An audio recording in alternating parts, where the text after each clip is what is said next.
The Book of Werewolves, being an account of terrible superstition. By Sabine Gould. Chapter 1. Introductory.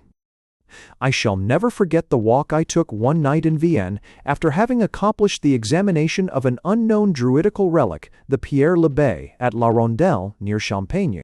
I had learned of the existence of this cromlech only on my arrival at Champagny in the afternoon, and I had started to visit the curiosity without calculating the time it would take me to reach it and to return.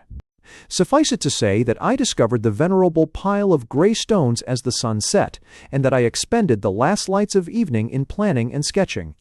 I then turned my face homeward.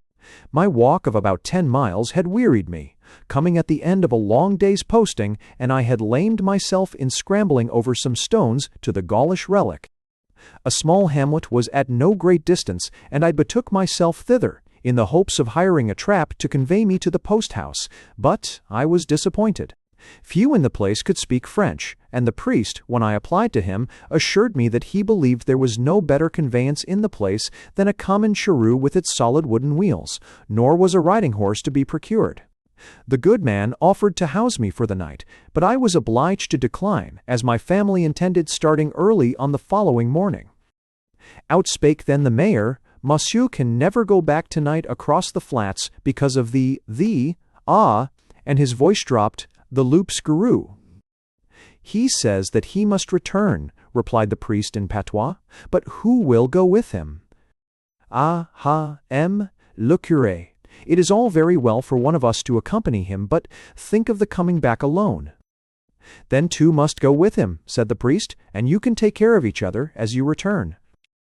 "Pico tells me that he saw the werewolf only this day se'night," said a peasant. "He was down by the hedge of his buckwheat field, and the sun had set, and he was thinking of coming home, when he heard a rustle on the far side of the hedge. He looked over, and there stood the wolf as big as a calf against the horizon, its tongue out and its eyes glaring like marsh fires. Mon Dieu, catch me going over the marais tonight. Why, what could two men do if they were attacked by that wolf fiend?" "It is tempting Providence," said one of the elders of the village. "No man must expect the help of God if he throws himself wilfully in the way of danger. Is it not so, le curé? I heard you say as much from the pulpit on the first Sunday in Lent, preaching from the gospel." "That is true," observed several, shaking their heads. "His tongue hanging out, and his eyes glaring like marsh fires," said the confidant of Picot. "Mon Dieu, if I met the monster I should run," quoth another. "I quite believe you, Cortrez. I can answer for it that you would," said the mayor. "As big as a calf," threw in Picot's friend. "If the loup garou were only a natural wolf, why then, you see," the mayor cleared his throat, "you see, we should think nothing of it.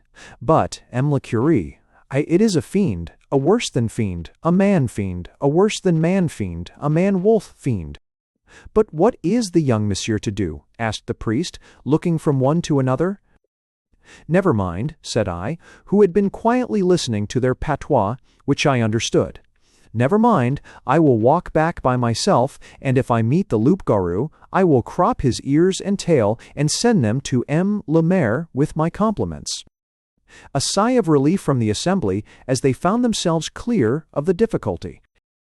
"Il est anglais," said the mayor, shaking his head, as though he meant that an Englishman might face the devil with impunity. A melancholy flat was the marais, looking desolate enough by day, but now, in the gloaming, tenfold as desolate. The sky was perfectly clear and of a soft blue-gray tinge, illumined by the new moon, a curve of light approaching its western bed. To the horizon reached a fen, blacked with pools of stagnant water, from which the frogs kept up an incessant trill through the summer night. Heath and fern covered the ground, but near the water grew dense masses of flag and bulrush, amongst which the light wind sighed wearily. Here and there stood a sandy knoll, capped with firs, looking like black splashes against the gray sky. Not a sign of habitation anywhere, the only trace of men being the white, straight road extending for miles across the fen. That this district harbored wolves is not improbable, and I confess that I armed myself with a strong stick at the first clump of trees through which the road dived. This was my first introduction to werewolves, and the circumstance of finding the superstition still so prevalent first gave me the idea of investigating the history and the habits of these mythical creatures. I must acknowledge that I have been quite unsuccessful in obtaining a specimen of the animal, but I have found its traces in all directions. And just as the paleontologist has constructed the labyrinthodon out of its footprints in marl and one splinter of bone, so may this monograph be complete and accurate, although I have no chained werewolf before me which I may sketch and describe from the life. The traces left are indeed numerous enough, and though perhaps like the dodo or the dinormus, the werewolf may have become extinct in our age, yet he has left his stamp on classic antiquity. He has trodden deep in northern snows, has ridden roughshod over the medievals, and has howled amongst oriental sepulchres. He belonged to a bad breed, and we are quite content to be freed from him and his kindred, the vampire and the ghoul. Yet, who knows? We may be a little too hasty in concluding that he is extinct. He may still prowl in Abyssinian forests, range still over Asiatic steppes, and be found howling dismally in some padded room of a Hanwell or a Bedlam. In the following pages I design to investigate the notices of werewolves to be found in the ancient writers of classic antiquity, those contained in the northern sagas, and, lastly, the numerous details afforded by the medieval authors. In connection with this, I shall give a sketch of modern folklore relating to lycanthropy. It will then be seen that under the veil of mythology lies a solid reality, that a floating superstition holds in solution a positive truth.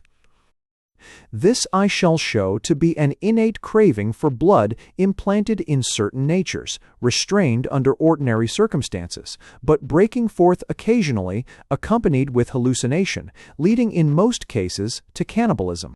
I shall then give instances of persons thus afflicted, who were believed by others, and who believed themselves to be transformed into beasts, and who, in the paroxysms of their madness, committed numerous murders and devoured their victims.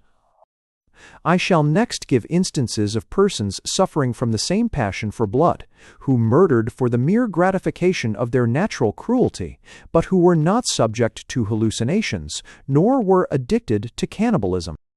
I shall also give instances of persons filled with the same propensities who murdered and ate their victims, but who were perfectly free from hallucination.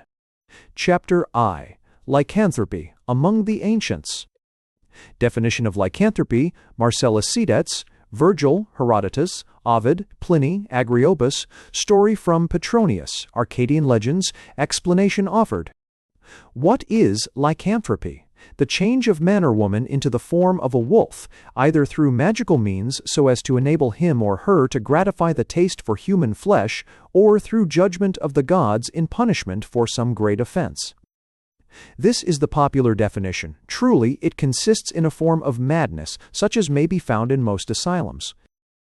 Among the ancients, this kind of insanity went by the names of lycanthropy, quanthropy, or boanthropy, because those afflicted with it believed themselves to be turned into wolves, dogs, or cows. But in the north of Europe, as we shall see, the shape of a bear, and in Africa, that of a hyena, were often selected in preference, a mere matter of taste. According to Marcellus Cedets, of whose poem Greek Perilucanphrobe Bashrapir a fragment exists, men are attacked with this madness chiefly in the beginning of the year, and become most furious in February, retiring for the night to lone cemeteries and living precisely in the manner of dogs and wolves. Virgil writes in his 8th eclogue, Has urbas achkehas ponto mihi lecta, venena, ipse dedit maida, ris annexcunter, purima, ponto. Has ego sape, lupum fieri et se condicere, as annexcessere silvas, verim, enemas imis exire sepulchres, achke satas alio, vidi traducere messes. And Herodotus, it seems that the Nuri are sorcerers, if one is to believe the Scythians and the Greeks established in Scythia, for each Nurian changes himself, once in the year, into the form of a wolf, and he continues in that form for several days, after which he resumes his former shape. Libri, c. Sec105, Sec105. See also Pomponius Mela, lib. IICE 1. There is a fixed time for each Neurian at which they change, if they like, into wolves and back again into their former condition. But the most remarkable story among the ancients is that related by Ovid in his Metamorphoses of Lycaon, king of Arcadia, who, entertaining Jupiter one day, set before him a hash of human flesh to prove his omniscience, whereupon the god transferred him into a wolf, 1-2 the Bruth, 122. Nice 8m, streak 1, Ovid. Met, I237, Pausanias, Phi I. 2. Seats MR1, Seats MIR, Seats MIR Rados, 481 R Rados teeth, Mine RA teeth. In vain he attempted to speak. From that very instant, his jaws were bespluttered with foam, and only he thirsted for blood as he raged amongst flocks and panted for slaughter. His vesture was changed into hair, his limbs became crooked. A wolf, he retains yet large trace of his ancient expression. Hoary, he is as afore, his countenance rabid, his eyes glitter savagely still, the picture of fury. Pliny relates from Evanthes that on the festival of Jupiter Lycus, one of the family of Antaeus was selected by lot and conducted to the brink of the Arcadian lake. He then hung his clothes on a tree and plunged into the water, whereupon he was transformed into a wolf. Naxtrated Barrison. 9 years after, if he had not tasted human flesh, he was at liberty to swim back and resume his former shape, which had in the meantime become aged, as though he had worn it for 9 years. Agriopas relates that Demonetus, having assisted at an Arcadian human sacrifice to Jupiter Lycus, ate of the flesh, and was at once transformed into a wolf, in which shape he prowled about for 10 years, after which he recovered his human form, and took part in the Olympic Games. The following story is from Petronius. My master had gone to Capua to sell some old clothes. I seized the opportunity and persuaded our guest to bear me company about 5 miles out of town, for he was a soldier, and as bold as death. We set out about cockcrow, and the moon shone bright as day, when, coming among some monuments, my man began to converse with the stars, whilst I jogged along singing and counting them. Presently I looked back after him, and saw him strip and lay his clothes by the side of the road. My heart was in my mouth in an instant. I stood like a corpse, when, in a crack, he was turned into a wolf. Don't think I'm joking. I would not tell you a lie for the finest fortune in the world. But to continue, after he was turned into a wolf, he set up a howl and made straight for the woods. At first I did not know whether I was on my head or my heels, but at last, going to take up his clothes, I found them turned into stone. The sweat streamed from me, and I never expected to get over it. Melissa began to wonder why I walked so late. Had you come a little sooner, she said, you might at least have lent us a hand, for a wolf broke into the farm and has butchered all our cattle. But though be got off, it was no laughing matter for him, for a servant of ours ran him through with a pike. Hearing this, I could not close an eye, but as soon as it was daylight, I ran home like a peddler that has been eased of his pack. Coming to the place where the clothes had been turned into stone, I saw nothing but a pool of blood, and when I got home, I found my soldier lying in bed, like an ox in a stall, and a surgeon dressing his neck. I saw at once that he was a fellow who could change his skin fersipelicists, and never after could I eat bread with him, no, not if you would have killed me. Those who would have taken a different view of the case are welcome to their opinion. If I tell you a lie, may your genii confound me. As everyone knows, Jupiter changed himself into a bull. Hecuba became a bitch, Actaeon, a stag.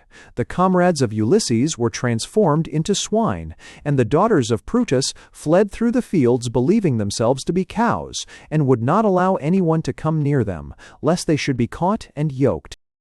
S. Augustine declared, in his Esti de Civitate Dei, that he knew an old woman who was said to turn men into asses by her enchantments.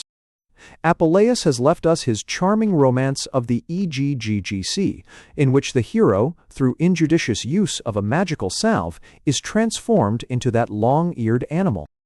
It is to be observed that the chief seat of lycanthropy was Arcadia, and it has been very plausibly suggested that the cause might be traced to the following circumstance. The natives were a pastoral people, and would consequently suffer very severely from the attacks and depredations of wolves. They would naturally institute a sacrifice to obtain deliverance from this pest and security for their flocks. This sacrifice consisted in the offering of a child, and it was instituted by Lycaon.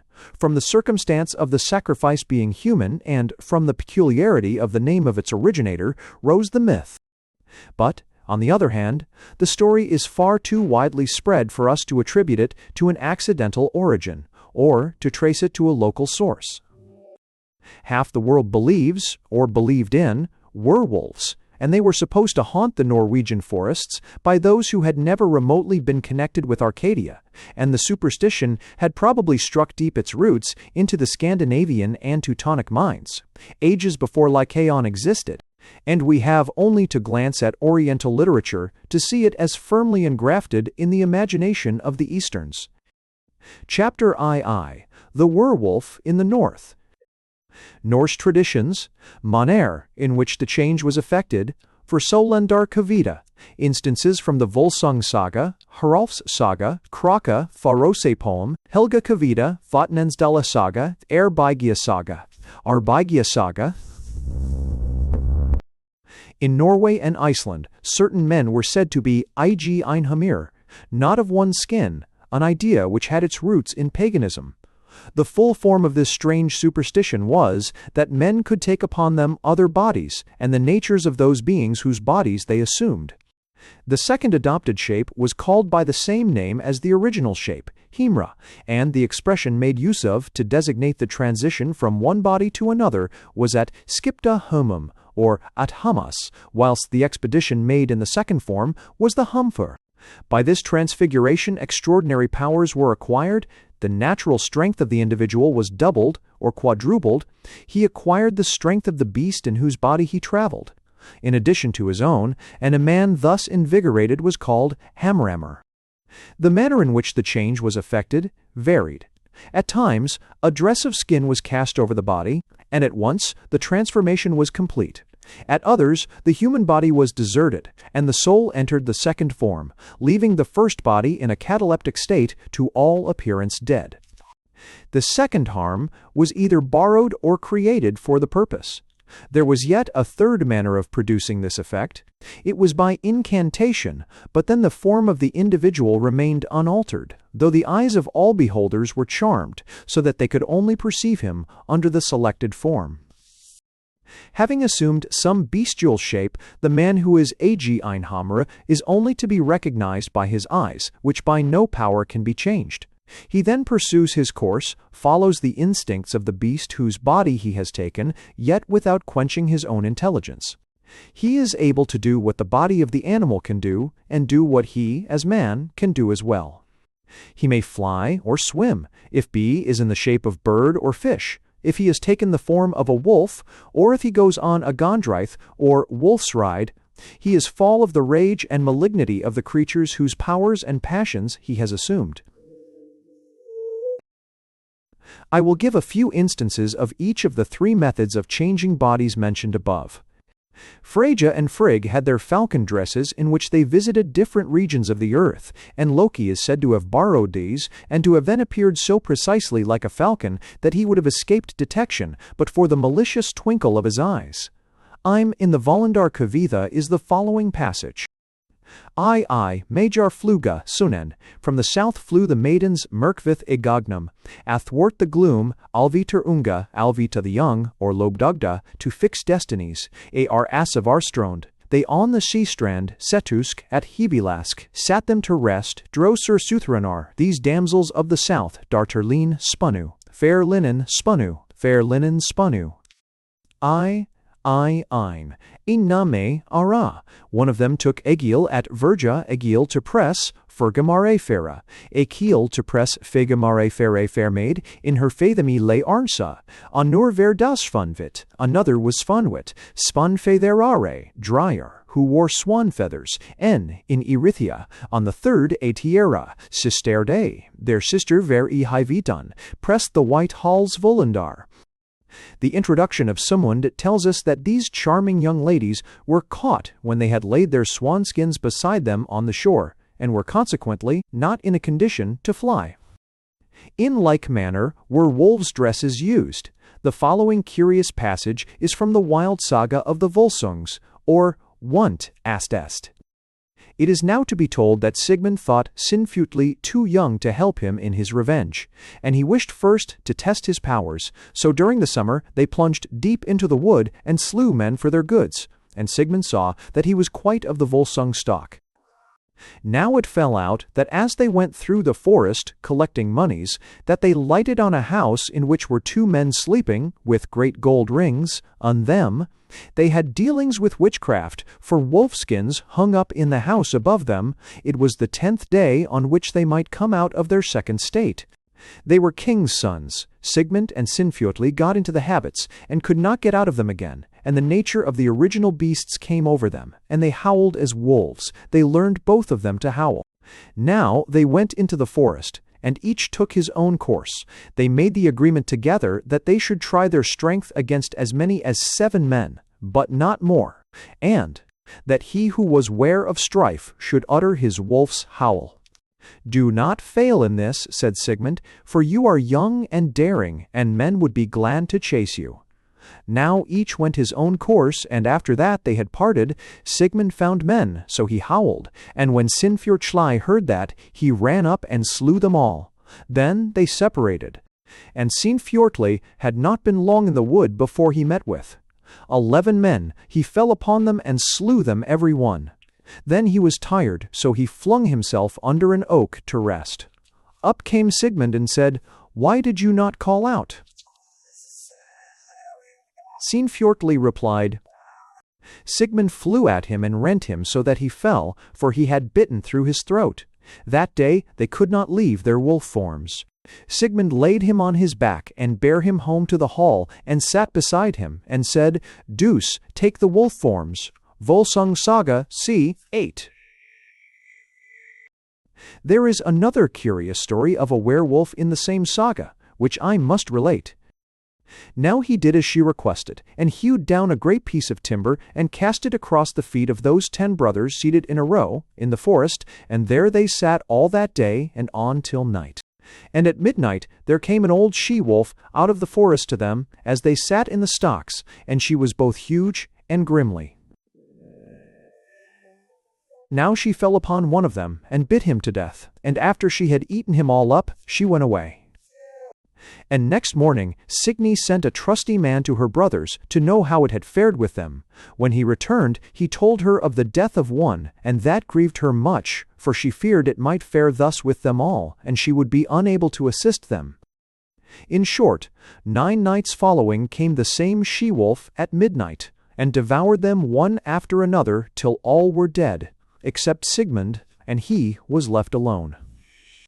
So when the 10th night came, Signy sent her trusty man to Sigmund, her brother, with honey in his hand, and said that he was to smear it over the face of Sigmund, and to fill his mouth with it. Now he went to Sigmund, and did as he was bid, after which he returned home. And during the night came the same she-wolf, as was her wont, and reckoned to devour him, like his brothers. Now she snuffed at him, where the honey was smeared, and began to lick his face with her tongue, and presently thrust her tongue into his mouth. He bore it ill, and bit into the tongue of the she-wolf. She sprang up, and tried to break loose, setting her feet against the stalk, so as to snap it asunder. But he held firm, and ripped the tongue out by the roots, so that it was the death of the wolf. It is the opinion of some men that this beast was the mother of King Siggeir, and that she had taken this form upon her through devilry and witchcraft. CC 5. There is another story bearing on the subject in the Rolfs Saga Kraka, which is pretty. It is as follows. In the north of Norway, in upland dales, reigned a king called Hring, and he had a son named Björn. Now it fell out that the queen died, much lamented by the king, and by all. The people advised him to marry again, and so be sent men south to get him a wife. A gale and fierce storm fell upon them, so that they had to turn the helm and run before the wind, and so they came north to Finnmark, where they spent the winter. One day they went inland, and came to a house in which sat two beautiful women, who greeted them well, and inquired whence they had come. They replied by giving an account of their journey and their errand, and then asked the women who they were, and why they were alone, and far from the haunts of men, although they were so comely and engaging. The elder replied that her name was Ingjavjorg, and that her daughter was called Echvit, and that she was the Finn king's sweetheart. The messengers decided that they would return home if Echvit would come with them and marry King Hring. She agreed, and they took her with them and met the king, who was pleased with her, and had his wedding feast made, and said that he cared not, though she was not rich. But the king was very old, and that the queen soon found out. There was a carle who had a farm not far from the king's dwelling. He had a wife and a daughter, who was but a child, and her name was Bera. She was very young and lovely. Bjorn the king's son and Bera the carle's daughter were wont, as children, to play together, and they loved each other well. The carle was well-to-do. He had been out harrying in his young days, and he was a doughty champion. Bjorn and Bera loved each other more and more, and they were often together. Time passed, and nothing worth relating occurred. But Bjorn, the king's son, waxed strong and tall, and he was well skilled in all manly exercises. King Hring was often absent for long, harrying foreign shores, and Echvit remained at home and governed the land. She was not liked of the people. She was always very pleasant with Bjorn, but he cared little for her. It fell out once that the king Hring went abroad, and he spake with his queen that Bjorn should remain at home with her, to assist in the government, for he thought it advisable, the queen being haughty and inflated with pride. The king told his son Bjorn that he was to remain at home and rule the land with the queen. Bjorn replied that he disliked the plan, and that he had no love for the queen, but the king was inflexible, and left the land with a great following. Bjorn walked home after his conversation with the king, and went up to his place, ill-pleased and red as blood. The queen came to speak with him, and to cheer him, and spake friendly with him, but he bade her be of. She obeyed him that time. She often came to talk with him, and said how much pleasanter it was for them to be together, than to have an old fellow like Hring in the house. Bjorn resented this speech, and struck her a box in the ear, and bade her depart, and he spurned her from him. She replied that this was ill done to drive and thrust her away, and you think it better, Bjorn, to sweetheart a carle's daughter than to have my love and favor, a fine piece of condescension, and a disgrace it is to you. But before long something will stand in the way of your fancy and your folly. Then she struck at him with a wolf-skin glove, and said that he should become a rabid and grim wild bear, and you shall eat nothing but your father's sheep, which you shall slay for your food, and never shall you leave this state.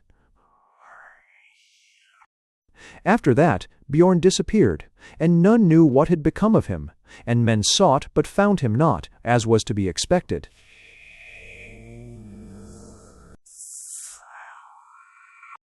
One evening it chanced that the carle's daughter saw this savage bear coming towards her, looking tenderly at her, and she fancied that she recognized the eyes of Bjorn, the king's son. So she made a slight attempt to escape.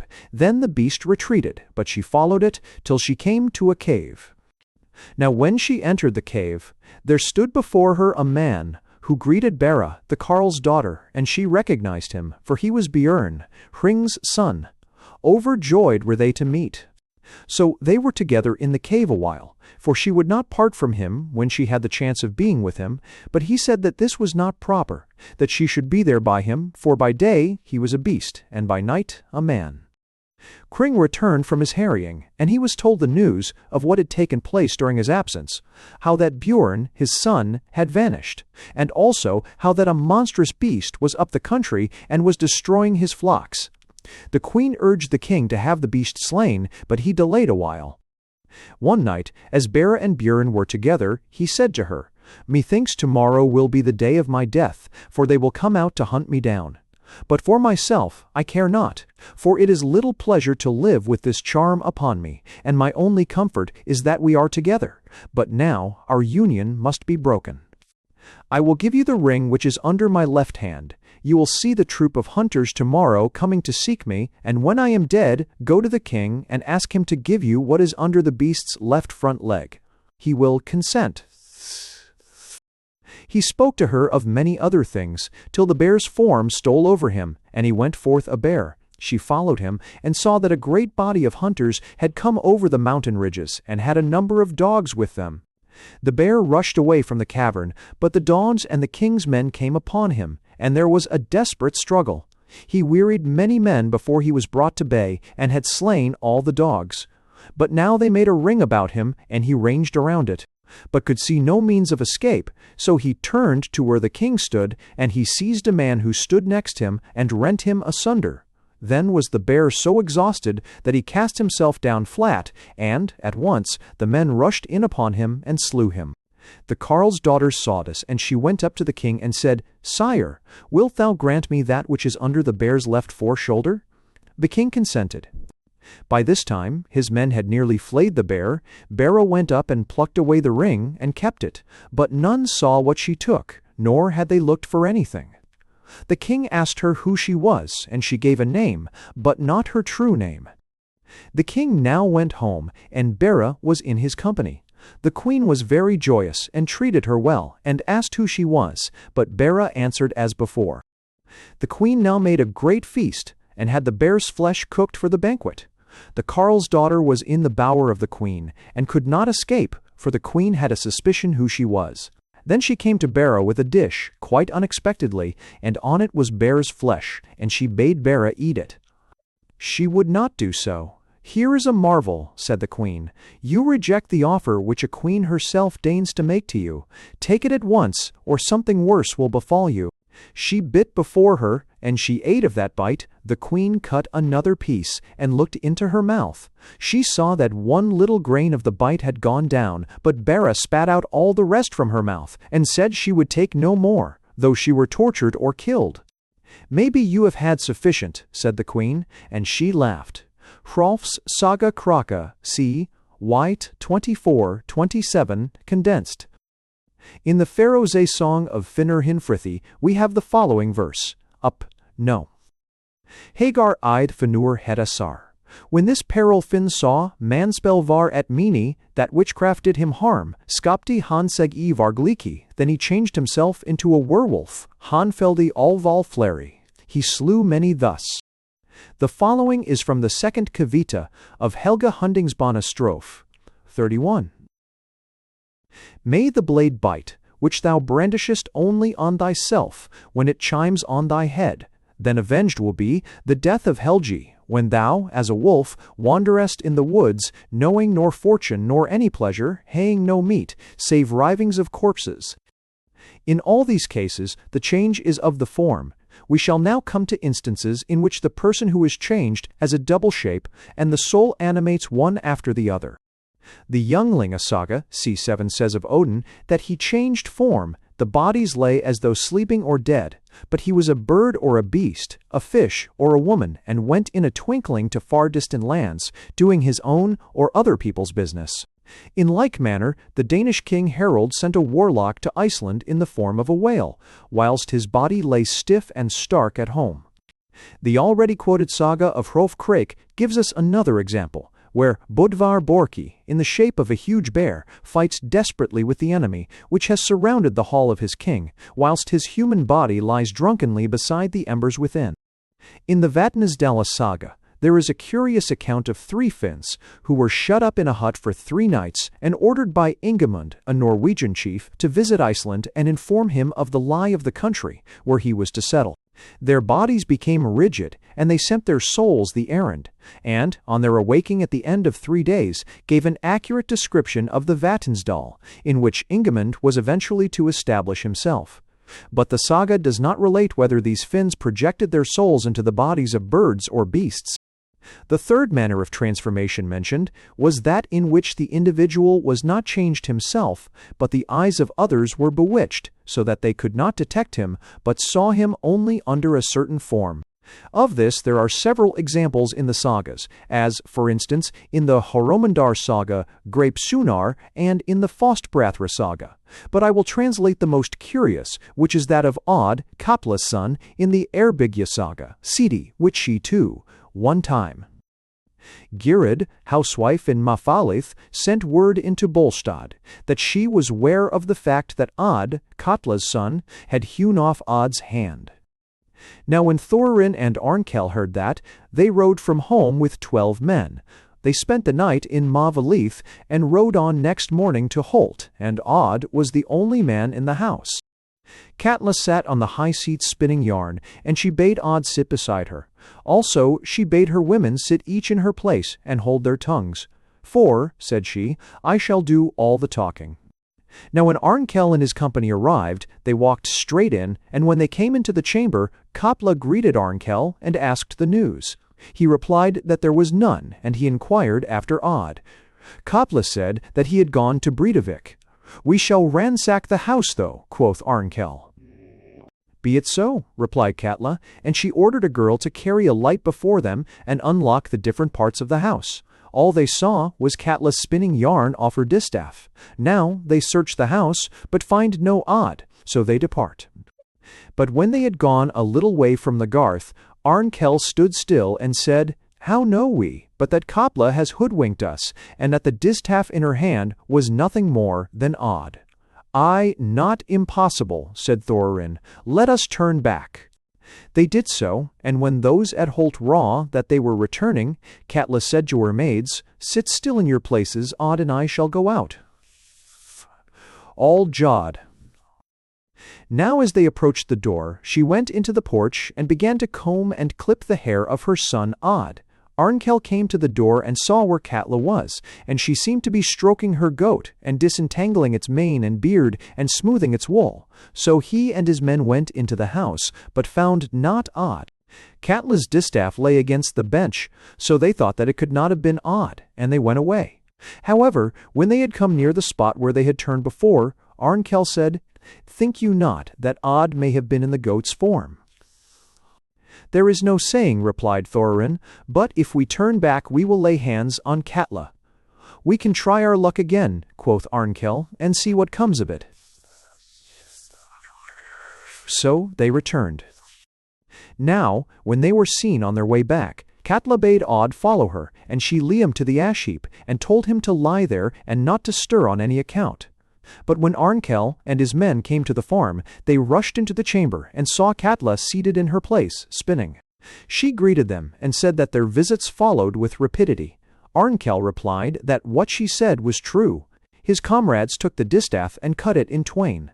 Come now, said Katla, you cannot say, when you get home, that you have done nothing, for you have chopped up my distaff. Then Arnkel and the rest hunted high and low for Odd, but could not find him. Indeed, they saw nothing living about the place beside a boar-pig which lay under the ash-heap, so they went away once more. Well, when they got halfway to Mavalith, came Girid to meet them with her workmen. They had not gone the right way to work in seeking Odd, she said, but she would help them. So they turned back again. Girid had a blue cloak on her. Now when the party was seen and reported to Katla, and it was said that they were 13 in number, and one had on a colored dress, Katla exclaimed, That troll Girid is come. I shall not be able to throw a glamour over their eyes any more. She started up from her place and lifted the cushion of the seat, and there was a hole and a cavity beneath. Into this she thrust Odd, clapped the cushion over him, and sat down, saying she felt sick at heart. Now when they came into the room, there were small greetings. Girid cast of her the cloak, and went up to Katla, and took the sealskin bag which she had in her hand, and drew it over the head of Katla. 111. Then Girid bade them break up the seat. They did so, and found Odd. Him they took and carried to Brulin's head, where they hanged him. But Katla they stoned to death under the headland. W1. A precaution against the evil eye. Compare a Gisla saga Sursenar, P34, a Laxdala saga, CCA, a 37-38. Chapter 5. The origin of the Scandinavian werewolf. Advantage of the study of Norse literature, bear and wolfskin dresses, the Berserkir, their rage, the story of Thorir, passages from the Egla, the evening wolf, Skallagrim and his son, derivation of the words Hamri and Vargr, laws affecting outlaws, to become a boar. Recapitulation. One of the great advantages of the study of Old Norse or Icelandic literature is the insight given by it into the origin of worldwide superstitions. Norse tradition is transparent as glacier ice, and its origin is as unmistakable. Medieval mythology, rich and gorgeous, is a compound like Corinthian brass, into which many pure ores have been fused, or it is a full turbid river drawn from numerous feeders, which had their sources in remote climes.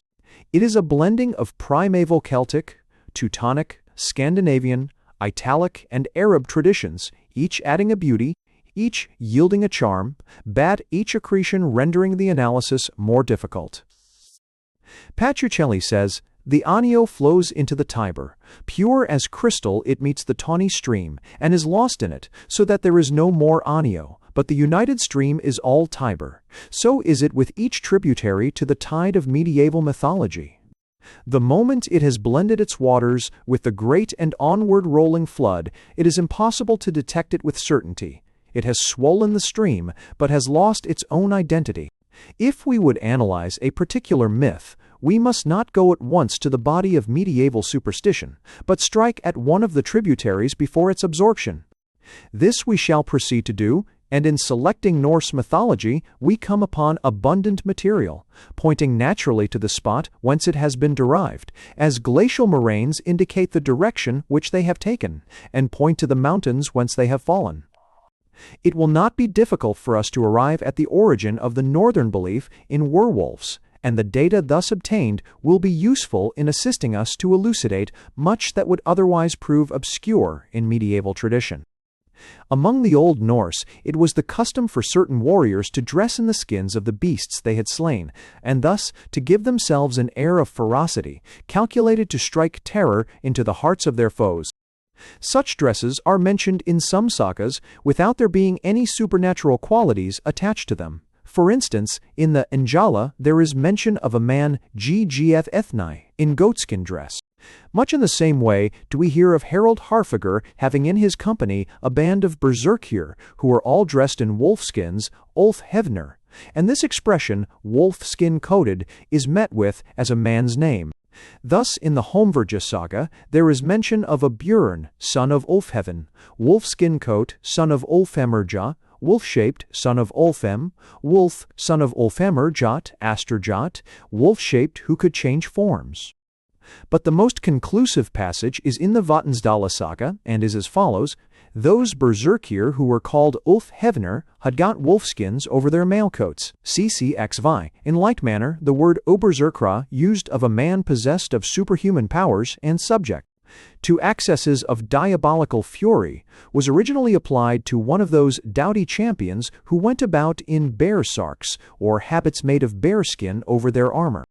I am well aware that Björn Haldorsson's derivation of berserker, bear of sark, or destitute of clothing has been hitherto generally received. But Sveinbjörn Egilson, an indisputable authority, rejects this derivation as untenable and substitutes for it that which I have adopted.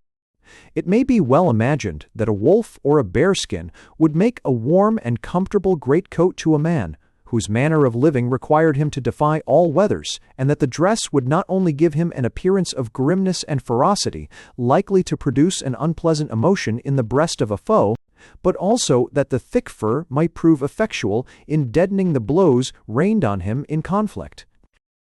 The berserker was an object of aversion and terror to the peaceful inhabitants of the land, his avocation being to challenge quiet country farmers to single combat.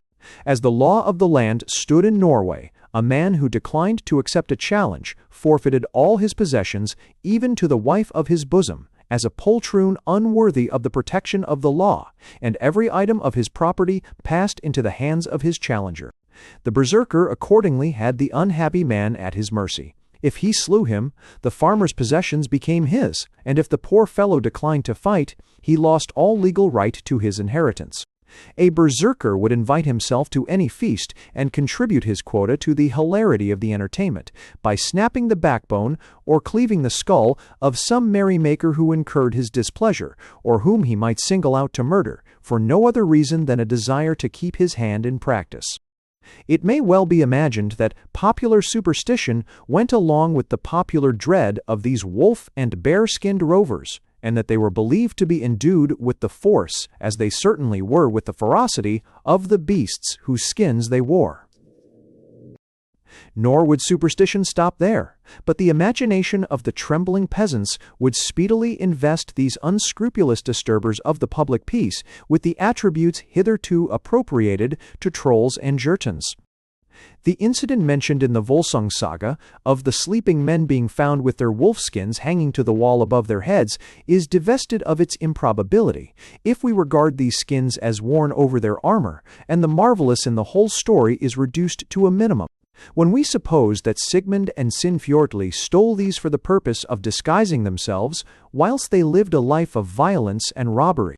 In a similar manner, the story of the Northern Beauty and Beast, in Hrolf's Saga Kraka, is rendered less improbable on the supposition that Bjorn was living as an outlaw among the mountain fastnesses in a bearskin dress, which would effectually disguise him, bald but his eyes, which would gleam out of the sockets in his hideous visor, unmistakably human.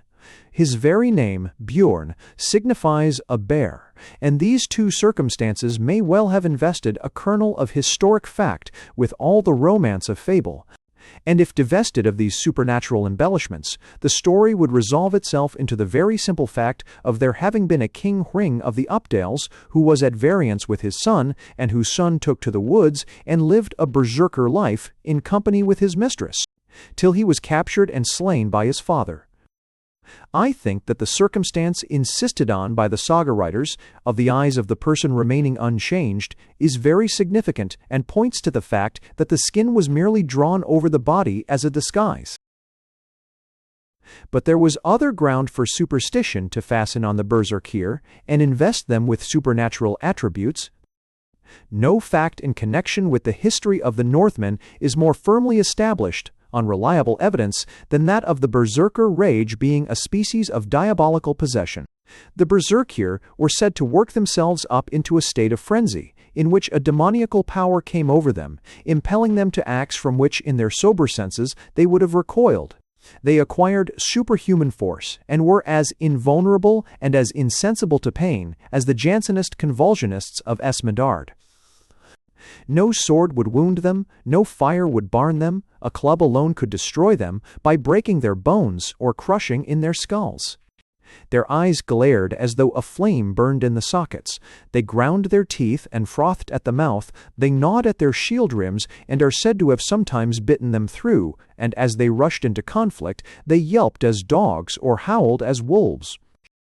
One by the Sikhs Soralda septum filios habebat, tanto beneficiorum, usoric sic soralentes, usoric sic soralis viridis furoris viribus instincti, solerant oratorvum inframir, scuto morsibus attractere, torridas fosse prunas abstrumere, exstructa, quavis incendia penetrare. Nec possit conceptus dementia, modus alio remedii genere, quam aut vincularum injurius, aut catus, humana, piaculo temporari. According to the unanimous testimony of the Old Norse historians, the berserker rage was extinguished by baptism, and as Christianity advanced, the number of these berserkir decreased. But it must not be supposed that this madness or possession came only on those persons who predisposed themselves to be attacked by it. Others were afflicted with it, who vainly struggled against its influence, and who deeply lamented their own liability to be seized with these terrible accesses of frenzy. Such was Thorir Ingemund's son, of whom it is said, in the Vatnsdala saga, that at times there came over Thorir berserker fits, and it was considered a sad misfortune to such a man, as they were quite beyond control. The manner in which he was cured is remarkable, pointing as it does to the craving in the heathen mind for a better and more merciful creed. Thorgrim of Kornsa had a child by his concubine Vereidr, and, by order of his wife, the child was carried out to perish. The brothers, Thorstein and Thorir, often met, and it was now the turn of Thorstein to visit Thorir, and Thorir accompanied him homeward. On their way, Thorstein asked Thorir which he thought was the first among the brethren. Thorir answered that the reply was easy, for you are above us all in discretion and talent. Jokul is the best in all perilous adventures. But I, he added, I am the least worth of us brothers, because the berserker fits come over me, quite against my will, and I wish that you, my brother, with your shrewdness, would devise some help for me. Thorstein said, I have heard that our kinsman, Thorgrim, has just suffered his little babe to be carried out, at the instigation of his wife. That is ill done. I think also that it is a grievous matter for you to be different in nature from other men. One time, Hyar Dod, Thorir asked how he could obtain release from his affliction. Then said Thorstein, Now will I make a vow to him who created the sun, for I ween that he is most able to take the ban of you, and I will undertake for his sake, in return, to rescue the babe and to bring it up for him, till he who created man shall take it to himself. For this I reckon he will do. After this, they left their horses and sought the child, and a thrall of Thorir had found it near the Merum river. They saw that a kerchief had been spread over its face, but it had rumpled it up over its nose. The little thing was all but dead, but they took it up and flitted it home to Thorir's house, and he brought the lad up and called him Thorkel Rumple. As for the berserker fits, they came on him no more.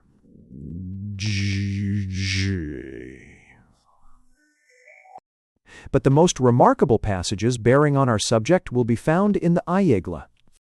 There was a man, Ulf the Wolf by name, son of Bealthi and Holbera.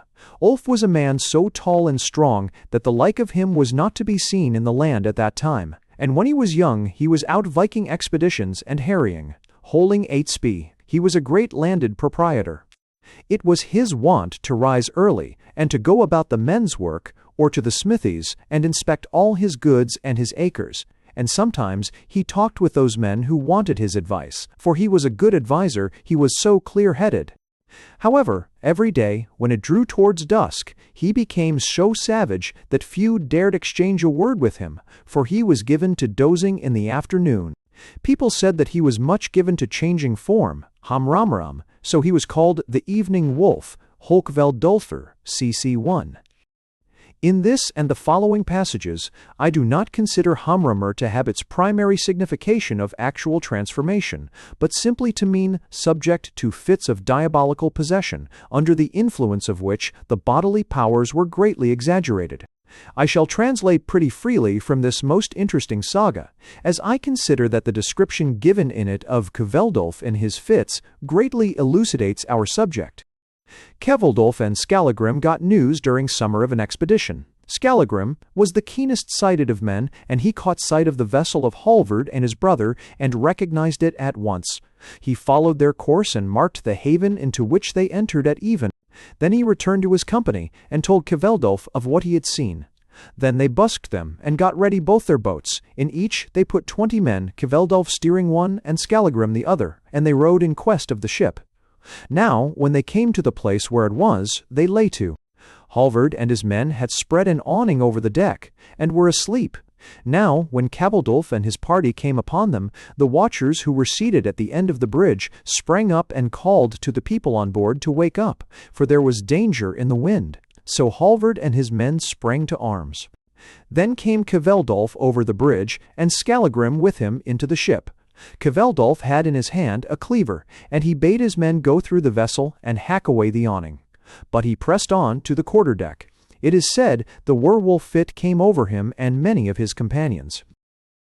They slew all the men who were before them. Skallagrim did the same as he went round the vessel. He and his father paused, not till they had cleared it. Now when Kveldulf came upon the quarter-deck, he raised his cleaver, and smote Halvard through helm and head, so that the haft was buried in the flesh. But he dragged it to him so violently that he whisked Halvard into the air, and flung him overboard. Many men flung themselves overboard, but Skallagrim's men took to the boat and rowed about, killing all they found. Thus perished Halvard with 50 men. Skallagrim and his party took the ship and all the goods which had belonged to Halvard. and flitted it and the wares to their own vessel, and then exchanged ships, lading their capture, but quitting their own. After which they filled their old ship with stones, brake it up, and sank it. A good breeze sprang up, and they stood out to sea. It is said of these men in the engagement, who were werewolves, or those on whom came the berserker rage, that as long as the fit was on them, no one could oppose them, they were so strong, but when it had passed off, they were feebler than usual. It was the same with Kveldolf when the werewolf fit went off him. He then felt the exhaustion consequent on the fight, and he was so completely done up that he was obliged to take to his bed. In like manner, Skallagrim had his fits of frenzy, taking after his amiable father. Thord and his companion were opposed to Skallagrim in the game, and they were too much for him. He wearied, and the game went better with them. But at dusk, after sunset, it went worse with Egil and Thord, for Skallagrim became so strong that he caught up Thord and cast him down, so that he broke his bones, and that was the death of him. Then he caught at Egil. Thorgerd Brock was the name of a servant of Skallagrim who had been foster-mother to Egil. She was a woman of great stature, strong as a man, and a bit of a witch. Brock exclaimed, "Skallagrim, are you now falling upon your son? First, Hamaz at Sinininum. Thirst." Then Skallagrim let go his hold of Egil and clutched at her.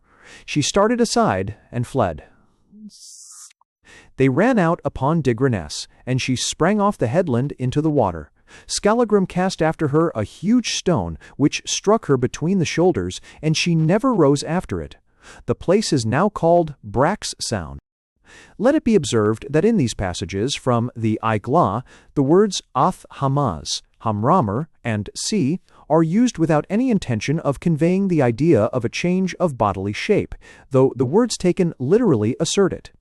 For they are derived from Hamra, a skin or habit, a word which has its representatives in other Aryan languages, and is therefore a primitive word, expressive of the skin of a beast. The Sanskrit korma, the Hindustani esta korma, C.W. Beatty, EC5, C.W. Eskam, hide, Esakam, or C. Testacamera, your Testacam, clothing, disguise, the Gothicama or hams, S. Astacam or hams, skin, and even the Italian camicia and the French chemise are cognate words. 2. I shall have more to say on this subject in the chapter on the mythology of lycanthropy. It seems probable, accordingly, that the verb af hamaz was first applied to those who wore the skins of savage animals and went about the country as freebooters. But that popular superstition soon invested them with supernatural powers, and they were supposed to assume the forms of the beasts in whose skins they were disguised. The verb then acquired the significance to become a werewolf, to change shape. It did not stop there, but went through another change of meaning, and was finally applied to those who were afflicted with paroxysms of madness or demoniacal possession. This was not the only word connected with werewolves which helped on the superstition. The word vargur, a wolf, had a double significance, which would be the means of originating many a werewolf story. Vargur is the same as uargur, restless, orgur being the same as the Anglo-Saxon irer. Vargur had its double signification in Norse. It signified a wolf and also a godless man. This evargur is the English were in the word were, or varu in French. The Danish word for werewolf is evaruth, is varu wolf, is varu evar. In the Barum Sdegaren Evals, Arum Iba, it is le waru sanglante beste. In the Ev des Hildefons by Gauthier de Coincy, Ciel lo desve, si lo gahol, si sud diable, que sul ne point istre de nos modres. Here the loup-garou is a devil. The Anglo-Saxons regarded him as an evil man, werig, a scoundrel, Gothic verix, a fiend. But very often the word meant no more than an outlaw. Pluquet, in his Contes Populaires, tells us that the ancient Norman laws said of the criminals condemned to outlawry for certain offenses, wargus estu fi, be an outlaw. In like manner, the Lex Ripuaria, tit, 87, wargus sit, ho est expulsus. In the laws of Canute he is called Verywolf, Legis Canuti, Schmidt, II 148, and the Salic law tit 27 orders, si quis corpus jam, si poltum effaterit orgus CIII 1000 virgus SCI virgus sit. If any one shall have dug up or despoiled an already buried corpse, let him be a varg. Sidonius Apollinaris says, Unam feminam quam forte vargorum, hece or carum, hoc enim nomine indigenas, latrunculos nuncupant, 20 as though the common name by which those who lived a freebooter life were designated was var. 3. Sidonius Apollinaris, opera, lib, ep 4, I ep 4, ep 4. In like manner, Palgrave assures us in his Our Rise and Progress of the English Commonwealth that among the Anglo-Saxons an outlag, or outlaw, was said to have the head of a wolf. If, then, the term vargur was applied at one time to a wolf, at another to an outlaw who lived the life of a wild beast, away from the haunts of men, he shall be driven away as a wolf and chased so far as men chase wolves farthest, was the legal form of sentence. It is certainly no matter of wonder that stories of outlaws should have become surrounded with mythical accounts of their transformation into wolves. But the very idiom of the Norse was calculated to foster this superstition. The Icelanders had curious expressions which are sufficiently likely to have produced misconceptions. Snorri not only relates that Odin changed himself into another form, but he adds that by his spells he turned his enemies into boars.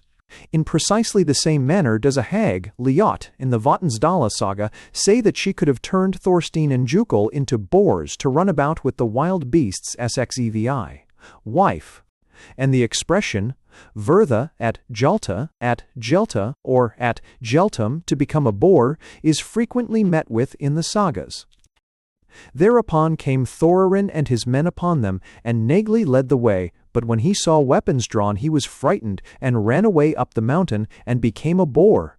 Ofterorin and his men took to run, so as to help Negli, lest he should tumble off the cliffs into the sea. Arbygia saga, see Exvii. A similar expression occurs in the Gisla saga Sursenar, p. 50. In the Horefs saga Kraka, we meet with a troll in boar's shape, to whom divine honors are paid, and in the K.L. Nessinga saga, c. XV.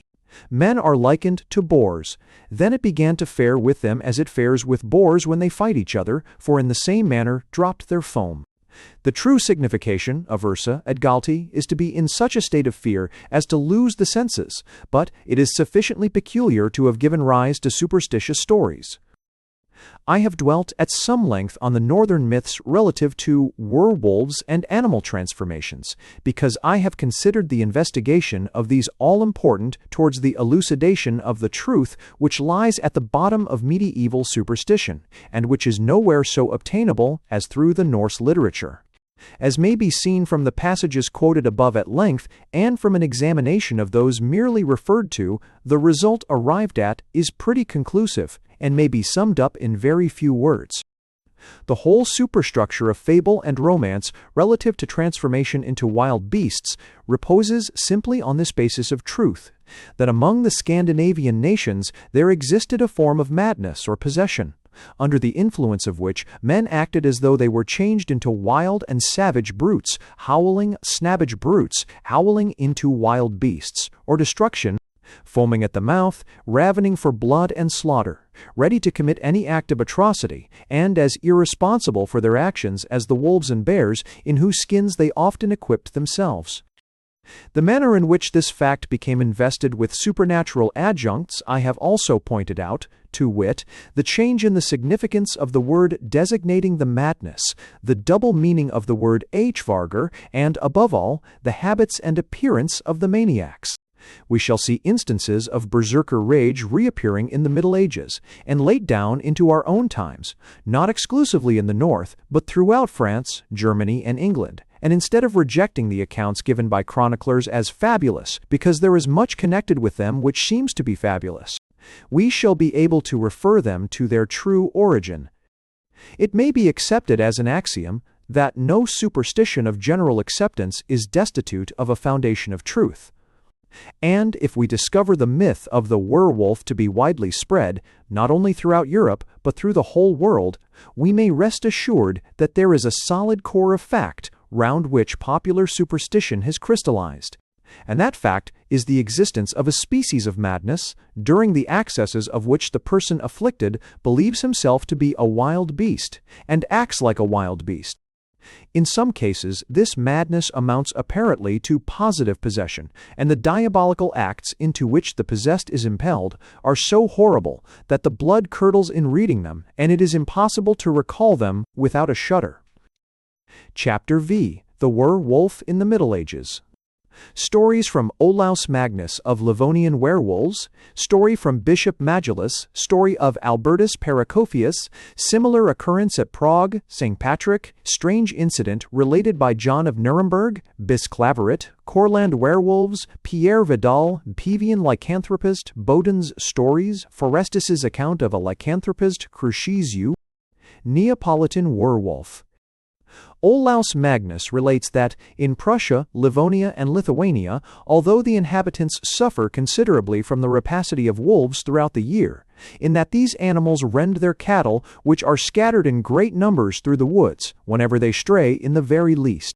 Yet this is not regarded by them as such a serious matter as what they endure from men turned into wolves. Say, on the feast of the Nativity of Christ, at night, such a multitude of wolves transformed from men gathered together in a certain spot, arranged among themselves, and then spread to rage with wondrous ferocity against human beings, and those animals which are not wild, that the natives of these regions suffer more detriment from these than they do from true and natural wolves.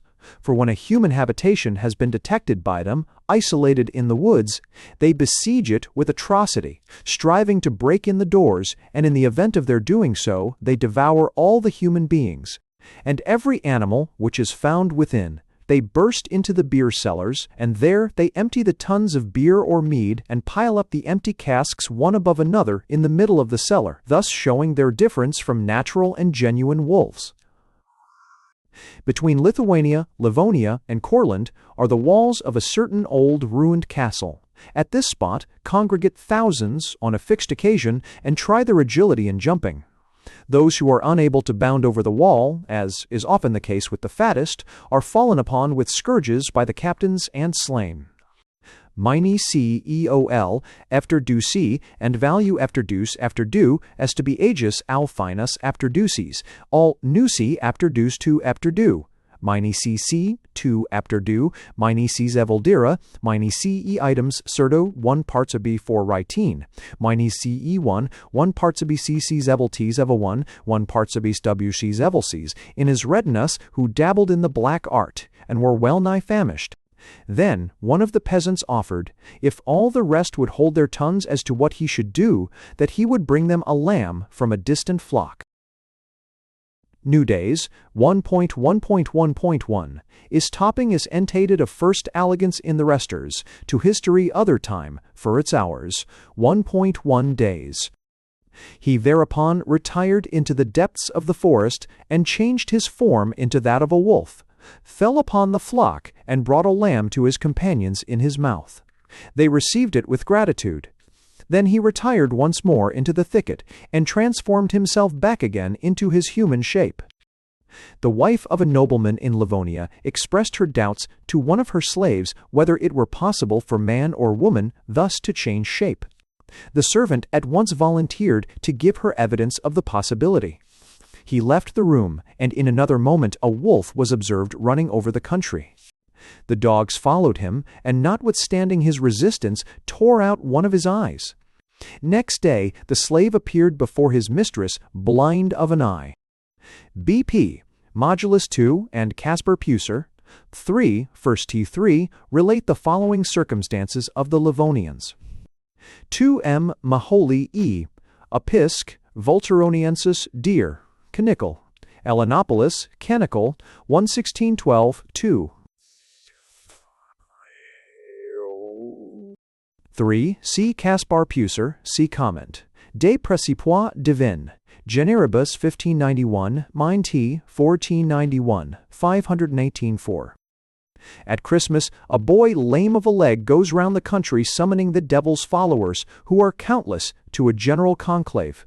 Whoever remains behind or goes reluctantly is scourged by another with an iron whip till the blood flows, and his traces are left in blood. The human form vanishes, and the whole multitude become wolves. Many thousands assemble. Foremost goes the leader armed with an iron whip, and the troop follow, firmly convinced in their imaginations that they are transformed into wolves. They fall upon herds of cattle and flocks of sheep, but they have no power to slay men. When they come to a river, the leader smites the water with his scourge, and it divides, leaving a dry path through the midst by which the pack may go.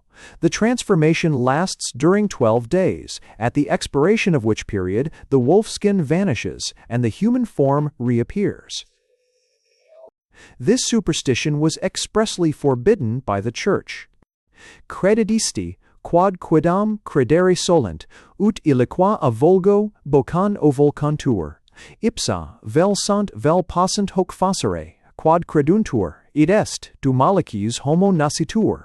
Et tunc valiant alum designare ad hoc quam velint, ut quando cunque homo ille voluerit. In lubum transformare possit, quad vulgaris stultitia. Werewolf vocat. At in aliem aliquam figuram, ap Burchard, d. 1 section 24. In like manner did S. Boniface preach against those who believed superstitiously in it, strigas et fictos lupos, first string, just as having time, first, 1, just ring. Arand, it2, holding all 7. 1, Chester 27. Justrine. In a dissertation by Muller IV we learn, on the authority of Claverius and Danhaverus, T.A.Ches, Akkad, Homilet, T.A.Ches Pat, A.T.A.Ches P.A.Ches in the certain Albertus Parakovkius in Muscovy was wont to tyrannize over and harass his subjects in the most unscrupulous manner. One night when he was absent from home, his whole herd of cattle, acquired by extortion, perished. On his return he was informed of his loss, and the wicked man broke out into the most horrible blasphemies, exclaiming, "Let him who has slain eat, if God chooses, let him devour me as well." 4. De Greek, Leucantropiae I. Lipsia, 1736. Lipsia, 1736. As he spoke, drops of blood fell to earth, and the nobleman, transformed into a wild dog, rushed upon his dead cattle, tore and mangled the carcasses, and began to devour them. Possibly he may be devouring them still, and AJK for son judice pasitor. His wife, then near her confinement, died of fear. Of these circumstances there were not only ear but also eyewitnesses, non aboritus tantum, s ideti citatus accepi quod neri. 1. Similarly, it is related of a nobleman in the neighborhood of Prague that he robbed his subjects of their goods and reduced them to penury through his exactions. He took the last cow from a poor widow with 5 children, but as a judgment, all his own cattle died. He then broke into fearful oaths, and God transformed him into a dog. His human head, however, remained. S. Patrick is said to have changed Vereticus, king of Wales, into a wolf, and S. Now, Natalis, the abbot, to have pronounced anathema upon an illustrious family in Ireland, in consequence of which every male and female take the form of wolves for 7 years and live in the forests and career over the bogs, howling mournfully and appeasing their hunger upon the sheep of the peasants. 5. A Duke of Prussia, according to Majolus, had a countryman brought for sentence before him because he had devoured his neighbor's cattle. The fellow was an ill-favored, deformed man with great wounds in his face, which he had received from dogs' bites whilst he had been in his wolf's form. It was believed that he changed shape twice in the year, at Christmas and at midsummer. He was said to exhibit much uneasiness and discomfort when the wolf hair began to break out and his bodily shape to change. 5. Phil. File, Hartoon, Concionis Dragemina, p. 36-7. He was kept long in prison and closely watched, lest he should become a werewolf during his confinement and attempt to escape. But nothing remarkable took place. If this is the same individual as that mentioned by Olaus Magnus, as there seems to be a probability, the poor fellow was burned alive. John of Nuremberg relates the following curious story. And 6. Mind 6. A priest was once traveling in a strange country and lost his way in a forest. Seeing a fire, he made towards it, and beheld a wolf seated over it. The wolf addressed him in human voice, and bade him not fear, as he was of the Osirian race, of which a man and a woman were doomed to spend a certain number of years in wolf's form. Only after 7 years might they return home and resume their former shapes, if they were still alive. He begged the priest to visit and console his sick wife, and to give her the last sacraments. This the priest consented to do after some hesitation, and only when convinced of the beasts being human beings, by observing that the wolf used his front paws as hands, and when he saw the she-wolf peel off her wolfskin from her head to her navel, exhibiting the features of an aged woman. 6. John S. Nuremberg de Miracle, in Europa, lib. What II, cap. 42, what made it be? Mavis de France says in the Élet du Bisclaveret, 7 double, 15. Bisclaveret ad nun and Breton garwal pabelent, li norman. Osche stratusle and jadis lo poet, hum or, et souvent sur les avenir, humes plocers garwal deviendrent, es boscages mesun tindrent. 7. An epitome of this curious werewolf tale will be found in Ellis's early English metrical romances. There is an interesting paper by Ranaus on the Courland werewolves in the Brieslauer Sammlung. 8. The author says, there are too many examples derived not merely from hearsay, but received on indisputable evidence, for us to dispute the fact that Satan, if we do not deny that such a being exists and that he has his work in the children of darkness, holds the lycanthropists in his net in 3 ways. 8. Supplement II. Kuriuser und Nutzbarer Anmerkungen von Natur und Kunstgeschichten, gesammelt von Kanalt. A 7-2-28. 1. They execute as wolves certain acts, such as seizing a sheep, or destroying cattle, and c.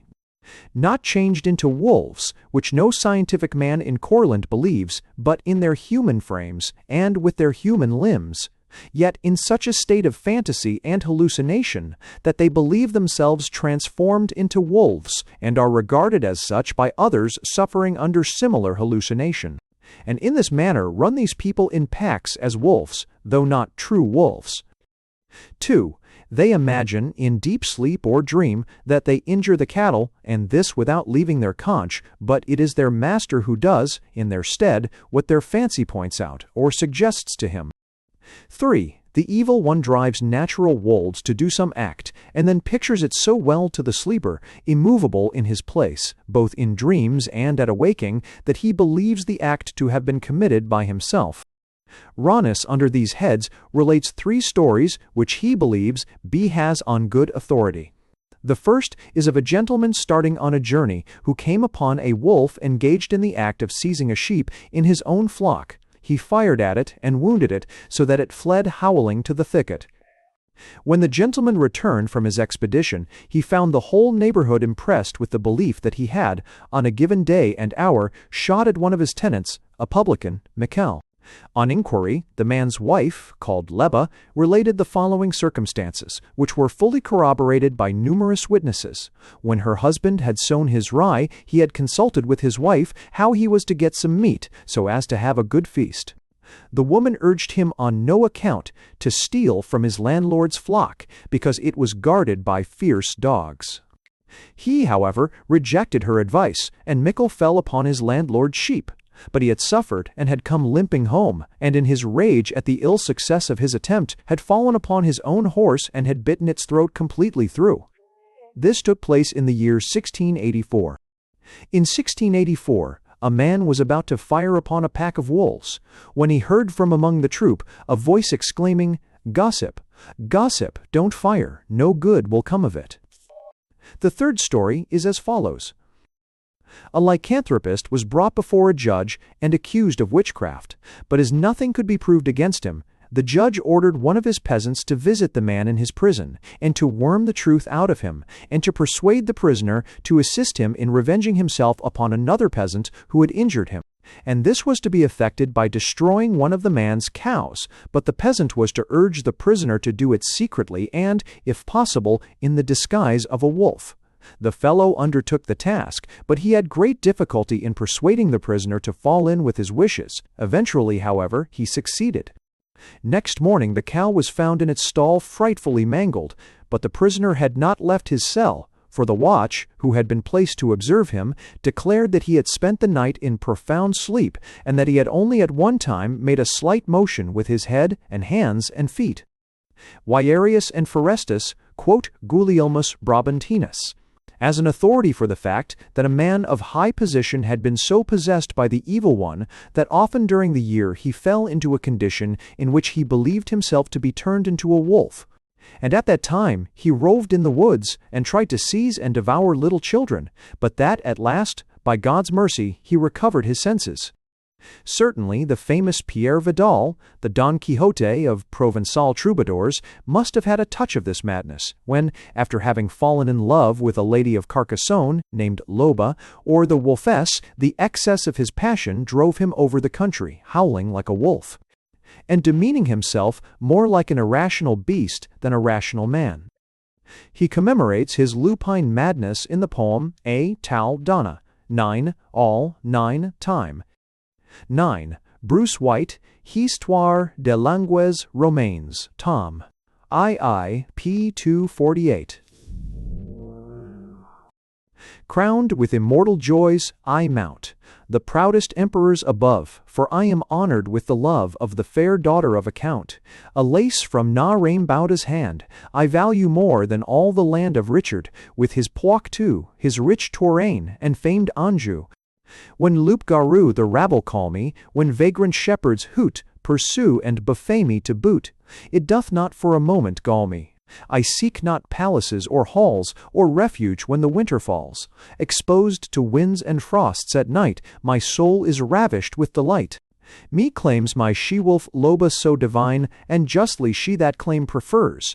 For, by my troth, my life is hers, more than another's, more than mine. Job Fincelius 10 relates the sad story of a farmer of Pavia, who, as a wolf, fell upon many men in the open country and tore them to pieces. After much trouble, the maniac was caught, and he then assured his captors that the only difference which existed between himself and a natural wolf was that, in a true wolf, the hair grew outward, whilst in him it struck inward. In order to put this assertion to the proof, the magistrates, themselves most certainly cruel and bloodthirsty wolves, cut off his arms and legs. The poor wretch died of the mutilation. This took place in 1541. The idea of the skin being reversed is a very ancient one. Versipelles occurs as a name of reproach in Petronius, Lucilius, and Plautus, and resembles the Norse Hamramram. 10. Fincelius de mirabilibus lib. Lib fine x. Fincelius relates also that, in 1542, there was such a multitude of werewolves about Constantinople that the emperor, accompanied by his guard, left the city to give them a severe correction and slew 150 of them. Sprenger speaks of 3 young ladies who attacked a laborer, under the form of cats, and were wounded by him. They were found bleeding in their beds next morning. Modulus relates that a man afflicted with lycanthropy was brought to Pomponatius. The poor fellow had been found buried in hay, and when people approached, he called to them to flee, as he was a werewolf, and would rend them. The country folk wanted to flay him, to discover whether the hair grew inwards, but Pomponatius rescued the man and cured him. Bodin tells some werewolf stories on good authority. It is a pity that the good authorities of Bodin were such liars, but that, by the way, he says that the royal procurator, General Bodin, had assured him that he had shot a wolf, and that the arrow had stuck in the beast's thigh. A few hours after, the arrow was found in the thigh of a man in bed. In Vernon, about the year 1566, the witches and warlocks gathered in great multitudes, under the shape of cats. 4 or 5 men were attacked in a lone place by a number of these beasts.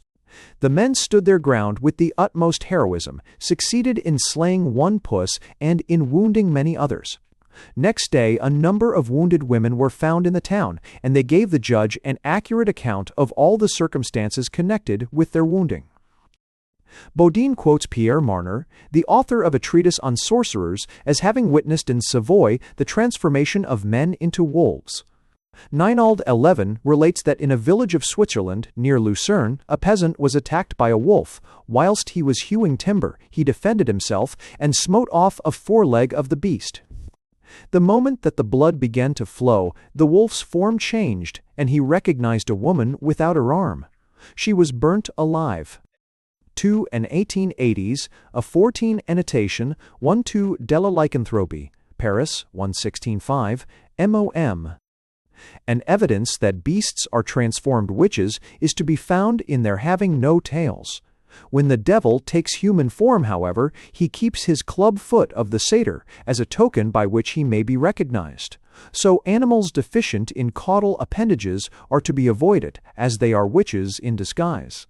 The Thingwald should consider the case of the Manx cats in its next session. Forestus, in his chapter on maladies of the brain, relates a circumstance which came under his own observation in the middle of the 16th century at Alkmaar in the Netherlands. A peasant there was attacked every spring with a fit of insanity. Under the influence of this, he rushed about the churchyard, ran into the church, jumped over the benches, danced, was filled with fury, climbed up, descended, and never remained quiet. He carried a long staff in his hand, with which he drove away the dogs, which flew at him and wounded him, so that his thighs were covered with scars. His face was pale, his eyes deep sunk in their sockets. Forestus pronounces the man to be a lycanthropist, but he does not say that the poor fellow believed himself to be transformed into a wolf. In reference to this case, however, he mentions that of a Spanish nobleman who believed himself to be changed into a bear and who wandered filled with fury among the woods. Donatus of Altamari 12 affirms that he saw a man in the streets of Naples surrounded by a ring of people who in his wolf frenzy had dug up a corpse and was carrying off the leg upon his shoulders. This was in the middle of the 16th century. Forti de Amadend, human, corpor, lib, C4, lib, or, astwards, 10. Chapter Vi, A Chamber of Horrors. Pierre Bourgat and Michel Verdung, Me Hermit of S. Bonneau, the Gandillon family, Thiven Paget, the tailor of Chalons, Roulet. In December 1521, the Inquisitor General for the Diocese of Besançon, Boyne by name, heard a case of a sufficiently terrible nature to produce a profound sensation of alarm in the neighborhood. 2 men were under accusation of witchcraft and cannibalism. Their names were Pierre Bourgot, or Peter the Great, as the people had nicknamed him from his stature, and Michel Verdung. Peter had not been long under trial before he volunteered a full confession of his crimes. It amounted to this. About 19 years before, on the occasion of a New Year's market at Poligny, a terrible storm had broken over the country, and among other mischiefs done by it was the scattering of Pierre's flock. In vain, said the prisoner, did I labor, in company with other peasants, to find the sheep and bring them together. I went everywhere in search of them. Then there rode up 3 black horsemen, and the last said to me, Whither away? You seem to be in trouble? Propped up. I related to him my misfortune with my flock. He bade me pluck up my spirits, and promised that his master would henceforth take charge of and protect my flock, if I would only rely upon him. He told me as well that I should find my strayed sheep very shortly, and he promised to provide me with money. We agreed to meet again in 4 or 5 days. My flock I soon found collected together. At my second meeting I learned of the stranger that he was a servant of the devil. I forswore God and Our Lady and all saints and dwellers in paradise. I renounced Christianity, kissed his left hand, which was black and ice-cold as that of a corpse. Then I fell on my knees and gave in my allegiance to Satan. I remained in the service of the devil for 2 years, and never entered a church before the end of Mass, or at all events till the holy water had been sprinkled, according to the desire of my master, whose name I afterwards learned was Moiset.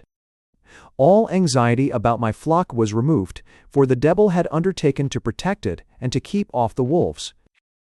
This freedom from care, however, made me begin to tire of the devil's service, and I recommenced my attendance at church, till I was brought back into obedience to the evil one by Michel Verdung, when I renewed my compact on the understanding that I should be supplied with money. In a wood near Chastel-Charnon we met with many others whom I did not recognize. We danced, and each had in his or her hand a green taper with a blue flame. Still under the delusion that I should obtain money, Michael persuaded me to move with the greatest celerity, and in order to do this, after I had stripped myself, he smeared me with a salve, and I believed myself then to be transformed into a wolf. I was at first somewhat horrified at my 4 wolf's feet, and the fur with which I was covered all at once, but I found that I could now travel with the speed of the wind. This could not have taken place without the help of our powerful master, who was present during our excursion, though I did not perceive him till I had recovered my human form. When we had been 1 or 2 hours in this condition of metamorphosis, Michel smeared us again, and quick as thought, we resumed our human forms. The salve was given us by our masters. To me it was given by Moisset, to Michel by his own master, Guillemin. Pierre declared that he felt no exhaustion after his excursions, though the judge inquired particularly whether he felt that prostration after his unusual exertion, of which witches usually complained. Indeed, the exhaustion consequent on a werewolf raid was so great that the lycanthropist was often confined to his bed for days and could hardly move hand or foot, much in the same way as the berserkir and hamramir in the north were utterly prostrated after their fit had left them. In one of his werewolf runs, Pierre fell upon a boy of 6 or 7 years old, with his teeth, intending to rend and devour him, but the lad screamed so loud that he was obliged to beat a retreat to his clothes and smear himself again, in order to recover his form and escape detection. He and Michel, however, one day tore to pieces a woman as she was gathering peas, and a M. de Chusnay, who came to her rescue, was attacked by them and killed. On another occasion, they fell upon a little girl of 4 years old and ate her up, with the exception of one arm. Michel thought the flesh most delicious. Another girl was strangled by them, and her blood lapped up. Of a third, they ate merely a portion of the stomach. One evening at dusk, Pierre leaped over a garden wall and came upon a little maiden of 9 years old, engaged upon the weeding of the garden beds. She fell on her knees and entreated Pierre to spare her, but he snapped the neck and left her a corpse, lying among her flowers. On this occasion he does not seem to have been in his wolf's shape. He fell upon a goat which he found in the field of Pierre Lerugen and bit it in the throat, but he killed it with a knife. Michel was transformed in his clothes into a wolf, but Pierre was obliged to strip, and the metamorphosis could not take place with him unless he were stark naked.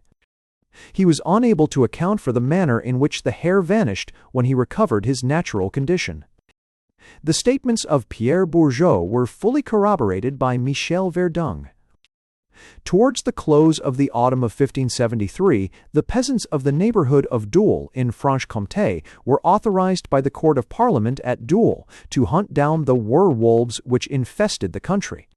The authorization was as follows. According to the advertisement made to the Sovereign Court of Parliament at Dole, that in the territories of Espagne, Salvange, Corchepon, and the neighboring villages has often been seen and met for some time past a werewolf, who, it is said, has already seized and carried off several little children, so that they have not been seen since. And since he has attacked and done injury in the country to some horsemen who kept him of only with great difficulty and danger to their persons, the said court, desiring to prevent any greater danger, has permitted, and does permit, those who are abiding or dwelling in the said places and others, notwithstanding all edicts concerning the chase, to assemble with pikes, halberts, arquebuses, and sticks, to chase and to pursue the said werewolf in every place where they may find or seize him, to tie and to kill, he hire, without incurring any pains or penalties. See drats, aidh, dida, even at the meeting of the said court, on the 13th day of the month, September, 1573, it was some time, however, before the loup-garou was caught. In a retired spot near Amanges, half shrouded in trees, stood a small hovel of the rudest construction. Its roof was of turf, and its walls were blotched with lichen. The garden to this cot was run to waste, and the fence round it broken through. As the hovel was far from any road, and was only reached by a path over moorland and through forest, it was seldom visited, and the couple who lived in it were not such as would make many friends. The man, Gilles Garnier, was a sombre, ill-looking fellow, who walked in a stooping attitude, and whose pale face, livid complexion, and deep-set eyes under a pair of coarse and bushy brows, which met across the forehead, were sufficient to repel anyone from seeking his acquaintance. Gilles seldom spoke, and when he did, it was in the broadest patois of his country. His long grey beard and retiring habits procured for him the name of the Hermit of Saint Bonneau, though no one for a moment attributed to him any extraordinary amount of sanctity. The hermit does not seem to have been suspected for some time, but one day, as some of the peasants of Chastenoy were returning home from their work, through the forest, the screams of a child and the deep baying of a wolf attracted their notice, and on running in the direction whence the cries sounded, they found a little girl defending herself against a monstrous creature, which was attacking her tooth and nail, and had already wounded her severely in 5 places. As the peasants came up, the creature fled on all fours into the gloom of the thicket. It was so dark that it could not be identified with certainty, and whilst some affirmed that it was a wolf, others thought they had recognized the features of the hermit. This took place on the 8th November. On the 14th, a little boy of 10 years old was missing, who had been last seen at a short distance from the gates of Dole. The hermit of Bonneau was now seized and brought to trial at Dole, when the following evidence was extracted from him and his wife and substantiated in many particulars by witnesses. On the last day of Michaelmas, under the form of a wolf, at a mile from Dole, in the farm of Gorge, a vineyard belonging to Chastenoy, near the wood of La Serre, Gilles Gamier had attacked a little maiden of 10 or 12 years old, and had slain her with his teeth and claws. He had then drawn her into the wood, stripped her, gnawed the flesh from her legs and arms, and had enjoyed his meal so much that, inspired with conjugal affection, he had brought some of the flesh home for his wife Apolline. 8 days after the Feast of All Saints, again in the form of a werewolf, he had seized another girl near the meadowland of La Poupe on the territory of Athum and Chastenoy, and was on the point of slaying and devouring her when 3 Persians came up, and he was compelled to escape. On the 14th day after All Saints, also as a wolf, he had attacked a boy of 10 years old, a mile from Doule, between Gradesans and Menotte, and had strangled him. On that occasion he had eaten all the flesh off his legs and arms, and had also devoured a great part of the belly. One of the legs he had rent completely from the trunk with his fangs. On the Friday before the last feast of Bartholomew, he had seized a boy of 12 or 13 under a large pear trees near the wood of the village Perouse, and had drawn him into the thicket and killed him, intending to eat him as he had eaten the other children. But the approach of men hindered him from fulfilling his intention. The boy was, however, quite dead, and the men who came up declared that Gilles appeared as a man, and not as a wolf. The hermit of Bonneau was sentenced to be dragged to the place of public execution, and there to be burned alive, a sentence which was rigorously carried out. In this instance, the poor maniac fully believed that actual transformation into a wolf took place. He was apparently perfectly reasonable on other points, and quite conscious of the acts he had committed. We come now to a more remarkable circumstance, the affliction of a whole family with the same form of insanity. Our information is derived from Boguese's Stussors de Sorcier, 1603–1610. Pernette Gandelon was a poor girl in the Jura, who in 1598 ran about the country on all fours, in the belief that she was a wolf. One day, as she was ranging the country in a fit of lycanthropic madness, she came upon 2 children who were plucking wild strawberries. Filled with a sudden passion for blood, she flew at the little girl and would have brought her down had not her brother, a lad of 4 years old, defended her lustily with a knife. Pernette, however, wrenched the weapon from his tiny hand, flung him down, and gashed his throat so that he died of the wound. Pernette was torn to pieces by the people in their rage and horror. Directly after, Pierre, the brother of Pernette Gendillon, was accused of witchcraft. He was charged with having led children to the Sabbath, having made hail, and having run about the country in the form of a wolf. The transformation was effected by means of a salve which he had received from the devil. He had on one occasion assumed the form of a hare, but usually he appeared as a wolf, and his skin became covered with shaggy gray hair. He readily acknowledged that the charges brought against him were well-founded, and he allowed that he had, during the period of his transformation, fallen on and devoured both beasts and human beings. When he desired to recover his true form, he rolled himself in the dewy grass. His son Georges asserted that he had also been anointed with the salve, and had gone to the Sabbath in the shape of a wolf. According to his own testimony, he had fallen upon 2 goats in one of his expeditions. One Maundy, Thursday night, he had lain for 3 hours in his bed in a cataleptic state, and at the end of that time had sprung out of bed. During this period he had been in the form of a wolf to the witch's Sabbath. His sister Antoinette confessed that she had made hail, and that she had sold herself to the devil, who had appeared to her in the shape of a black he-goat. She had been to the Sabbath on several occasions. Pierre and Georges in prison behaved as maniacs, running on all fours about their cells and howling dismally. Their faces, arms, and legs were frightfully scarred with the wounds they had received from dogs when they had been on their raids. Boguet accounts for the transformation not taking place by the fact of their not having the necessary salves by them. All 3, Pierre, Georges, and Antoinette, were hung and burned. Thévenin Paget, who was a witch of the most unmistakable character, was also frequently changed into a she-wolf, according to her own confession, in which state she had often accompanied the devil over hill and dale, slaying cattle and falling on and devouring children. The same thing may be said of Claude Isson Prost, a lame woman, Claude Isson Guillaume, and Isson Roquet, who owned to the murder of 5 children. On the 14th of December, in the same year as the execution of the Gandelon family, 1598, a tailor of Chalons was sentenced to the flames by the Parliament of Paris for lycanthropy. This wretched man had decoyed children into his shop, or attacked them in the gloaming when they strayed in the woods, had torn them with his teeth and killed them, after which he seems calmly to have dressed their flesh as ordinary meat, and to have eaten it with great relish. The number of little innocents whom he destroyed is unknown. A whole cask full of bones was discovered in his house. The man was perfectly hardened, and the details of his trial were so full of horrors and abominations of all kinds that the judges ordered the documents to be burned.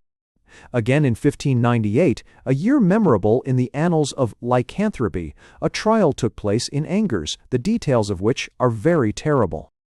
In a wild and unfrequented spot near Caude, some countrymen came one day upon the corpse of a boy of 15, horribly mutilated and bespattered with blood. As the men approached, 2 wolves, which had been rending the body, bounded away into the thicket. The men gave chase immediately, following their bloody tracks till they lost them, when suddenly crouching among the bushes, his teeth chattering with fear, they found a man half naked, with long hair and beard, and with his hands dyed in blood. His nails were long as claws, and were clotted with fresh gore, and shreds of human flesh. This is one of the most puzzling and peculiar cases which come under our notice. The wretched man, whose name was Roulet, of his own accord stated that he had fallen upon the lad and had killed him by smothering him, and that he had been prevented from devouring the body completely by the arrival of men on the spot. Roulet proved on investigation to be a beggar from house to house in the most abject state of poverty. His companions in mendicity were his brother John and his cousin Julian. He had been given lodging out of charity in a neighboring village, but before his apprehension he had been absent for 8 days. Before the judges, Roulet acknowledged that he was able to transform himself into a wolf by means of a salve which his parents had given him, When questioned about the two wolves which had been seen leaving the corpse, he said that he knew perfectly well who they were, for they were his companions, Jean and Julien, who possessed the same secret as himself. He was shown the clothes he had worn on the day of his seizure, and he recognized them immediately. He described the boy whom he had murdered, gave the date correctly, indicated the precise spot where the deed had been done, and recognized the father of the boy as the man who had first run up when the screams of the lad had been heard. In prison, Roulet behaved like an idiot. When seized, his belly was distended and hard. In prison he drank one evening a whole pailful of water, and from that moment refused to eat or drink. His parents, on inquiry, proved to be respectable and pious people, and they proved that his brother John and his cousin Julien had been engaged at a distance on the day of Roulet's apprehension. "What is your name, and what your estate?" asked the judge, Pierre Hérault. "My name is Jacques Roulet, my age 35. I am poor and a mendicant." "What are you accused of having done?" "Of being a thief, of having offended God. My parents gave me an ointment. I do not know its composition." "When rubbed with this ointment, do you become a wolf?" "No, but for all that, I killed and ate the child Cornier. I was a wolf." "Were you dressed as a wolf?" "I was dressed as I am now. I had my hands and my face bloody, because I had been eating the flesh of the said child." "Do your hands and feet become paws of a wolf?" "Yes, they do." "Does your head become like that of a wolf? Your mouth become larger?" "I do not know how my head was at the time. I used my teeth. My head was as it is today. I have wounded and eaten many other little children. I have also been to the Sabbath." The lieutenant criminel sentenced Roulet to death. He, however, appealed to the Parliament at Paris, and this decided that as there was more folly in the poor idiot than malice and witchcraft, his sentence of death should be commuted to 2 years' imprisonment in a madhouse, that he might be instructed in the knowledge of God, whom he had forgotten in his utter poverty. 1. Né 1. La Cour du Parlement, par arrêt, mist l'appellation, et la sentence, dont il avoit esté appel à néant, et néanmoins ordonna que le dit Roulet serait mis à l'hôpital Saint-Germain-des-Prés, où on est accoutumé de mettre les folles, pour y demeurer l'espace de 2 ans, en 150 fif sentence au under de scac, which où on est accoutumé bon. Afin d'être instruit, être plus, être essai, tant de son esprit, que ramener à la connaissance de Dieu, que l'extrême pauvreté lui avait fait miscognostre. Chapter VI. Jean Grenier. On the sand dunes, a wolf attacks Marguerite Poirier. Jean Grenier brought to trial, his confessions, charges of cannibalism proved, his sentence, behavior in the monastery, visit of Delancre. One fine afternoon in the spring, some village girls were tending their sheep on the sand dunes, which intervene between the vast forests of pine covering the greater portion of the present department of Landes in the south of France, and the sea. The brightness of the sky, the freshness of the air puffing up off the blue, twinkling Bay of Biscay, the hum or song of the wind as it made rich music among the pines which stood like a green uplifted wave on the east, the beauty of the sandhills, speckled with golden cistus or patched with gentian blue. By the low-growing gramille couché, the charm of the forest skirts, tinted variously with the foliage of cork trees, pines, and acacia, the latter in full bloom, a pile of rose-colored or snowy flowers, all conspired to fill the peasant maidens with joy, and to make their voices rise in song and laughter, which rung merrily over the hills and through the dark avenues of evergreen trees. Now, a gorgeous butterfly attracted their attention, then a flight of quails skimming the surface. "Ah!" exclaimed Jacqueline Alsoun. "Ah! If I had my stilts and bats, I would strike the little birds down, and we should have a fine supper." "Now, if they would fly ready cooked into one's mouth, as they do in foreign parts," said another girl. "Have you got any new clothes for the Jean?" asked a third. "My mother has laid by to purchase me a smart cap with gold lace." "You will turn the head of Etienne altogether, Annette," said Jean Gabarient. "But what is the matter with the sheep?" She asked, because the sheep which had been quietly browsing before her, on reaching a small depression in the dune, had started away as though frightened at something. At the same time, one of the dogs began to growl and show his fangs. The girls ran to the spot and saw a little fall in the ground, in which, seated on a log of fir, was a boy of 13. The appearance of the lad was peculiar. His hair was of a tawny red and thickly matted, falling over his shoulders and completely covering his narrow brow. His small pale gray eyes twinkled with an expression of horrible ferocity and cunning from deep sunken hollows. The complexion was of a dark olive color. The teeth were strong and white, and the canine teeth protruded over the lower lip when the mouth was closed. The boy's hands were large and powerful, the nails black and pointed like birds' talons. He was ill-clothed and seemed to be in the most abject poverty. The few garments he had on him were in tatters, and through the rents the emaciation of his limbs was plainly visible. The girls stood round him, half frightened and much surprised, but the boy showed no symptoms of astonishment. His face relaxed into a ghastly leer, which showed the whole range of his glittering white fangs. "Well, my maidens," said he in a harsh voice, "which of you is the prettiest, I should like to know? Can you decide among you?" "What do you want to know for?" asked Jean Gaborian, the eldest of the girls, aged 18, who took upon herself to be spokesman for the rest. "Because I shall marry the prettiest," was the answer. "Ah," said Jean jokingly, "that is, if she will have you, which is not very likely, as we none of us know you, or anything about you." "I am the son of a priest," replied the boy curtly. "Is that why you look so dingy and black?" "No, I am dark-colored, because I wear a wolfskin sometimes." "A wolfskin," echoed the girl, "and pray who gave it you?" "One called Pierre Labarrant." "There is no man of that name hereabouts. Where does he live?" A scream of laughter mingled with howls, and breaking into strange gulping bursts of fiend-like merriment from the strange boy. The little girls recoiled, and the youngest took refuge behind Jean. "Do you want to know Pierre Labarrant, lass? Hey, he's a man with an iron chain about his neck, which he is ever engaged in gnawing. Do you want to know where he lives, lass? Ha! In a place of gloom and fire, where there are many companions, some seated on iron chairs, burning, burning, others stretched on glowing beds, burning too. Some cast men upon blazing coals, others roast men before fierce flames, others again plunge them into cauldrons of liquid fire." The girls trembled and looked at each other with scared faces, and then again at the hideous being which crouched before them. "You want to know about the wolf-skin cape?" continued he. "Pierre Labarrant gave me that. He wraps it round me, and every Monday, Friday, and Sunday, and for about an hour at dusk every other day, I am a wolf. A werewolf.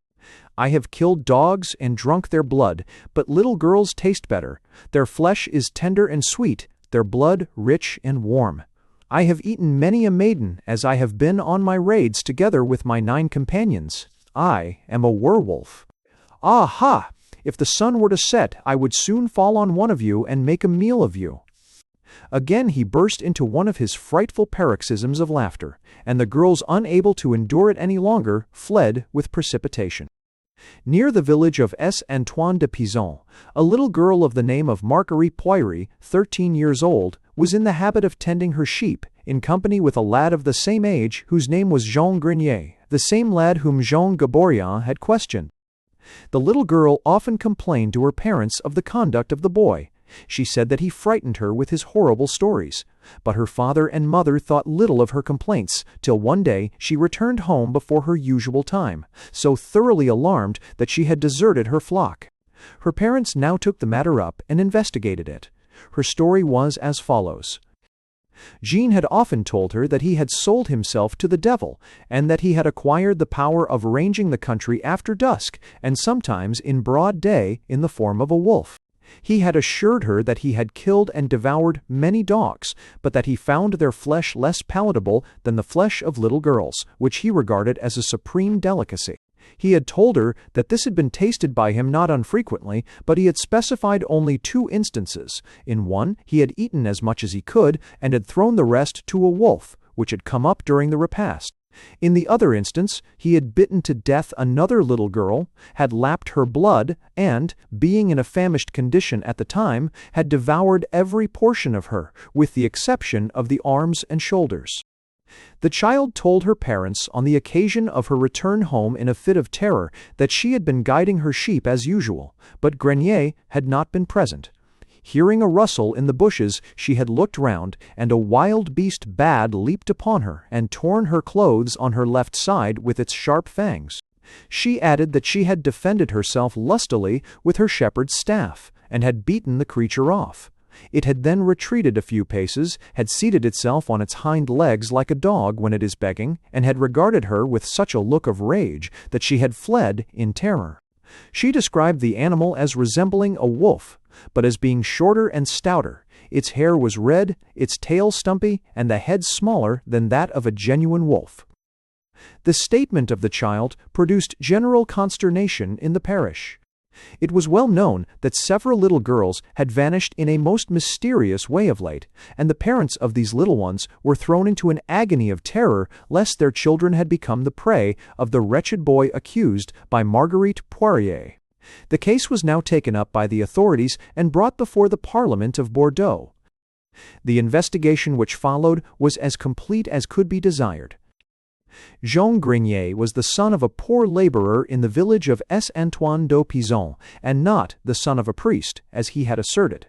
3 months before his seizure he had left home, and had been with several masters doing odd work, or wandering about the country begging. He had been engaged several times to take charge of the flocks belonging to farmers, and had as often been discharged for neglect of his duties. The lad exhibited no reluctance to communicate all he knew about himself, and his statements were tested one by one, and were often proved to be correct. The story he related of himself before the court was as follows. When I was 10 or 11 years old, my neighbor, Hilaire, introduced me, in the depths of the forest, to a M. de la Forest, a black man, who signed me with his nail, and then gave to me and Hilaire a salve and a wolfskin. From that time have I run about the country as a wolf. The charge of Marguerite Poirier is correct. My intention was to have killed and devoured her, but she kept me off with a stick. I have only killed one dog, a white one, and I did not drink its blood. When questioned touching the children, whom he said he had killed and eaten as a wolf, he allowed that he had once entered an empty house on the way between Escoutras and Escoutras and Escoutras. Anne lay in a small village, the name of which he did not remember, and had found a child asleep in its cradle. And as no one was within to hinder him, he dragged the baby out of its cradle, carried it into the garden, leaped the hedge, and devoured as much of it as satisfied his hunger. What remained he had given to a wolf. In the parish of Saint-Antoine-d'Aupizan, he had attacked a little girl, as she was keeping sheep. She was dressed in a black frock. He did not know her name. He tore her with his nails and teeth, and ate her. 6 weeks before his capture, he had fallen upon another child, near the stone bridge, in the same parish. In Eperon, he had assaulted the hound of a certain M. Millen, and would have killed the beast, had not the owner come out with his rapier in his hand. Jean said that he had the wolf-skin in his possession, and that he went out hunting for children, at the command of his master, the lord of the forest. Before transformation he smeared himself with the salve, which be preserved in a small pot, and hid his clothes in the thicket. He usually ran his courses from 1 to 2 hours in the day, when the moon was at the wane, but very often he made his expeditions at night. On one occasion he had accompanied Hilaire, but they had killed no one. He accused his father of having assisted him and of possessing a wolfskin. He charged him also with having accompanied him on one occasion, when he attacked and ate a girl in the village of Grilland, whom he had found tending a flock of geese. He said that his stepmother was separated from his father. He believed the reason to be because she had seen him once vomit the paws of a dog and the fingers of a child. He added that the lord of the forest had strictly forbidden him to bite the thumbnail of his left hand, which nail was thicker and longer than the others, and had warned him never to lose sight of it, as long as he was in his werewolf disguise. Hilaire was apprehended, and the father of Jean Grenier himself claimed to be heard by examination. The account given by the father and stepmother of Jean coincided in many particulars with the statements made by their son. The localities where Grenier declared he had fallen on children were identified. The times when he said the deeds had been done accorded with the dates given by the parents of the missing little ones when their losses had occurred. The wounds which Jean affirmed that he had made, and the manner in which he had dealt them, coincided with the descriptions given by the children he had assaulted. He was confronted with Marguerite Poirier, and he singled her out from among 5 other girls, pointed to the still open gashes in her body, and stated that he had made them with his teeth when he attacked her in wolf form, and she had beaten him off with a stick. He described an attack he had made on a little boy whom he would have slain, had not a man come to the rescue and exclaimed, "I'll have you presently."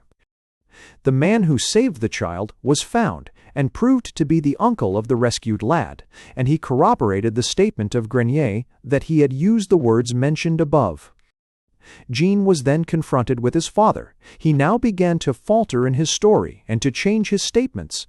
The examination had lasted long, and it was seen that the feeble intellect of the boy was wearied out, so the case was adjourned.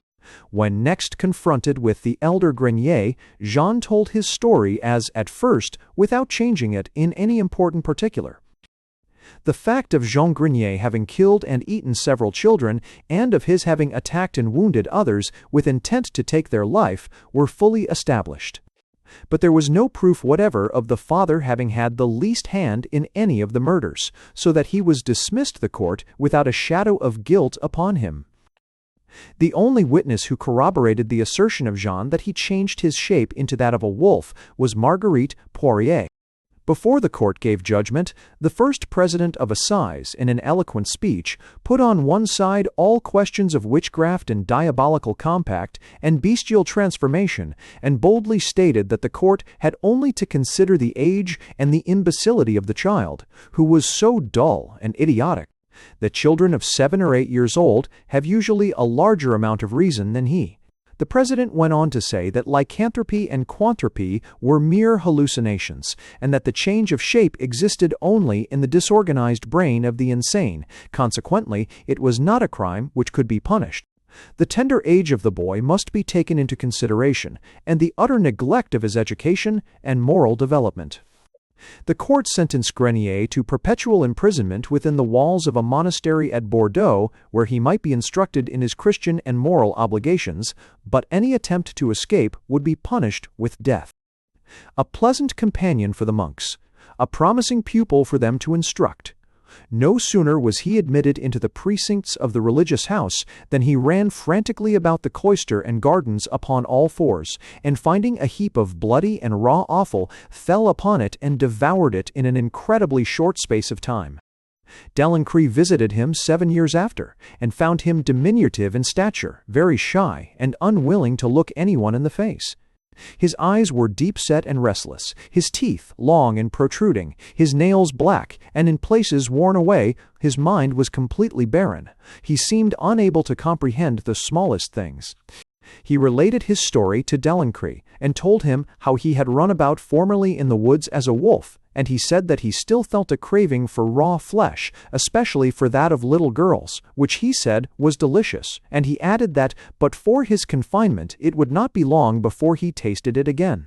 He said that the Lord of the Forest had visited him twice in the prison, but that he had driven him off with the sign of the cross. The account he then gave of his murders coincided exactly with what had come out in his trial, and beside this, his story of the compact he had made with the Black One, and the manner in which his transformation was effected, also coincided with his former statements. He died at the age of 20 after an imprisonment of 7 years, shortly after Delancre's visit. 1-1. D1. Delancre, Delinconstant, ex Tableau de l'Inconstant, NW, SPI 305. In the 2 cases of Roulet and Grenier, the courts referred the whole matter of lycanthropy, or animal transformation, to its true and legitimate cause, an aberration of the brain. From this time, medical men seem to have regarded it as a form of mental malady to be brought under their treatment, rather than as a crime to be punished by law. But it is very fearful to contemplate that there may still exist persons in the world filled with a morbid craving for human blood, which is ready to impel them to commit the most horrible atrocities, should they escape the vigilante of their guards, or break the bars of the madhouse which restrains them. Chapter VI. Folklore relating to wolves. Barrenness of English folklore, Devonshire traditions, derivation of werewolf, cannibalism in Scotland, the Angus robber, the Carl of Perth, French superstitions, Norwegian traditions, Danish tales of werewolves, Holstein stories, the werewolf in the Netherlands, among the Greeks, the Serbs, the White Russians, the Poles, Horiers and Cain. The Russians, a Russian receipt for becoming a werewolf, the Bohemian Velkodlak, Armenian story, Indian tales, Abyssinian Buddhists, American transformation tales, a Slovakian household tale, similar Greek, Barony, and Icelandic tales. English folklore is singularly barren of werewolf stories, the reason being that wolves had been extirpated from England under the Anglo-Saxon kings, and therefore ceased to be objects of dread to the people. The traditional belief in werewolfism must, however, have remained long in the popular mind, though at present it has disappeared, for the word occurs in old ballads and romances. Oh, was it dwarwolf in the wood? Or was it mermaid in the sea? Or was it man, or vile woman, my eyen true love, that misshaped thee? There is also the romance of William and the werewolf in Hartshorn, 1 Mun, but this professes to be a translation from the French. 9.1. Hartshorn, Ancient Metrical Tales P256. See also The Witch Cake in Crumex's S. Remains of Nithsdale Song. For he of French, this fair tale fairest dede translate, in essay of English, men in English specie. In the popular mind, the cat or the hare have taken the place of the wolf for witches' transformation, and we hear often of the hags attending the devil's sabbath in these forms. In Devonshire, they range the moors in the shape of black dogs, and I know a story of 2 such creatures appearing in an inn and nightly drinking the cider, till the publican shot a silver button over their heads, when they were instantly transformed into 2 ill-favored old ladies of his acquaintance. On Heathfield, near Tavistock, the wild huntsman rides by full moon with his woosh-hounds, and a white hare, which they pursued, was once rescued by a goody returning from market, and discovered to be a transformed young lady. Gervase of Tilbury says in his Otia Imperalia, Vitimus frequenter in Anglia, per lunationes, homines in lupos mutari, quad hominum genus, as exterufos Galli vocant, Angli vero wealth, decunt, where enim Angles, virum sonat, wilfi, lupum. Gervase may be right in his derivation of the name, and werewolf may mean manwolf, though I have elsewhere given a different derivation, and one which I suspect is truer. But Gervase has grounds for his assertion that owayer signifies man. It is so in Anglo-Saxon, viver in Gothic, vire in Latin, alver in Icelandic, vera, alre, Zendic, wire, Old Prussian, wires, Alredish, Old Prussian, mera, Sanskrit, alres, ensga, alweris selfistes, for more times. There have been cases of cannibalism in Scotland, but no bestial transformation is hinted at in connection with them. Thus Boethius, in his History of Scotland, tells us of a robber and his daughter who devoured children, and Lindsay of Pitscotty gives a full account. About this time, 1460, there was ane brigand Taine with his Hale family, who haunted a place in Angus. This mischievous man had an execrable fashion to take all young men and children he could steal away quietly, or take away without knowledge, and eat them, and the younger they were, esteemed them the mair tender and delicious. For the whilk cause and damnable abuse, he with his wife and bairns were all burnt, except on young wench of a year old who was saved and brought to Dundee, where she was brought up and fostered, and when she came to a woman's years, she was condemned and burnt quick for that crime. It is said that when she was coming to the place of execution, there gathered an huge multitude of people, and specially of women, cursing her that she was so unhappy to commit so damnable deeds, to whom she turned about with an ireful countenance, saying, Wherefore chide ye with me, as if I had committed an unworthy act? Give me credence and trow me. If ye had experience of eating men and women's flesh, ye wold think it so delicious that ye wold never forbear it again. So, but any sign of repentance, this unhappy traitor died in the sight of the people. 40. Lindsay's Chronicles of Scotland, 1814, p. 163. Wyntoun also has a passage in his metrical chronicle regarding a cannibal who lived shortly before his own time, and he may easily have heard about him from surviving contemporaries. It was about the year 1340 when a large portion of Scotland had been devastated by the arms of Edward Dye. About Perth there was the country Sae waste, that wonder waste to see, for intil, well great space thereby, wes nother house left, nor erbry. Of deer there wes then seek foison profusion, that they wold near come to the town, Sae great default was near that stead, that money were in hunger dead. A carley, they said, was near thereby, that wold act set us traps, commonly, children and women for to slay, and swains that he might overta, and ate them all that he get, might, jupust and cleek, till name behight. That sary life continued he, while waste but folk was the country, and 3 Wyntoun's S. Chronicle. II 236. We have only to compare these two cases with those recorded in the last two chapters, and we see at once how the popular mind in Great Britain had lost the idea of connecting change of form with cannibalism. A man guilty of the crimes committed by the Angus Brigand or the Carl of Perth would have been regarded as a werewolf in France or Germany and would have been tried for lycanthropy. S. Jerome, by the way, brought a sweeping charge against the Scots. He visited Gaul in his youth, about 80, and he writes, "When I was a young man in Gaul, I may have seen the Attacati, a British people who live upon human flesh, and when they find herds of pigs, droves of cattle, or flocks of sheep in the woods, they cut off the haunches of the men and the breasts of the women, and these they regard as great dainties. In other words, they prefer the shepherd to his flock." Gibbon, who quotes this passage, says on it, "If in the neighborhood of the commercial and literary town of Glasgow a race of cannibals has really existed, we may contemplate, in the period of the Scottish history, the opposite extremes of savage and civilized life. Such reflections tend to enlarge the circle of our ideas, and to encourage the pleasing hope that New Zealand may produce in a future age, the Hume of the Southern Hemisphere. If traditions of werewolves are scanty in England, it is quite the reverse if we cross the water. In the south of France, it is still believed that fate has destined certain men to be lycanthropists, that they are transformed into wolves at full moon.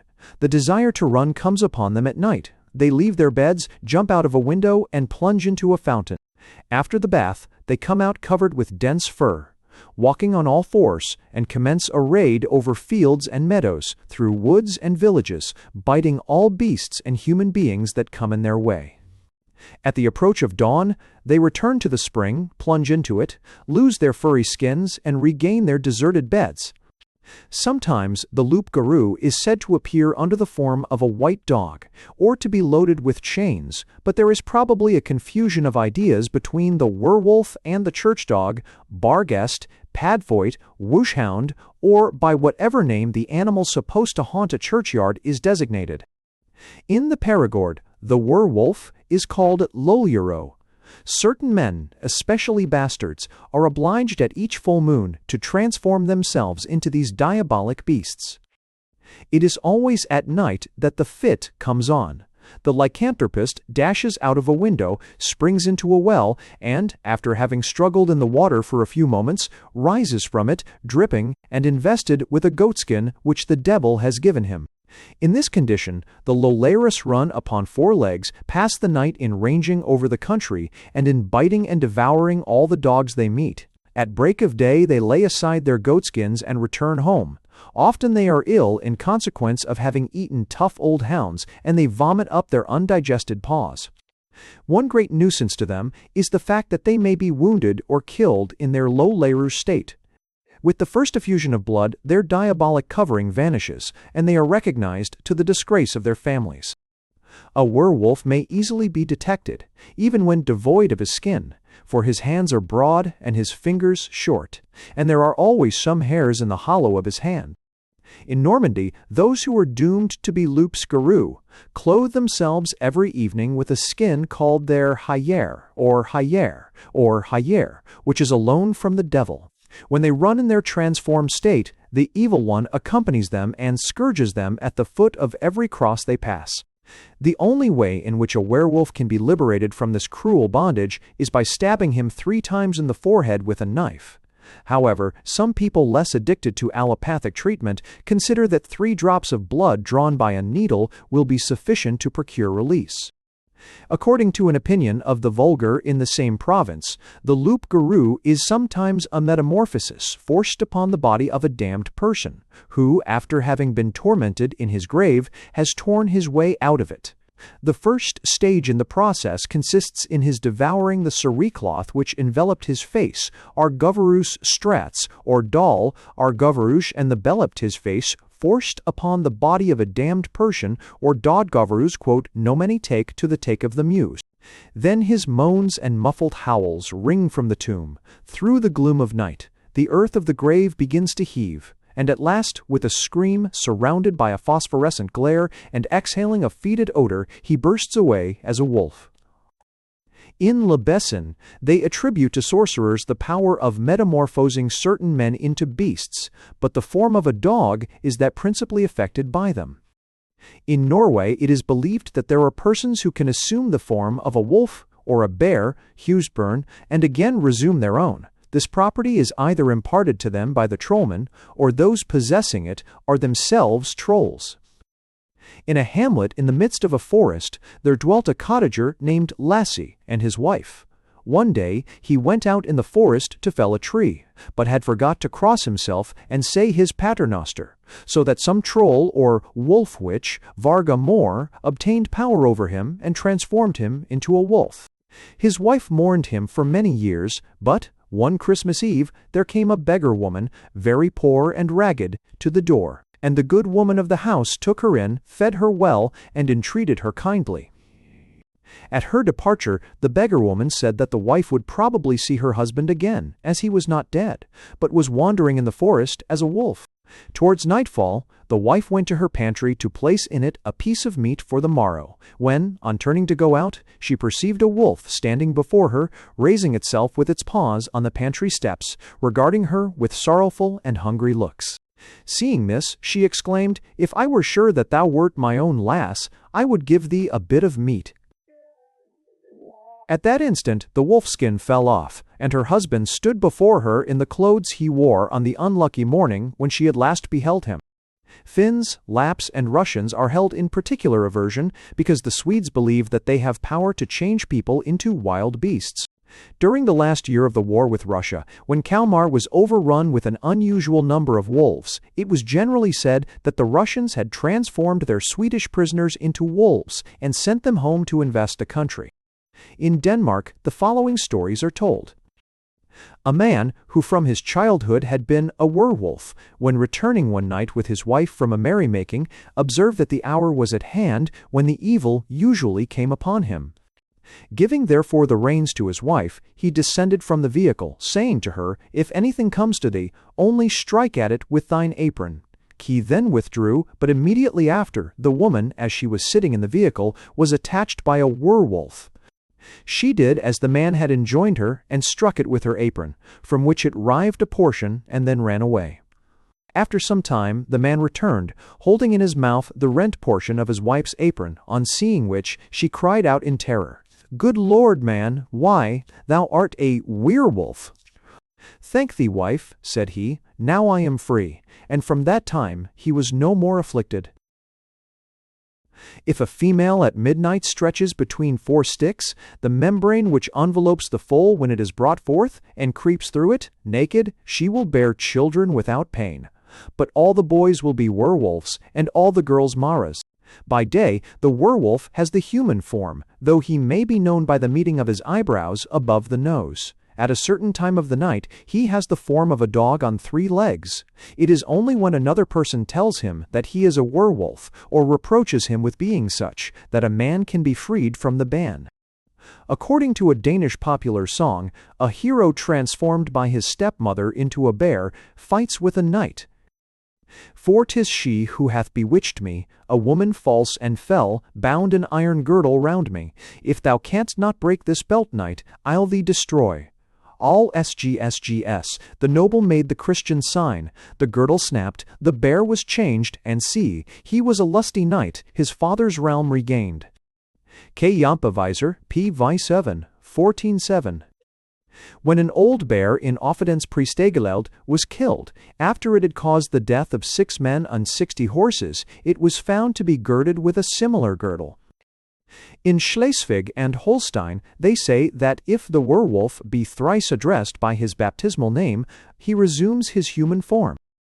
On a hot harvest day, some reapers lay down in the field to take their noontide sleep, when one who could not sleep observed that the fellow next to him rose softly, and having girded himself with a strap, became a werewolf. A young man belonging to Gegerup, returning late one night from Billund, was attacked, when near Gegerup, by 3 werewolves, and would probably have been torn to pieces, had he not saved himself by leaping into a rye field, for there they had no more power over him. At Caseburg, on the Isle of Usedom, a man and his wife were busy in the field making hay, when after some time the woman said to the man that she had no more peace, she could stay no longer, and went away. But she had previously desired her husband to promise that if perchance a wild beast should come that way, he would cast his hat at it and then run away, and it would do him no injury. She had been gone but a short while, when a wolf came swimming across the swine, and ran directly towards the haymakers.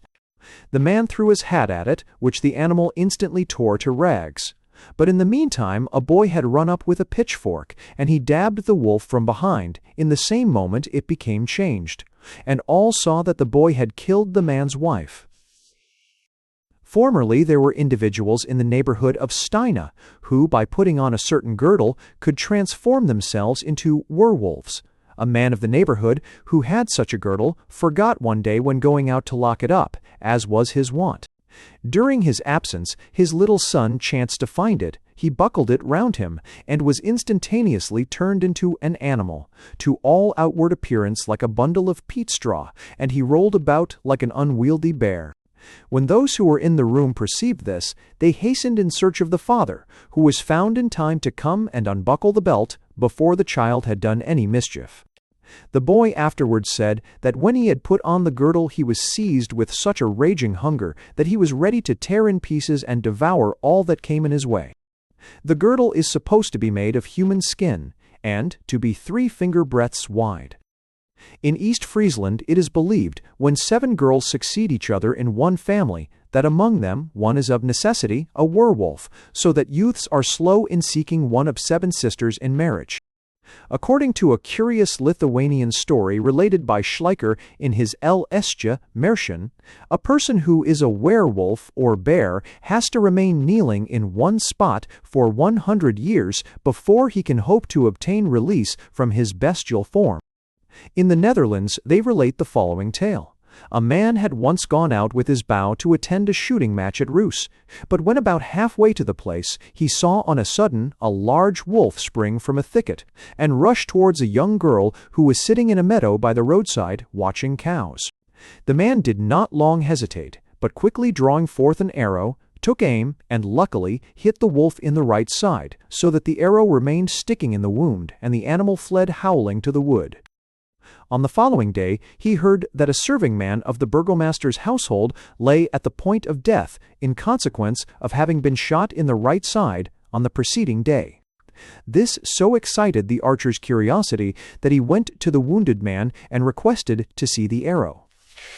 He recognized it immediately as one of his own. Then, having desired all present to leave the room, he persuaded the man to confess that he was a werewolf, and that he had devoured little children. On the following day he died. Among the Bulgarians and Slovakians, the werewolf is called verkolak, a name resembling that given it by the modern Greeks, Greek brokolakas stida. The Greek werewolf is closely related to the vampire. The lycanthropist falls into a cataleptic trance, during which his soul leaves his body, enters that of a wolf, and ravens for blood. On the return of the soul, the body is exhausted and aches as though it had been put through violent exercise. After death, lycanthropists become vampires. They are believed to frequent battlefields in wolf or hyena shapes, and to suck the breath from dying soldiers, or to enter houses and steal the infants from their cradles. Modern Greeks call any savage-looking man, with dark complexion, and with distorted, misshapen limbs, a Greek brukolaka or W-sex, and suppose him to be invested with power of running in wolf form. The Serbs connect the vampire and the werewolf together, and call them by one name, vel koslak. These rage chiefly in the depths of winter. They hold their annual gatherings, and at them divest themselves of their wolf skins, which they hang on the trees around them. If anyone succeeds in obtaining the skin and burning it, the Volkoslak is thenceforth disenchanted. The power to become a werewolf is obtained by drinking the water which settles in a footprint left in clay by a wolf. Among the White Russians, the Awakalik is a man who has incurred the wrath of the devil, and the evil one punishes him by transforming him into a wolf and sending him among his relations, who recognize him and feed him well. He is a most amiably disposed werewolf, for he does no mischief and testifies his affection for his kindred by licking their hands. He cannot, however, remain long in any place, but is driven from house to house and from hamlet to hamlet by an irresistible passion for change of scene. This is an ugly superstition, for it sets a premium on standing well with the evil one. The Slovakians merrily term a drunkard a volkodlak, because, forsooth, he makes a beast of himself. A Slovakian household where wolf tale closes this chapter. The Poles have their werewolves, which rage twice in the year, at Christmas and at midsummer. According to a Polish story, if a witch lays a girdle of human skin on the threshold of a house in which a marriage is being celebrated, the bride and bridegroom, and bridesmaids and groomsmen, should they step across it, are transformed into wolves. After 3 years, however, the witch will cover them with skins with the hair. Turned outward, immediately they will recover their natural form. On one occasion, a witch cast a skin of too scanty dimensions over the bridegroom, so that his tail was left uncovered. He resumed his human form, but retained his lupine caudal appendage, i.e., tail, Jaiag. The Russians call the werewolf oboro, which signifies one transformed. The following receipt is given by them for becoming one. He who desires to become an oborot, let him seek in the forest a hewn-down tree. Let him stab it with a small copper knife, and walk round the tree, repeating the following incantation. On the sea, on the ocean, on the island, on Bujan, on the empty pasture gleams the moon, on an ash stock lying, in a green wood, in a gloomy vale. Toward the stock wandereth a shaggy wolf. Horned cattle seeking for his sharp white fangs. But the wolf enters not the forest, but the wolf dives not into the shadowy vale. Moon, moon, gold-horned moon, cheek. The flight of bullets blunt the hunter's knives, break the shepherd's cudgels, cast wild fear upon all cattle, on men, on all creeping things, that they may not catch the grey wolf, that they may not rend his warm skin. My word is binding, more binding than sleep, more binding than the promise of a hero. Then he springs thrice over the tree and runs into the forest, transformed into a wolf. 4. Sachero, Inland, 1838, number 17. In the ancient Bohemian lexicon of Vassarad, AD 1202, the werewolf is called Vilkodlak and is explained as faunus. Safarik says, under that head, Incubi sepe improbi existunt mulieribus, et irum peregunt concubitum, quos demones Galli ducios non cupont. And, in another place, vil kodlaki, incubi, siv invidi, ab inviando passimcum animalibus, onde et incubi dicuntur ab incubando, homines wansratrand cros ramani phonos ficarios dicuntunt. That the same belief in lycanthropy exists in Armenia is evident from the following story told by Haxthausen in his Trans-Caucasia, Leipzig, I-322. A man once saw a wolf, which had carried off a child, dash past him. He pursued it hastily, but was unable to overtake it. At last he came upon the hands and feet of a child, and a little further on he found a cave, in which lay a wolfskin. This he cast into a fire, and immediately a woman appeared, who howled and tried to rescue the skin from the flames. The man, however, resisted, and, as soon as the hide was consumed, the woman had vanished in the smoke. In India, on account of the prevalence of the doctrine of metempsychosis, the belief in transformation is widely diffused. Traces of genuine lycanthropy are abundant in all regions whither Buddhism has reached. In Ceylon, in Tibet, and in China, we find it still forming a portion of the national creed. In the Panchatantra is a story of an enchanted Brahmin's son, who by day was a serpent, by night a man. Vikramaditya's father, the son of Indra, was condemned to be an ass by day and a man by night. A modern Indian tale is to this effect. A prince marries a female ape, but his brothers wed handsome princesses. At a feast given by the queen to her stepdaughters, there appears an exquisitely beautiful lady in gorgeous robes. This is none other than the she-ape, who has laid aside her skin for the occasion. The prince slips out of the room and burns the skin, so that his wife is prevented from resuming her favorite appearance.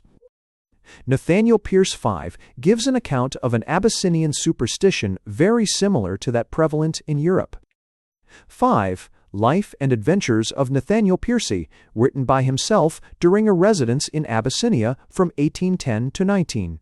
London, 1831. He says that in Abyssinia the gold and silversmiths are highly regarded, but that the ironworkers are looked upon with contempt as an inferior grade of beings. Their kinsmen even ascribe to them the power of transforming themselves into hyenas or other savage beasts. All convulsions and hysterical disorders are attributed to the effect of their evil eye. The Amhara call them Buddha, the Tigray, DTBB. There are also Mohammedan and Jewish Buddhas. It is difficult to explain the origin of this strange superstition. These Buddhas are distinguished from other people by wearing gold earrings, and Coffin declares that he has often found hyenas with these rings in their ears, even among the beasts which he has shot or speared himself. But how the rings got into their ears is more than Coffin was able to ascertain. Beside their power to transform themselves into hyenas or other wild beasts, all sorts of other strange things are ascribed to them.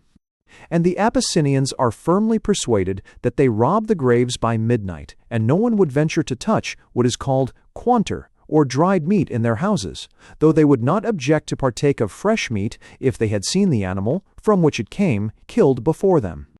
Coffin relates, as eyewitness of the fact, the following story, affixed. Among his servants was a Buddha, who, one evening, whilst it was still light, came to his master and asked leave of absence till the following morning. He obtained the required leave and departed, but scarcely had Coffin turned his head when one of his men exclaimed, "Look! There he is, changing himself into hyena, pointing in the direction taken by the Buddha." Coffin turned to look, and although he did not witness the process of transformation, the young man had vanished from the spot on which he had been standing, not 100 paces distant, and in his place was a hyena running away. The place was a plain without either bush or tree to impede the view. Next morning the young man returned, and was charged by his companions with the transformation. This he rather acknowledged than denied, for he excused himself on the plea that it was the habit of his class. This statement of Pierce is corroborated by a note contributed by Sir Gardner Wilkinson to Rawlinson's Herodotus book I. Vish. J. Hive. Hart, 105. A class of people in Abyssinia are believed to change themselves into hyenas when they like. On my appearing to discredit it, I was told by one who lived for years there that no well-informed person doubted it, and that he was once walking with one of them when he happened to look away for a moment, and on turning again towards his companion, he saw him trotting off in the shape of a hyena. He met him afterwards in his old form. These worthies are blacksmiths. G.W.W. A precisely similar superstition seems to have existed in America, for Joseph Acosta, Hist. Hiest, Hist. 1 Not. Not is indest, relates that the ruler of a city in Mexico, who was sent for by the predecessor of Montezuma, transformed himself before the eyes of those who were sent to seize him into an eagle, a tiger, and an enormous serpent. He yielded at last, and was condemned to death. No longer in his own house, he was unable to work miracles so as to save his life. The Bishop of Chiapa, a province of Guatemala, in a writing published in 1702, ascribes the same power to the naguals, or national priests, who labored to bring back to the religion of their ancestors the children brought up as Christians by the government. After various ceremonies, when the child instructed advanced to embrace him, the nagual suddenly assumed a frightful aspect and, under the form of a lion or tiger, appeared chained to the young Christian convert. Requile de Voyages 9, or Requile de Voyages, Tom, Wine, I. 87. Among the North American Indians, the belief in transformation is very prevalent. The following story closely resembles one very prevalent all over the world. One Indian fixed his residence on the borders of the Great Bear Lake, taking with him only a dog big with young. In due time, this dog brought forth 8 pups. Whenever the Indian went out to fish, he tied up the pups to prevent the straying of the litter.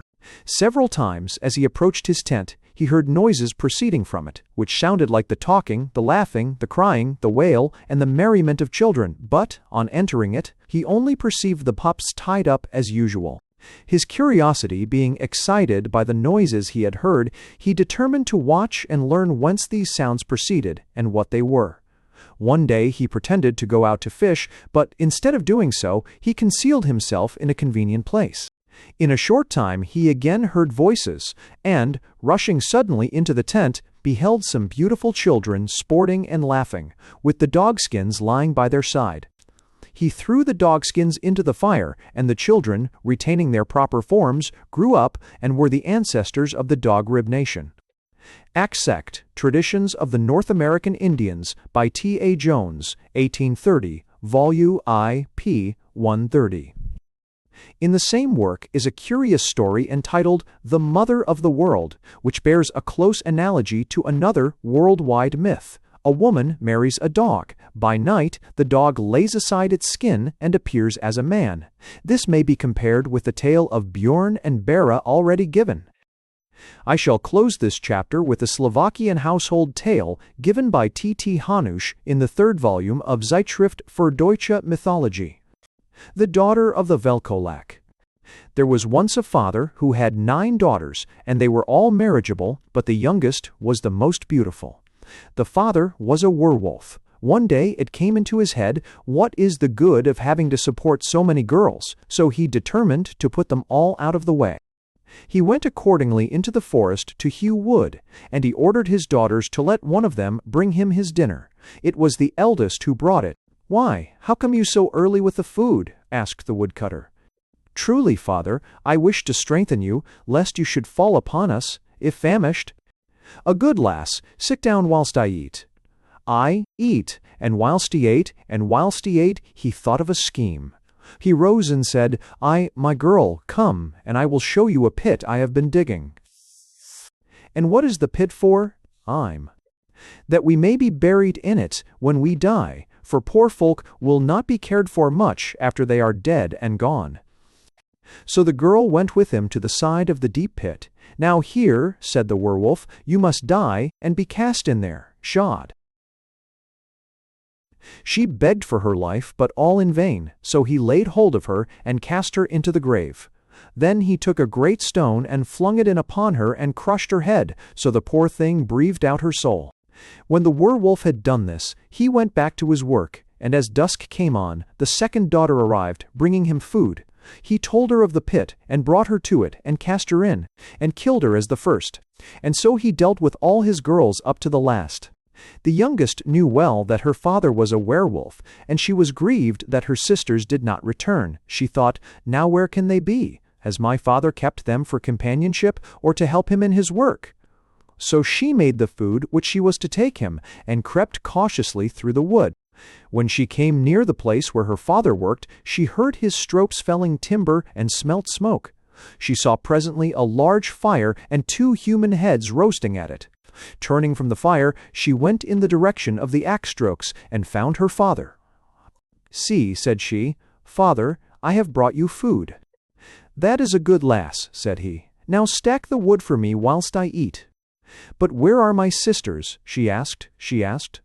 "Down in yon valley drawing wood," he replied. "Follow me, and I will bring you to them." "Ah, see." They came to the pit. Then he told her that he had dug it for a grave. "Now," said he, "you must die, and be cast into the pit with your sisters." "Turn aside, father," she asked, "whilst I strip of my clothes, and then slay me if you will." He turned aside as she requested, and then, she gave him a push, and he tumbled headlong into the hole he had dug for her. She fled for her life, for the werewolf was not injured, and he soon would scramble out of the pit.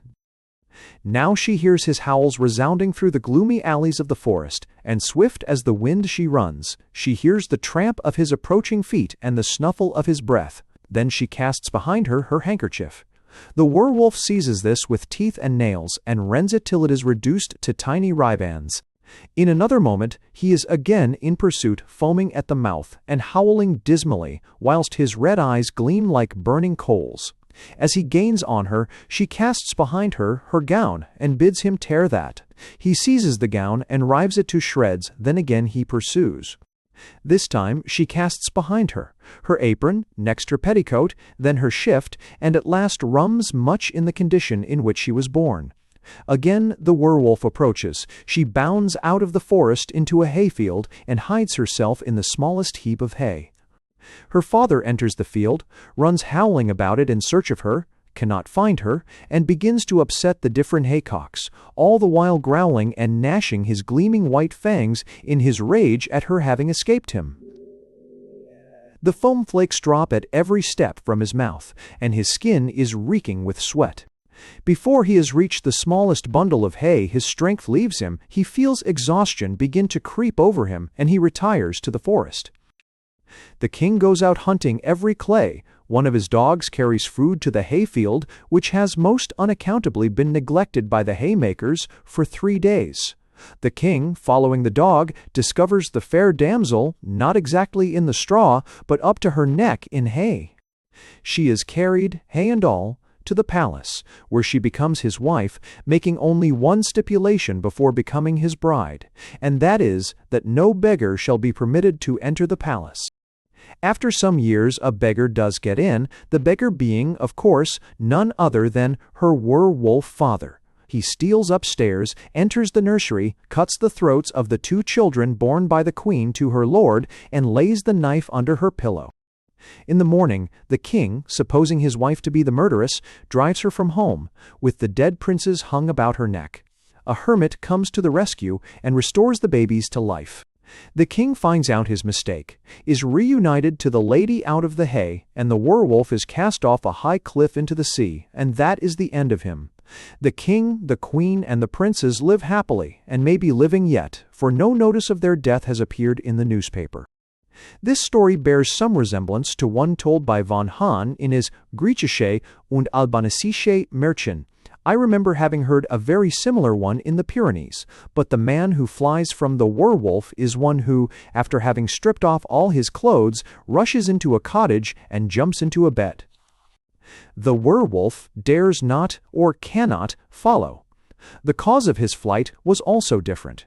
He was a Freemason who had divulged the secret, and the werewolf was the master of his lodge in pursuit of him. In the Bernays story, there is nothing similar to the last part of the Slovakian tale, and in the Greek one, the transformation and the pursuit are omitted, though the woman-eater is called Dog's Head, much as an outlaw in the north of Europe was said to be wolf-headed.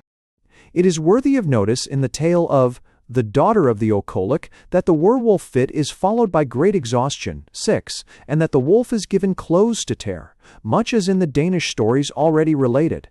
There does not seem to be any indication of his laving changed his shape, at least no change is mentioned, his hands are spoken of, and he swears and curses his daughter in broad Slovakian. The fit very closely resembles that to which Skallagrim, the Icelander, was subject. It is a pity that the maid Brock in the Icelandic tale did not fall upon her legs like the young lady in the hay. 6. Compare this with the exhaustion following a berserker fit, and that which succeeded the attacks to which M. Bertrand was subject. Chapter X. Natural Causes of Lycanthropy. Innate cruelty, its 3 forms, dummallert, Andreas Bichel, a Dutch priest, other instances of inherent cruelty, cruelty united to refinement, a Hungarian bather in blood, suddenness with which the passion is developed, cannibalism in pregnant, women in maniacs, hallucination, how produced, Salves, the story of Lucius, self-deception.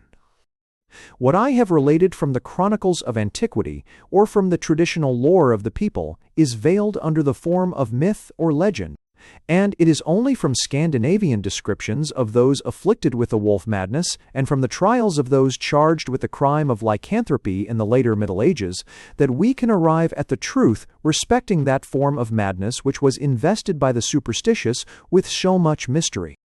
It was not till the close of the Middle Ages that lycanthropy was recognized as a disease. But it is one which has so much that is ghastly and revolting in its form, and it is so remote from all our ordinary experience, that it is not surprising that the casual observer should leave the consideration of it, as a subject isolated and perplexing, and be disposed to regard as a myth that which the feared investigation might prove a reality.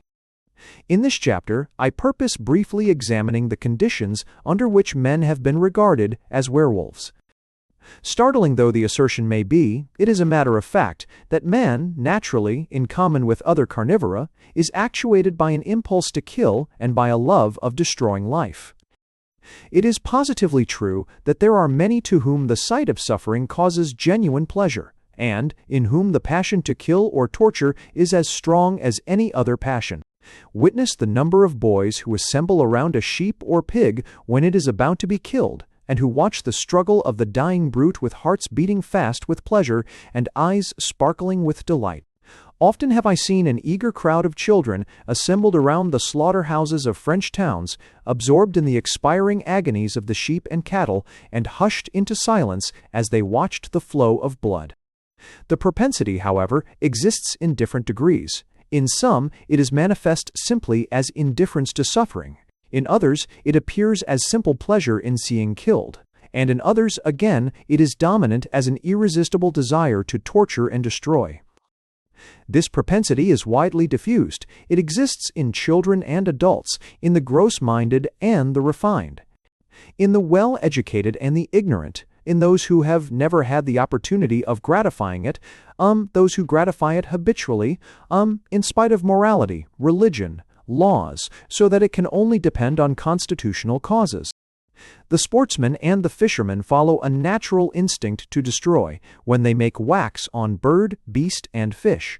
The pretense that the spoil is sought for the table cannot be made with justice, as the sportsman cares little for the game he has obtained when once it is consigned to his pouch. The motive for his eager pursuit of bird or beast must be sought elsewhere. It will be found in the natural craving to extinguish life, which exists in his soul. Why does a child impulsively strike at a butterfly as it flits past him? He cares nothing for the insect when once it is beaten down at his feet, unless it be quivering in its agony, when he will watch it with interest. The child strikes at the fluttering creature because it has life in it, and he has an instinct within him impelling him to destroy life wherever he finds it. Parents and nurses know well that children by nature are cruel, and that humanity has to be acquired by education. A child will gloat over the sufferings of a wounded animal till his mother bids him. An unsophisticated child would not dream of terminating the poor creature's agonies abruptly, any more than he would swallow whole a bonbon till he had well sucked it. Inherent cruelty may be obscured by after-impressions, or may be kept under moral restraint. The person who is constitutionally a Nero may scarcely know his own nature, till by some accident the master passion becomes dominant and sweeps all before it. A relaxation of the moral check, a shock to the controlling intellect, an abnormal condition of body are sufficient to allow the passion to assert itself. As I have already observed, this passion exists in different persons in different degrees. In some, it is exhibited in simple want of feeling for other people's sufferings. This temperament may lead to crime, for the individual who is regardless of pain in another will be ready to destroy that other, if it suit his own purposes. Such an one was the pauper Dumoulard, who was the murderer of at least 6 poor girls, and who attempted to kill several others. He seems not to have felt much gratification in murdering them, but to have been so utterly indifferent to their sufferings that he killed them solely for the sake of their clothes, which were of the poorest description. He was sentenced to the guillotine and executed in 1862. 1.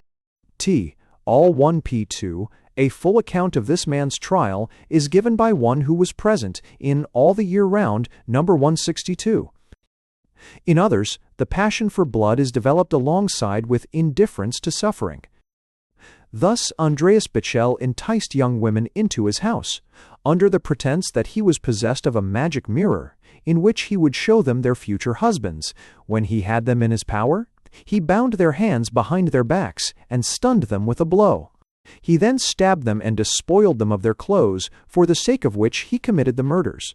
But as he killed the young women, the passion of cruelty took possession of him, and he hacked the poor girls to pieces whilst they were still alive, in his anxiety to examine their insides. Catherine Seidel he opened with a hammer and a wedge, from her breast downwards, whilst still breathing. I may say, he remarked at his trial, that during the operation I was so eager that I trembled all over, and I longed to rive off a piece and eat it. Andreas Bichel was executed in 1809. 14. 2. The case of Andreas Bichel is given in Lady Duff Gordon's Remarkable Criminal Trials. Again, a third class of persons are cruel and bloodthirsty, because in them bloodthirstiness is a raging, insatiable passion. In a civilized country, those possessed by this passion are forced to control it through fear of the consequences, or to gratify it upon the brute creation. But in earlier days, when feudal lords were supreme in their domains, there had been frightful instances of their excesses, and the extent to which some of the Roman emperors indulged their passion for blood is matter of history. Gall gives several authentic instances of bloodthirstiness. Athirst Turi. A Dutch priest had such a desire to kill and to see killed that he became chaplain to a regiment that he might have the satisfaction of seeing deaths occurring wholesale in engagements. The same man kept a large collection of various kinds of domestic animals, that he might be able to torture their young. He killed the animals for his kitchen, and was acquainted with all the hangmen in the country, who sent him notice of executions, and he would walk for days that he might have the gratification of seeing a man executed. 3. Gall sur les fonctions du cerveau, Tom, E.V. In the field of battle, the passion is variously developed. Some feel positive delight in slaying, others are indifferent. An old soldier, who had been in Waterloo, informed me that, to his mind, there was no pleasure equal to running a man through the body, and that he could lie awake at night musing on the pleasurable sensations afforded him by that act. Highwaymen are frequently not content with robbery, but manifest a bloody inclination to torment and kill. John Rosbeck, for instance, is well known to have invented and exercised the most atrocious cruelties, merely that he might witness the sufferings of his victims, who were especially women and children. Neither fear nor torture could break him of the dreadful passion till he was executed. Gall tells of a violin player who, being arrested, confessed to 34 murders, all of which he had committed, not from enmity or intent to rob, but solely because it afforded him an intense pleasure to kill. Spurzheim-Fohr tells of a priest at Strasbourg who, though rich, and uninfluenced by envy or revenge, from exactly the same motive, killed 3 persons. 4. T. Doctrine of the Mind, p. 58. Gall relates the case of a brother of the Duke of Bourbon, Condé, Count of Charles, who, from infancy, had an inveterate pleasure in torturing animals. Growing older, he lived to shed the blood of human beings, and to exercise various kinds of cruelty. He also murdered many from no other motive, and shot at slaters for the pleasure of seeing them fall from the roofs of houses. Louis VI W.F. of France caused the death of 4,000 people during his reign. He used to watch their executions from a neighboring lattice. He had gibbets placed outside his own palace and himself conducted the executions. It must not be supposed that cruelty exists merely in the coarse and rude. It is quite as frequently observed in the refined and educated. Among the former, it is manifest chiefly in insensibility to the sufferings of others. In the latter, it appears as a passion, the indulgence of which causes intense pleasure. Those bloody tyrants, Nero and Caligula, Alexander Borgia and Robespierre, whose highest enjoyment consisted in witnessing the agonies of their fellow men, were full of delicate sensibilities and great refinement of taste and manner. I have seen an accomplished young woman of considerable refinement and of a highly strung nervous temperament string flies with her needle on a piece of thread, and watch complacently their flutterings. Cruelty may remain latent till, by some accident, it is aroused, and then it will break forth in a devouring flame. It is the same with the passion for blood as with the passions of love and hate. We have no conception of the violence with which they can rage till circumstances occur which call them into action. Love or hate will be dominant in a breast which has been in serenity, till suddenly the spark falls, passion blazes forth, and the serenity of the quiet breast is shattered forever. A word, a glance, a touch are sufficient to fire the magazine of passion in the heart and to desolate forever an existence. It is the same with bloodthirstiness. It may lurk in the deeps of some heart very dear to us. It may smolder in the bosom which is most cherished by us, and we may be perfectly unconscious of its existence there. Perhaps circumstances will not cause its development. Perhaps moral principle may have bound it down with fetters it can never break. Michael Wagoner 5 relates a horrible story which occurred in Hungary, suppressing the name of the person, as it was that of a still powerful family in the country. It illustrates what I have been saying, and shows how trifling a matter may develop the passion in its most hideous proportions.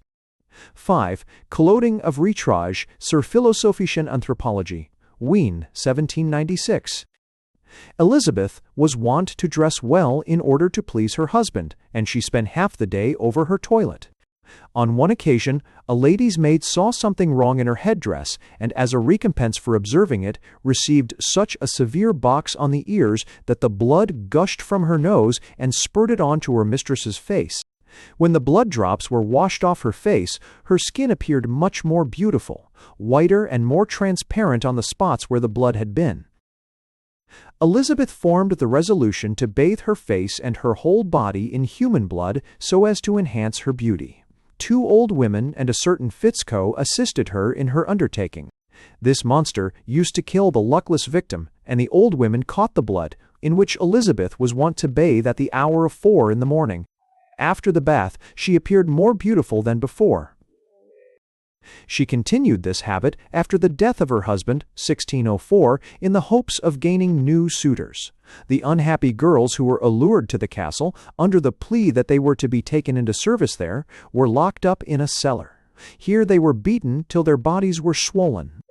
Elizabeth not unfrequently tortured the victims herself. Often she changed their clothes, which dripped with blood, and then renewed her cruelties. The swollen bodies were then cut up with razors. Occasionally she had the girls burned, and then cut up, but the great majority were beaten to death. At last her cruelty became so great that she would stick needles into those who sat with her in a carriage, especially if they were of her own sex. One of her servant girls she stripped naked, smeared her with honey, and so drove her out of the house. When she was ill, and could not indulge her cruelty, she bit a person who came near her sick-bed as though she were a wild beast.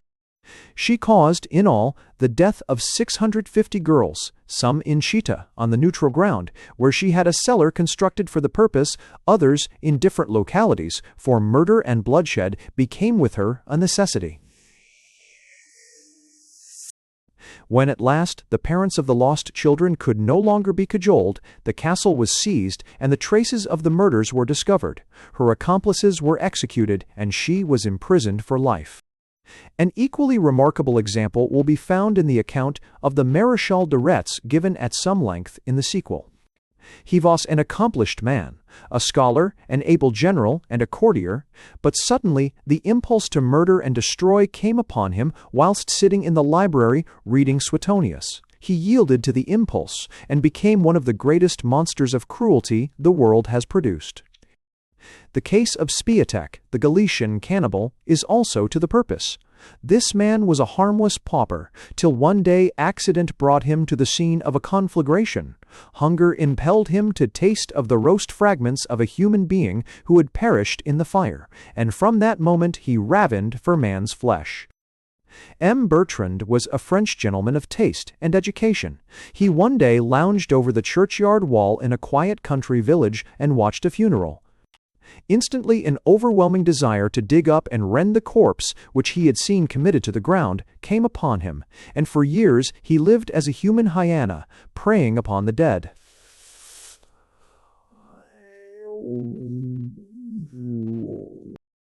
An abnormal condition of body sometimes produces this desire for blood. It is manifest in certain cases of pregnancy, when the constitution loses its balance, and the appetite becomes diseased. Schenck 6 Sex gives instances. Dal 6 End observations. Medic lib. M. de Gravitas. A pregnant woman saw a baker carrying loaves on his bare shoulder. She was at once filled with such a craving for his flesh that she refused to taste any food till her husband persuaded the baker, by the offer of a large sum, to allow his wife to bite him. The man yielded, and the woman fleshed her teeth in his shoulder twice, but he held out no longer. The wife bore twins on 3 occasions, twice living, the 3rd time dead. A woman in an interesting condition, near Andernach, on the Rhine, murdered her husband, to whom she was warmly attached, ate half his body, and salted the rest. When the passion left her, she became conscious of the horrible nature of her act, and she gave herself up to justice. In 1553, a wife cut her husband's throat and gnawed the nose and the left arm, whilst the body was yet warm. She then gutted the corpse and salted it for future consumption. Shortly after, she gave birth to 3 children, and she only became conscious of what she had done when her neighbors asked after the father, that they might announce to him the arrival of the little ones. In the summer of 1845, the Greek papers contained an account of a pregnant woman murdering her husband for the purpose of roasting and eating his liver. That the passion to destroy is prevalent in certain maniacs is well known. This is sometimes accompanied by cannibalism. Gruner 7 gives an account of a shepherd who was evidently deranged, who killed and ate 2 men. Marconet relates that a woman of Unterelsass, during the absence of her husband, a poor laborer, murdered her son, a lad 15 months old. She chopped of his legs and stewed them with cabbage. She ate a portion and offered the rest to her husband. It is true that the family were very poor, but there was food in the house at the time. In prison, the woman gave evident signs of derangement. 7. CDD Anthropophago, Bucano, Gen. 1792. 8. The Die Geisteskrankheiten. Berlin, 1844. Werdial, 1844. The cases in which bloodthirstiness and cannibalism are united with insanity are those which properly fall under the head of lycanthropy. The instances recorded in the preceding chapter point unmistakably to hallucination accompanying the lust for blood. Jean Grenier, Roulet, and others were firmly convinced that they had undergone transformation. A disordered condition of mind or body may produce hallucination in a form depending on the character and instincts of the individual. Thus, an ambitious man laboring under monomania will imagine himself to be a king. A covetous man will be plunged in despair, believing himself to be penniless, or exult at the vastness of the treasure which he imagines that he has discovered. The old man suffering from rheumatism or gout conceives himself to be formed of china or glass, and the fox hunter, tallyhos, at each new moon as though he were following a pack. In like manner, the naturally cruel man, if the least affected in his brain, will suppose himself to be transformed into the most cruel and bloodthirsty animal with which he is acquainted. The hallucinations under which lycanthropists suffered may have arisen from various causes. The older writers, as Forestus and Burton, regard the werewolf mania as a species of melancholy madness, and some do not deem it necessary for the patient to believe in his transformation for them to regard him as a lycanthropist. In the present state of medical knowledge, we know that very different conditions may give rise to hallucinations. In fever cases, the sensibility is so disturbed that the patient is often deceived as to the space occupied by his limbs, and he supposes them to be preternaturally distended or contracted. In the case of typhus, it is not uncommon for the sick person with deranged nervous system to believe himself to be double in the bed, or to be severed in half, or to have lost his limbs. He may regard his members as composed of foreign and often fragile materials, as glass, or he may so lose his personality as to suppose himself to have become a woman. A monomaniac who believes himself to be someone else seeks to enter into the feelings, thoughts, and habits of the assumed personality. And from the facility with which this is effected, he draws an argument, conclusive to himself, of the reality of the change. He thenceforth speaks of himself under the assumed character, and experiences all its needs, wishes, passions, and the like. The closer the identification becomes, the more confirmed is the monomaniac in his madness, the character of which varies with the temperament of the individual. If the person's mind be weak or rude and uncultivated, the tenacity with which he clings to his metamorphosis is feebler, and it becomes more difficult to draw the line between his lucid and insane utterances. Thus, Jean Grenier, who labored under this form of mania, said in his trial much that was true, but it was mixed with the ramblings of insanity. Hallucination may also be produced by artificial means, and there are evidences afforded by the confessions of those tried for lycanthropy that these artificial means were employed by them. I refer to the salve so frequently mentioned in witch and werewolf trials. The following passage is from the charming A Golden Ass of Apuleius, also Start. It proves that salves were extensively used by witches for the purpose of transformation, even in his day, 1 Start. Fotis showed me a crack in the door, and bade me look through it, upon which I looked and saw Pamphile first divest herself of all her garments, and then, having unlocked a chest, take from it several little boxes, and open one of the latter, which contained a certain ointment. Rubbing this ointment a good while previously between the palms of her hands, she anointed her whole body, from the very nails of her toes to the hair on the crown of her head. And when she was anointed all over, she whispered many magic words to a lamp, as if she were talking to it. Then she began to move her arms, first with tremulous jerks, and afterwards by a gentle undulating motion, till a glittering downy surface by degrees overspread her body, feathers and strong quills burst forth suddenly, her nose became a hard crooked beak, her toes changed to curved talons. And Pamphile was no longer Pamphile, but it was an owl I saw before me. And now, uttering a harsh, querulous scream, leaping from the ground by little and little in order to try her powers, and presently poising herself aloft on her pinions, she stretched forth her wings on either side to their full extent and flew straight away. Having now been actually a witness of the performance of the magical art and of the metamorphosis of Pamphile, I remained for some time in a stupefied state of astonishment. At last, after I had rubbed my eyes some time, had recovered a little from the amazement and abstraction of mind, and begun to feel a consciousness of the reality of things about me, I took hold of the hand of Fotis and said, "Sweet damsel, bring me, I beseech thee, a portion of the ointment with which thy mistress hath just now anointed, and when thou hast made me a bird, I will be thy slave, and even wait upon thee like a winged Cupid." Accordingly, she crept gently into the apartment, quickly returned with the box of ointment, hastily placed it in my hands, and then immediately departed. Elated to an extraordinary degree at the sight of the precious treasure, I kissed the box several times successively. And uttering repeated aspirations, in hopes of a prosperous flight, I stripped off my clothes as quick as possible, dipped my fingers greedily into the box, and having thence extracted a good large lump of ointment, rubbed it all over my body and limbs.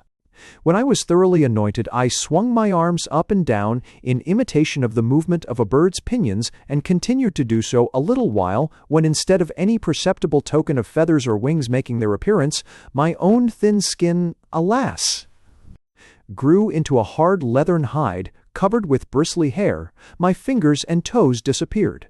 The palms of my hands and the soles of my feet became 4 solid hooves, and from the end of my spine a long tail projected. My face was enormous, my mouth wide, my nostrils gaping, my lips pendulous, and I had a pair of immoderately long, rough, hairy ears. In short, when I came to contemplate my transformation to its full extent, I found that, instead of a bird, I had become an ass. 9. Apuleius, Sir George Head's translation, Baii. Of what these magical salves were composed we know.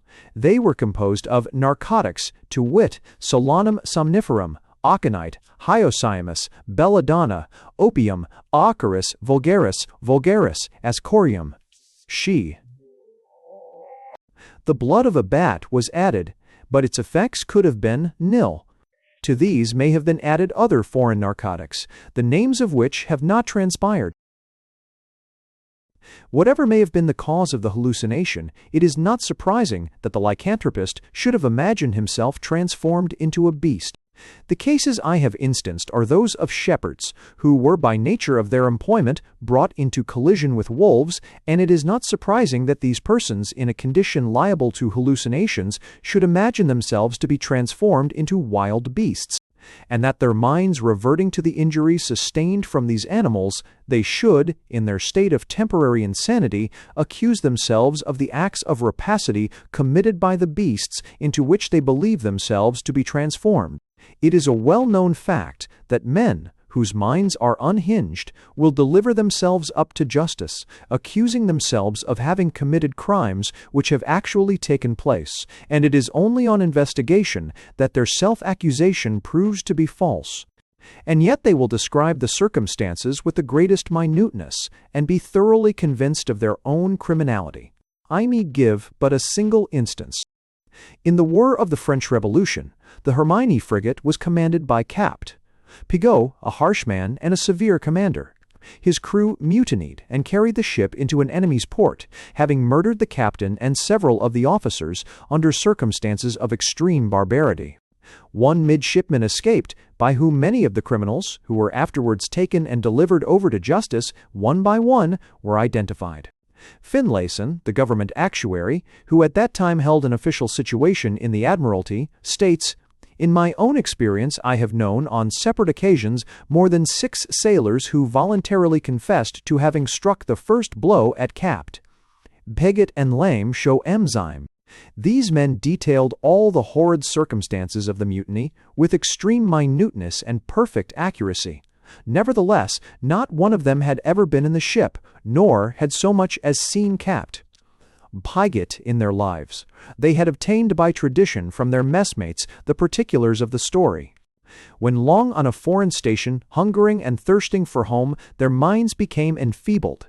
At length they actually believed themselves guilty of the crime over which they had so long brooded, and submitted with a gloomy pleasure to being sent to England in irons for judgment. At the Admiralty we were always able to detect and establish their innocence, in defiance of their own solemn asseverations." London Judicial Gazette, January 1803. Chapter X. Mythological Origin of the Werewolf Myth. Metempsychosis, sympathy between men and beasts, Finnbog and the bear, Osage and the beaver, the connection of soul and body, Buddhism, case of Mr. Holloway, popular ideas concerning the body, the derivation of the German, Leichnam, feather dresses, transmigration of souls, a Basque story, story from the Panchatantra, savage ideas regarding natural phenomena, thunder, lightning, and cloud, the origin of the dragon, John of Brompton's Dragon a Waterspout, the legend of Typhoeus, allegorizing of the effects of a hurricane, anthropomorphosis, the cirrus cloud, a heavenly swan, Urvasi, the storm cloud, a daemon, Vritra, and Rakshasas. Story of a Brahmin and a Rakshasas. Transformation into beasts forms an integral portion of all mythological systems. The gods of Greece were wont to change themselves into animals in order to carry out their designs with greater speed, security, and secrecy than in human forms. In Scandinavian mythology, Odin changed himself into the shape of an eagle, Loki into that of a salmon. Eastern religions abound in stories of transformation. The line of demarcation between this and the translation of a beast's soul into man, or a man's soul into a beast's metempsychosis, is very narrow. The doctrine of metempsychosis is founded on the consciousness of gradation between beasts and men. The belief in a soul-endowed animal world was present among the ancients, and the laws of intelligence and instinct were misconstrued or were regarded as a puzzle which no man might solve. The human soul with its consciousness seemed to be something already perfected in a pre-existing state, and, in the myth of metempsychosis, we trace the yearnings and gropings of the soul after the source whence its own consciousness was derived, counting its dreams and hallucinations as gleams of memory, recording acts which had taken place in a former state of existence. Modern philosophy has resumed the same thread of conjecture and thinks to see in man the perfected development of lower organisms. After death, the translation of the soul was supposed to continue. It became either absorbed into the nous, into Brahma, into the deity, or it sank in the scale of creation and was degraded to animate a brute. Thus, the doctrine of metempsychosis was emphatically one of rewards and punishments, for the condition of the soul after death depended on its training during life. A savage and bloodthirsty man was exiled, as in the case of Lycaon, into the body of a wild beast. The soul of a timorous man entered a hare, and drunkards or gluttons became swine. The intelligence which was manifest in the beasts bore such a close resemblance to that of man in the childhood and youth of the world that it is not to be wondered at if our forefathers failed to detect the line of demarcation drawn between instinct and reason, and failing to distinguish this, they naturally fell into the belief in metempsychosis. It was not merely a fancied external resemblance between the beast and man, but it was the perception of skill, pursuits, desires, sufferings, and griefs like his own in the animal creation, which led man to detect within the beast something analogous to the soul within himself. And this, notwithstanding the points of contrast existing between them, elicited in his mind so strong a sympathy that, without a great stretch of imagination, he invested the beast with his own attributes and with the full powers of his own understanding. He regarded it as actuated by the same motives, as subject to the same laws of honor, as moved by the same prejudices, and the higher the beast was in the scale, the more he regarded it as an equal. A singular illustration of this will be found in the Finnboga saga, CXI. Now we must relate about Finnbog. Afterward in the evening, when men slept, he rose, took his weapons, and went forth, following the tracks which led to the dairy farm. As was his wont, he stepped out briskly along the spoor till he came to the dairy. There he found the bear lying down, and he had slain the sheep, and he was lying on them lapping their blood. Then said Finnbog, "Stand up, Brain, make ready against me, that becomes you more than crouching over those sheep's carcasses."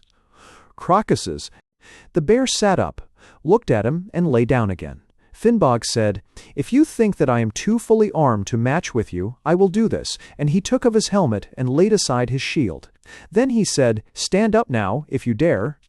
The bear sat up, shook his head, and then cast himself down again.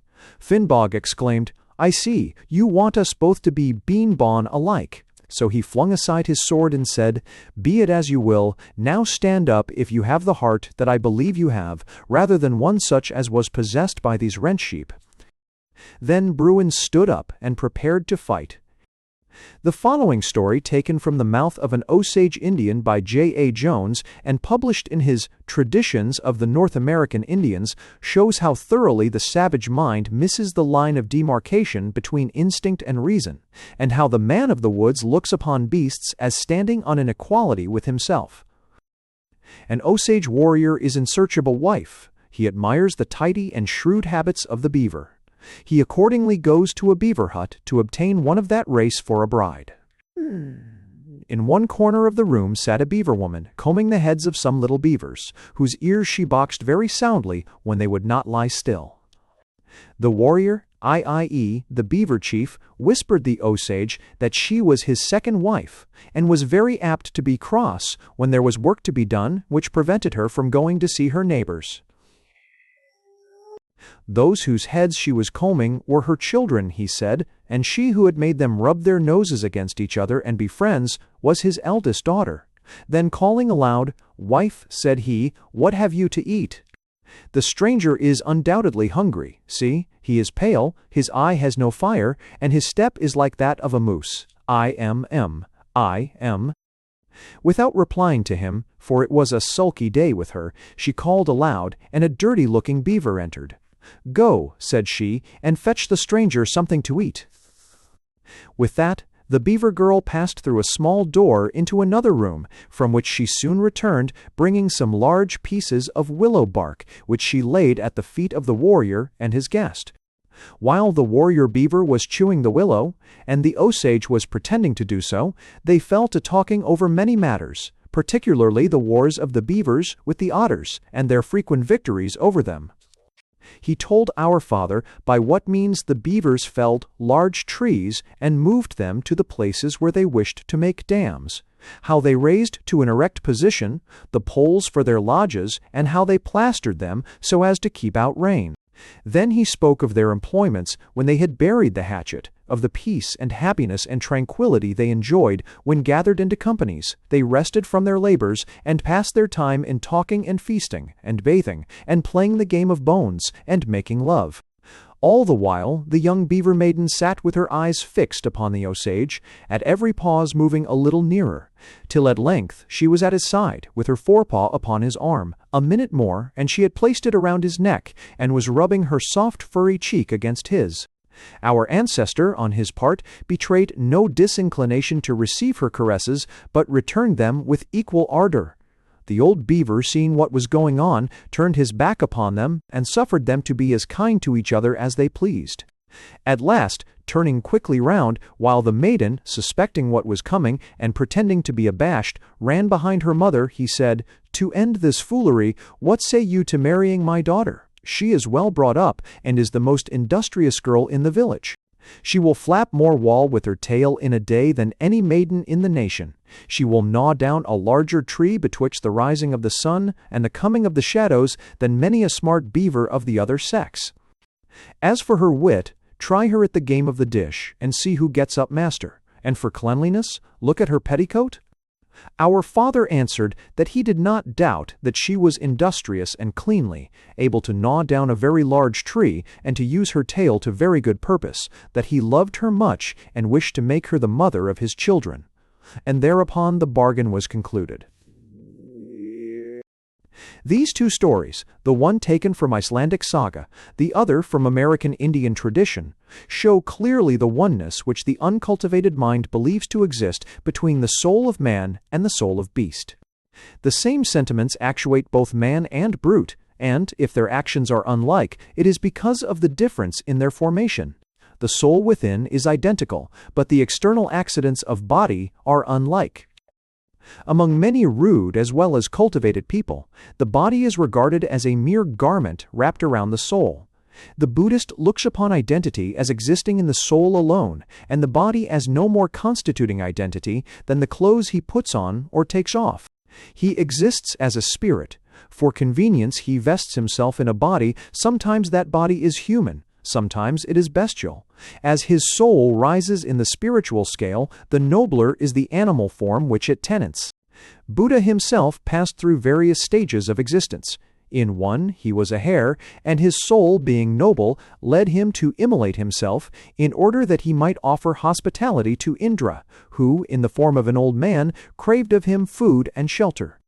The Buddhist regards animals with reverence. An ancestor may be tenanting the body of the ox he is driving, or a descendant may be running at his side barking and wagging his tail.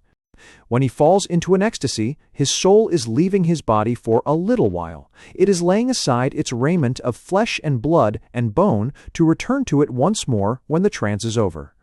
But this idea is not confined to Buddhists. It is common everywhere.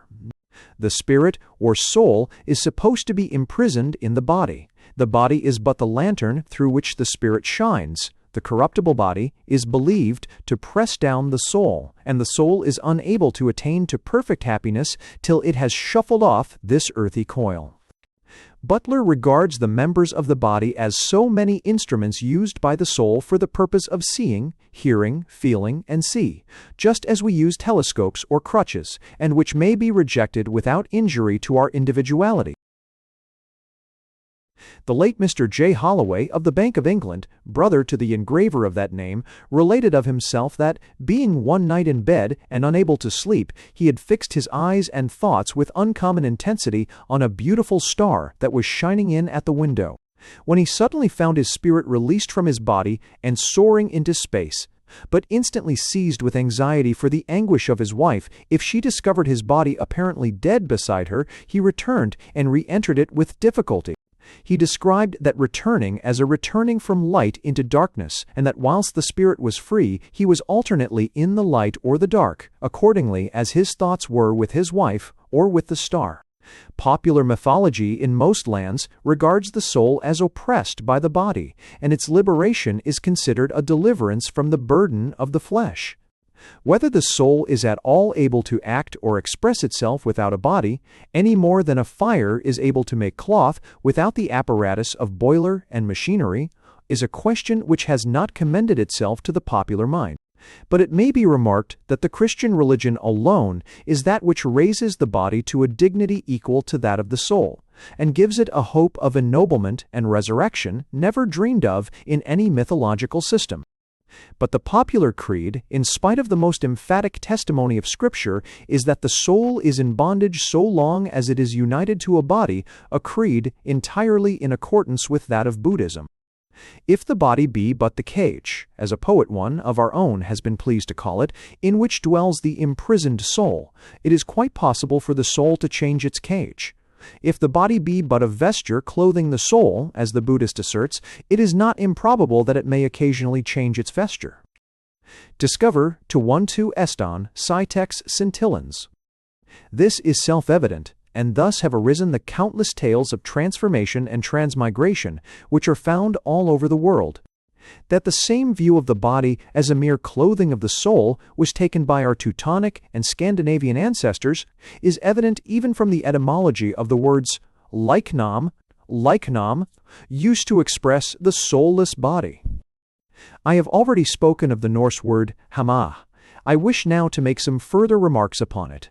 Hama is represented in Anglo-Saxon by Hama, in Saxon by Hama, in Old High German by Hama, in Old French by Homa, O Hama, to which are related the Gothic Gahaman, to which are related the Gothic Gahaman, Nufar, Kaman. A Kaman, in Greek, as end, you write Junese as a picture. Endueshtai, Greek, pendueshtai, baby nda, one ndiesha, gani ndiesha, sistai, gami ndi, Greek a, gabi esha, sista, for diesha, for krikane. In composition, we find this word as Lukhagner in Old Norse, in Old High German, Lukhamo, Anglo-Saxon, Lukhama, and Flukhama, Old Saxon, Alkama, Modern German, Lukhama, a body, IW. A garment of flesh, precisely as the bodies of birds are called in Old Norse Efjatherhamra, in Anglo-Saxon Efhetherhoma, in Old Saxon Efhetherhama, or feather dresses. And the bodies of wolves are called in Old Norse Elfshamra, and seals' bodies in Pharaoh's Kopahamra. The significance of the old verb ath hamaz is now evident. It is to migrate from one body to another, and hama skipte is a transmigration of the soul. The method of this transmigration consisted in simply investing the body with the skin of the animal into which the soul was to migrate. When Loki, the northern god of evil, went in quest of the stolen Idun, he borrowed of Freyja her falcon dress, and at once became, to all intents and purposes, a falcon. Thiassi pursued him as he left Thrymheimr, having first taken upon him an eagle's dress, and thereby become an eagle. In order to seek Thor's lost hammer, Loki borrowed again of Freyja her feather dress, and as he flew away in it, the feathers sounded as they winnowed the breeze after Mardunthi. In like manner, Cadmon speaks of an evil spirit flying away in feather dress. Said G. Hedji, huagiel, he med feather homan, flogan meate, wendan on wokne agi, G.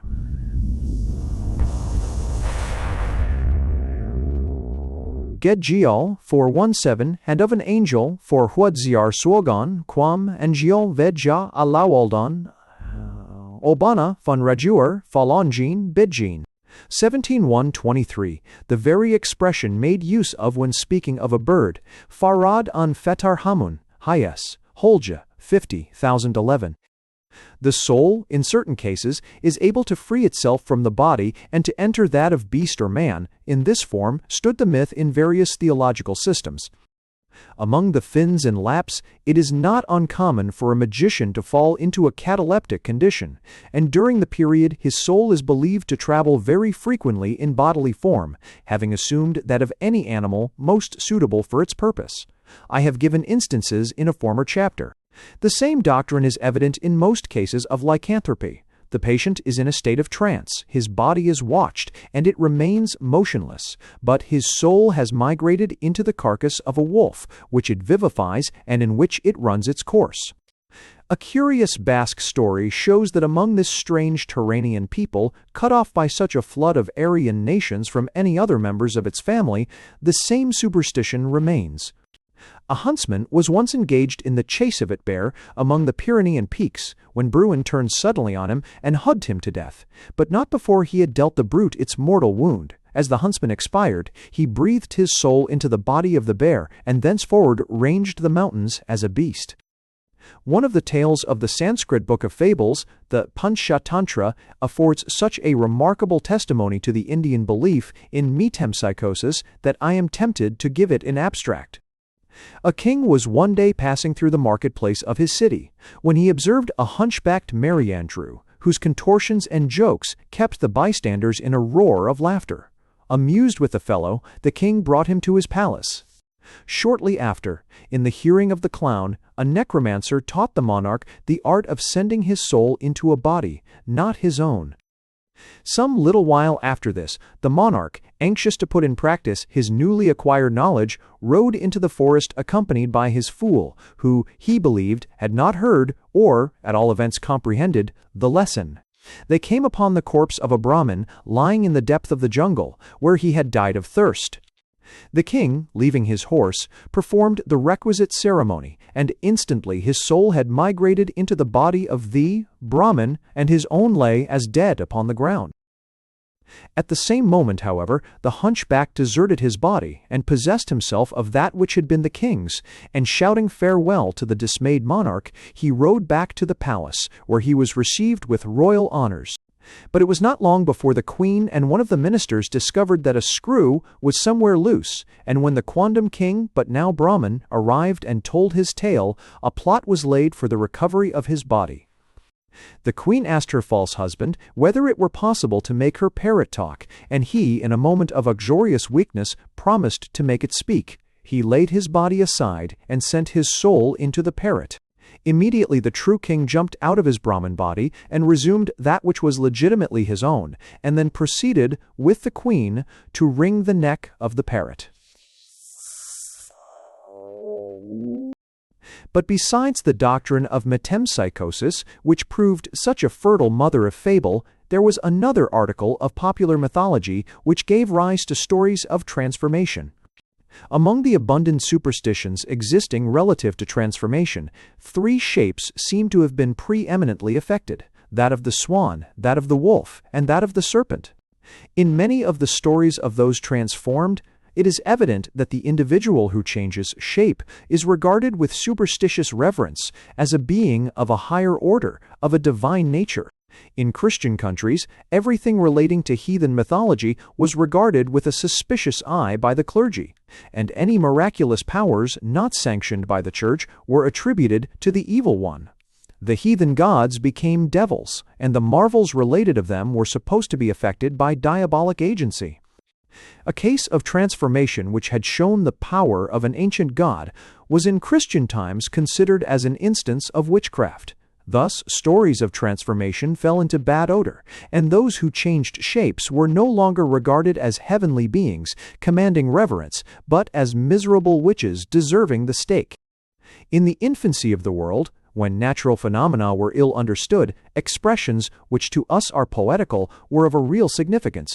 When we speak of thunder rolling, we use an expression which conveys no further idea than a certain likeness observed between the detonations and the roll of a vehicle, but to the uninstructed mind, it was more. The primeval savage knew not what caused thunder, and tracing the resemblance between it and the sound of wheels, he at once concluded that the chariot of the gods was going abroad, or that the celestial spirits were enjoying a game of bowls. We speak of fleecy clouds, because they appear to us soft and light as wool, but the first men, tracing the same resemblance, believed the light vapors to be flocks of heavenly sheep. Or we say that the clouds are flying, the savage used the same expression, as he looked up at the mackerel sky and saw in it flights of swans coursing over the heavenly lake. Once more, we creep nearer to the winter fire, shivering at the wind, which we remark is howling around the house, and yet we do not suppose that the wind has a voice. The wild primeval men thought that it had, and because dogs and wolves howl, and the wind howled, and because they had seen dogs and wolves, they concluded that the storm wind was a night hound, or a monstrous wolf, racing over the country in the darkness of the winter night, ravening for prey. Along with the rise of this system of explaining the operations of nature by analogies in the bestial world, another conclusion forced itself on the untaught mind. The flocks which strayed in heaven were no earthly sheep, but were the property of spiritual beings, and were themselves perhaps spiritual.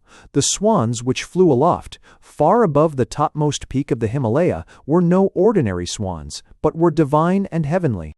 The wolf which howled so wildly in the long winter night, the hounds, whose bay sounded so dismally through the shaking black forest, were no mundane wolves and hounds, but issued from the home of a divine hunter, and were themselves wondrous supernatural beings of godlike race. And so, the clouds having become swans, the swan clouds were next believed to be divine beings, Valkyries, Apsaras, and the like, seen by mortals in their feather dresses, but appearing among the gods as damsels. The storm wind having been supposed to be a wolf, next was taken to be a tempestuous god, who delighted to hunt on earth in lupine form.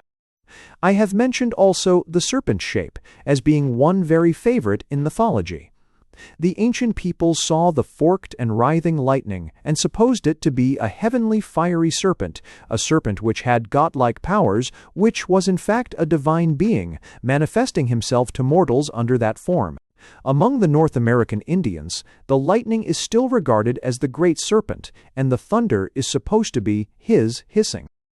"Ah!" exclaimed a Magdeburg peasant to a German professor during a thunderstorm, as a vivid forked gleam shot to earth, "what a glorious snake was that!"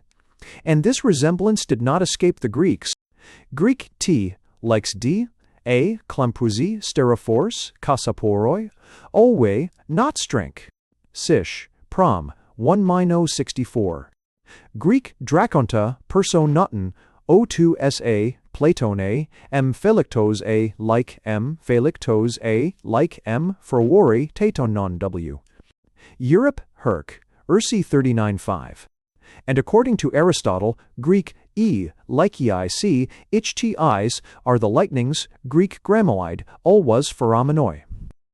It is so difficult for us to unlearn all we know of the nature of meteorological phenomena, so hard for us to look upon atmospheric changes as though we knew nothing of the laws that govern them, that we are disposed to treat such explanations of popular myths as I have given above, as fantastic and improbable.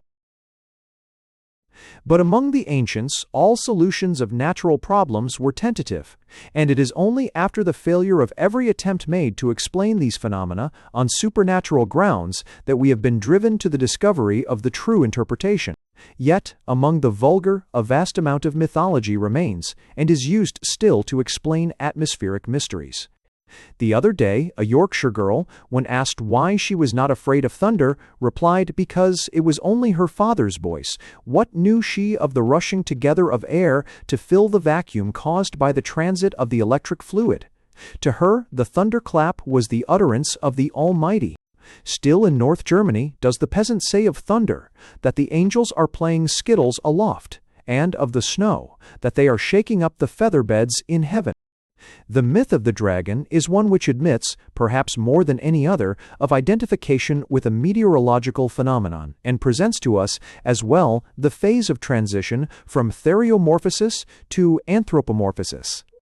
The dragon of popular mythology is nothing else than the thunderstorm, rising at the horizon, rushing with expanded, winnowing black pennons across the sky, darting out its forked fiery tongue and belching fire.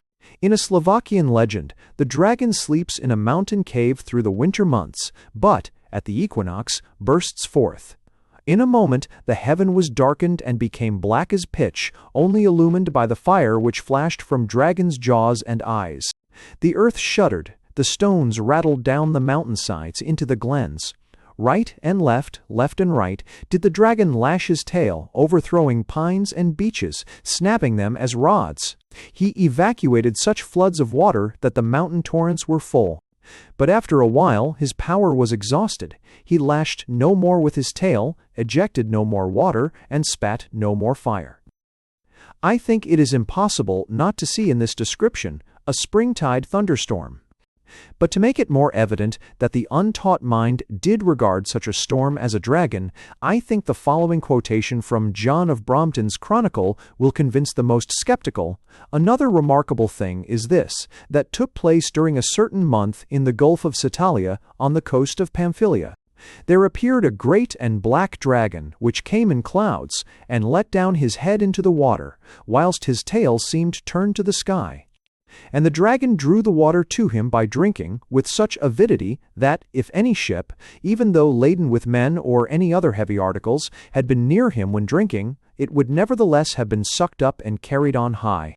In order, however, to avoid this danger, it is necessary, when people see it, at once to make a great uproar, and to shout and hammer tables, so that the dragon, hearing the noise and the voices of those shouting, may withdraw himself far off.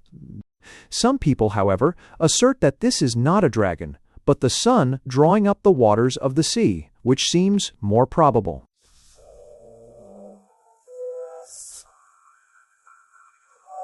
Typhicus is the son of Tartarus and Terra. The storm rising from the horizon may well be supposed to issue from the earth's womb, and its characteristics are sufficient to decide its paternity. Typhicus, the whirlwind or typhoon, has 100 dragon or serpent heads, the long writhing strive of vapor which run before the hurricane cloud. He belches fire, that is, lightnings issue from the clouds, and his roaring is like the howling of wild dogs. Typhicus ascends to heaven to make war on the gods, who fly from him in various fantastic shapes, who cannot see in this ascent the hurricane climbing up the vault of sky, and in the flying gods the many fleeting fragments of white cloud which are seen drifting across the heavens before the gale. 2 Apud Twisden Hist, Anglica script, X in 1652, p. 1246.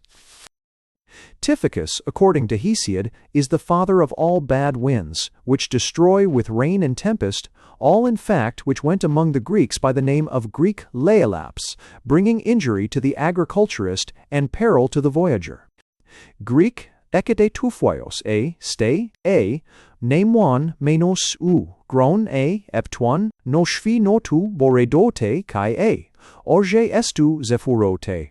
Oyi semen and theophingene h1 astros meshe then o shows meg o ne ar I dei I de o lai mapshorai pipne uzi the lason ai de isi diaskidna si te nh as nautas de fertai rusi kakuidi o u ginyetai olch ginyetai olchke drasin oi quenchnasi sinan twantai kata ponton ai di amo kaikata gaian periton kaya mosan mor ri asiane rg rata the erushi zamagine amo ruptun pimplu hesiod theog the wonder 870 CQ.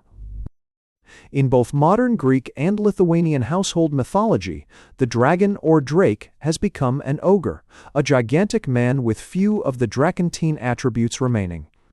Von Hahn, in his Griechische und Albanische Märchen, tells many tales of drakes, and in all, the old characteristics have been lost, and the drake is simply a gigantic man with magical and superhuman powers. It is the same among the Lithuanian peasantry. A dragon walks on 2 legs, talks, flirts with a lady, and marries her. He retains his evil disposition, but has sloughed off his scales and wings.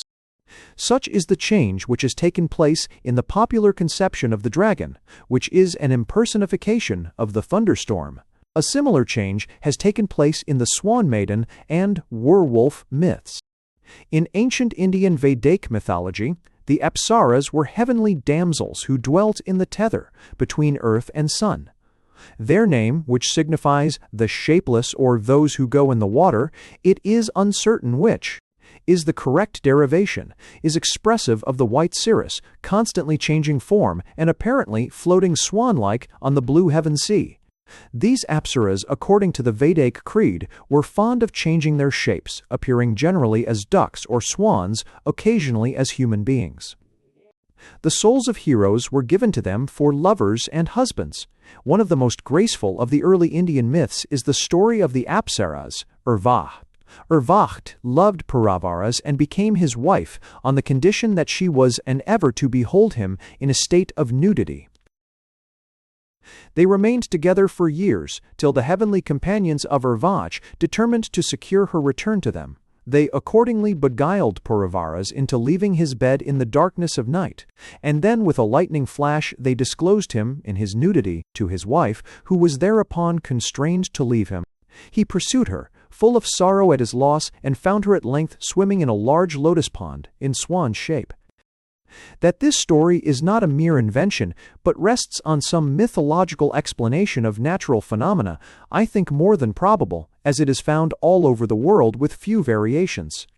As every Aryan branch retains the story, or traces of it, there can be no doubt that the belief in swan maidens, who swam in the heavenly sea and who sometimes became the wives of those fortunate men who managed to steal from them their feather dresses, formed an integral portion of the old mythological system of the Aryan family, before it was broken up into Indian, Persian, Greek, Latin, Russian, Scandinavian, Teutonic, and other races, but more, as the same myth is found, in tribes not Aryan and far removed from contact with European or Indian superstition, as, for instance, among Samoyeds and American Indians. It is even possible that this story may be a tradition of the first primeval stock of men.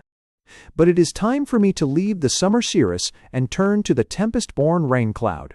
It is represented in ancient Indian mythology by the Vritra or Rakshasas. At first the form of these daemons was uncertain and obscure. Vritra is often used as an appellative for a cloud, and Kabhanda, an old name for a rain cloud, in later times became the name of a devil. A Vritra, who envelopes the mountains with vapor, it is said. The darkness stood retaining the water. The mountains lay in the belly of Vritra. By degrees, Vritra stood out more prominently as a daemon, and he is described as a devourer of gigantic proportions.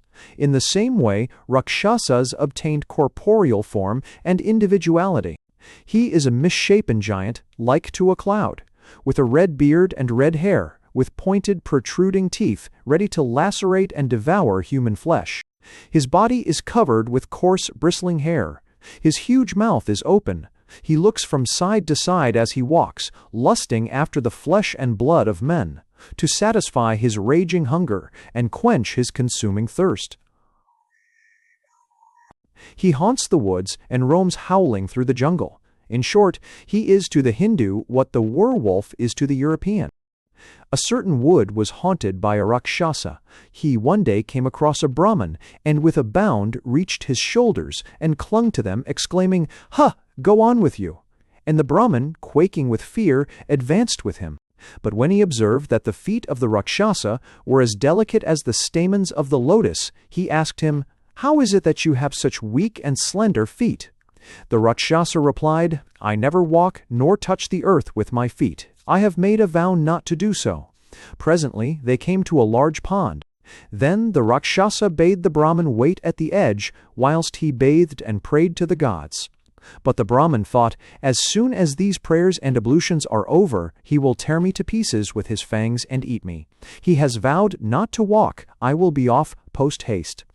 So he ran away, and the Rakshasa dared not follow him for fear of breaking his vow. Porchatantra, Visakshatantra.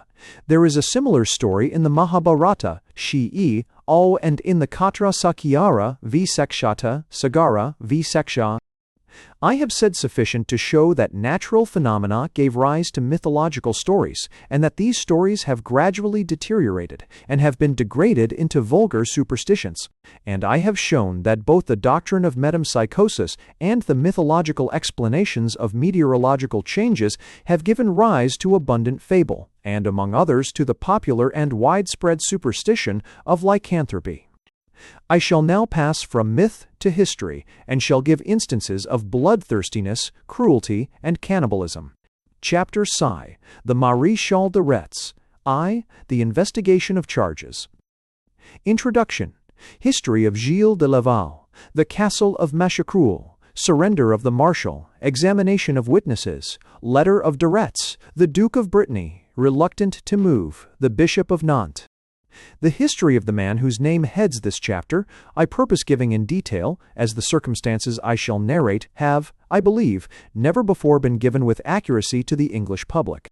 The name of Gilles de Laval may be well known, as sketches of his bloody career have appeared in many biographies, but these sketches have been very incomplete, as the material from which they were composed was meager.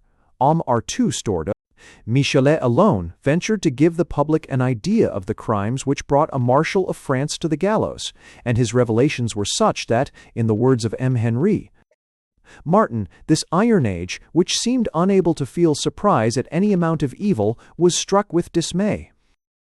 M. Michelet derived his information from the abstract of the papers relating to the case made by order of Anne of Brittany in the Imperial Library.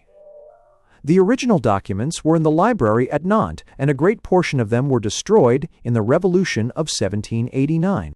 But a careful analysis had been made of them, and this valuable abridgment, which was inaccessible to M. Michelet, came into the hands of M. Michelet. Lacroix, the eminent French antiquarian, who published a memoir of the Marshal from the information he had thus obtained, and it is his work, by far the most complete and circumstantial which has appeared, that I condense into the following chapters. The most monstrously depraved imagination, says M. Henri Martin, never could have conceived what the trial reveals.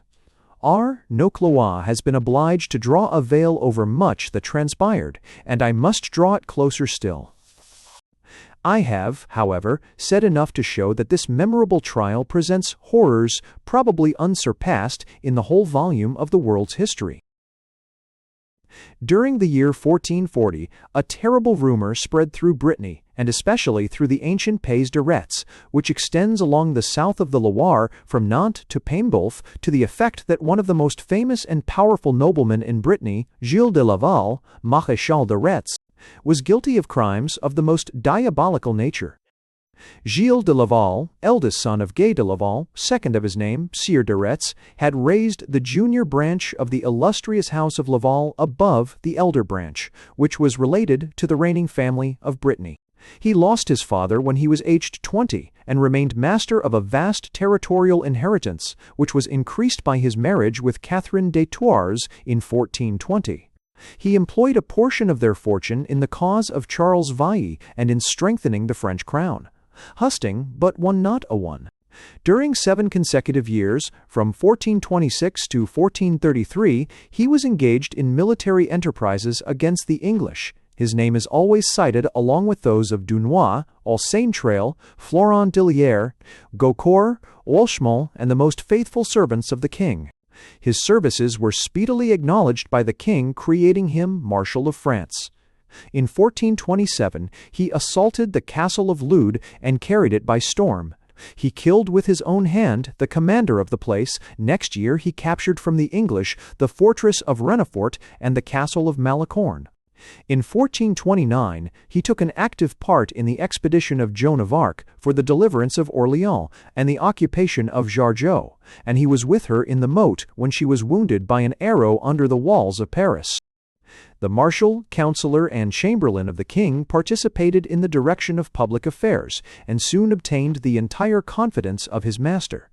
He accompanied Charles to Reims on the occasion of his coronation, and had the honor of bearing the oriflamme, brought for the occasion from the Abbey of S. Remy. His intrepidity on the field of battle was as remarkable as his sagacity in council, and he proved himself to be both an excellent warrior and a shrewd politician. Suddenly, to the surprise of everyone, he quitted the service of Charles V, and sheathed forever his sword, in the retirement of the country. The death of his maternal grandfather, Jean de Craon, in 1432, made him so enormously wealthy that his revenues were estimated at 800,000 livres. Nevertheless, in 2 years, by his excessive prodigality, he managed to lose a considerable portion of his inheritance. Etienne de Malemort, Leroux Bottereau, Pornic, and Chantelet, he sold to John V, Duke of Brittany, his kinsman, and other lands and seigneurial rights he ceded to the Bishop of Nantes, and to the chapter of the cathedral in that city. The rumor soon spread that these extensive cessions of territory were sops thrown to the Duke and to the Bishop, to restrain the one from confiscating his goods and the other from pronouncing excommunication, for the crimes of which the people whisperingly accused him. But these rumors were probably without foundation, for eventually it was found hard to persuade the Duke of the guilt of his kinsman, and the bishop was the most determined instigator of the trial.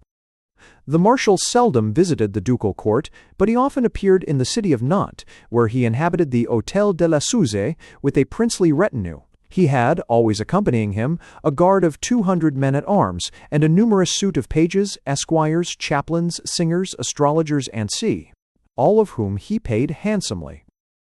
Whenever he left the town, or moved to one of his other seats, the cries of the poor, which had been restrained during the time of his presence, broke forth. Tears flowed, curses were uttered, a long-continued wail rose to heaven the moment that the last of the marshal's party had left the neighborhood. Mothers had lost their children, babes had been snatched from the cradle, infants had been spirited away almost from the maternal arms, and it was known by sad experience that the vanished little ones would never be seen again. But on no part of the country did the shadow of this great fear fall so deeply as on the villages in the neighborhood of the castle of Machecoul, a gloomy chateau composed of huge towers and surrounded by deep moats, a residence much frequented by Dourettes, notwithstanding its sombre and repulsive appearance. This fortress was always in a condition to resist a siege. The drawbridge was raised, the portcullis down, the gates closed, the men under arms, the culverins on the bastion always loaded. No one, except the servants, had penetrated into this mysterious asylum and had come forth alive. In the surrounding country strange tales of horror and devilry circulated in whispers, and yet it was observed that the chapel of the castle was gorgeously decked with tapestries of silk and cloth of gold, that the sacred vessels were encrusted with gems, and that the vestments of the priests were of the most sumptuous character. The excessive devotion of the marshal was also noticed. He was said to hear Mass thrice daily, and to be passionately fond of ecclesiastical music. He was said to have asked permission of the Pope that a crucifer should precede him in processions. But when dusk settled down over the forest, and one by one the windows of the castle became illumined, peasants would point to one casement high up in an isolated tower, from which a clear light streamed through the gloom of night. They spoke of a fierce red glare which irradiated the chamber at times, and of sharp cries ringing out of it, through the hushed woods, to be answered only by the howl of the wolf as it rose from its lair to begin its nocturnal rambles. On certain days, at fixed hours, the drawbridge sank, and the servants of Dourettes stood in the gateway distributing clothes, money, and food to the mendicants who crowded round them soliciting alms. It often happened that children were among the beggars, as often one of the servants would promise them some dainty if they would go to the kitchen for it. Those children who accepted the offer were never seen again. In 1440, the long pent-up exasperation of the people broke all bounds, and with one voice they charged the marshal with the murder of their children, whom they said he had sacrificed to the devil. This charge came to the ears of the Duke of Brittany, but he pooh-poohed it, and would have taken no steps to investigate the truth had not one of his nobles insisted on his doing so. At the same time, Jean de Chateaugiron, Bishop of Nantes, and the noble and sage Pierre de l'Hospital, Grand Seneschal of Brittany, wrote to the Duke, expressing very decidedly their views that the charge demanded thorough investigation. John V, reluctant to move against a relation, a man who had served his country so well and was in such a high position, at last yielded to their request and authorized them to seize the persons of the Sire de Retz and his accomplices. A sergent d'armes, a gendarme, Beaufichin, Marchal a Civil, was charged with this difficult commission. He picked a band of resolute fellows, 20 in all, and in the middle of September they presented themselves at the gate of the castle, and summoned the Sire du Retz to surrender. As soon as Gilles heard that a troop in the livery of Brittany was at the gate, he inquired who was their leader. On receiving the answer, l'Abbé, he started, turned pale, crossed himself, and prepared to surrender, observing that it was impossible to resist fate. Years before, one of his astrologers had assured him that he would one day pass into the hands of an abbé, and, till this moment, de Retz had supposed that the prophecy signified that he should eventually become a monk. Gilles de Sillé, Roger de Briqueville, and other of the accomplices of the Marshal took to flight, but Henriette and Pontou remained with him. The drawbridge was lowered, and the Marshal offered his sword to Jean l'Abbé. The gallant sergeant approached, knelt to the Marshal, and unrolled before him a parchment sealed with the seal of Brittany. "Tell me the tenor of this parchment," said Gilles de Retz with dignity. "Our good sire of Brittany enjoins you, my lord, by these presents, to follow me to the good town of Nantes, there to clear yourself of certain criminal charges brought against you." "I will follow immediately, my friend, glad to obey the will of my lord of Brittany, but, that it may not be said that the Seigneur de Retz has received a message without largesse, I order my treasurer, Henriette, to hand over to you and your followers 20 gold crowns." "Grand merci, monseigneur. I pray God that he may give you good and long life." "Pray God only to have mercy upon me, and to pardon my sins." The Marshal had his horses saddled, and left Machecoul with Pontou and Henriette, who had thrown in their lot with him. It was with lively emotion that the people in the villages traversed by the little troop saw the redoubted Gilles de Laval ride through their streets, surrounded by soldiers in the livery of the Duke of Brittany and unaccompanied by a single soldier of his own. The roads and streets were thronged. Peasants left the fields, women their kitchens, laborers deserted their cattle at the plough, to throng the road to Nantes. The cavalcade proceeded in silence. The very crowd which had gathered to see it was hushed. Presently a shrill woman's voice was raised. "My child, restore my child." Then a wild, wrathful howl broke from the lips of the throng, rang along the Nantes road, and only died away as the great gates of the Château de Buffet closed on the prisoner. The whole population of Nantes was in commotion, and it was said that the investigation would be fictitious, that the Duke would screen his kinsman, and that the object of general execration would escape with the surrender of some of his lands. And such would probably have been the event of the trial, had not the Bishop of Nantes and the Grand Seneschal taken a very decided course in the matter.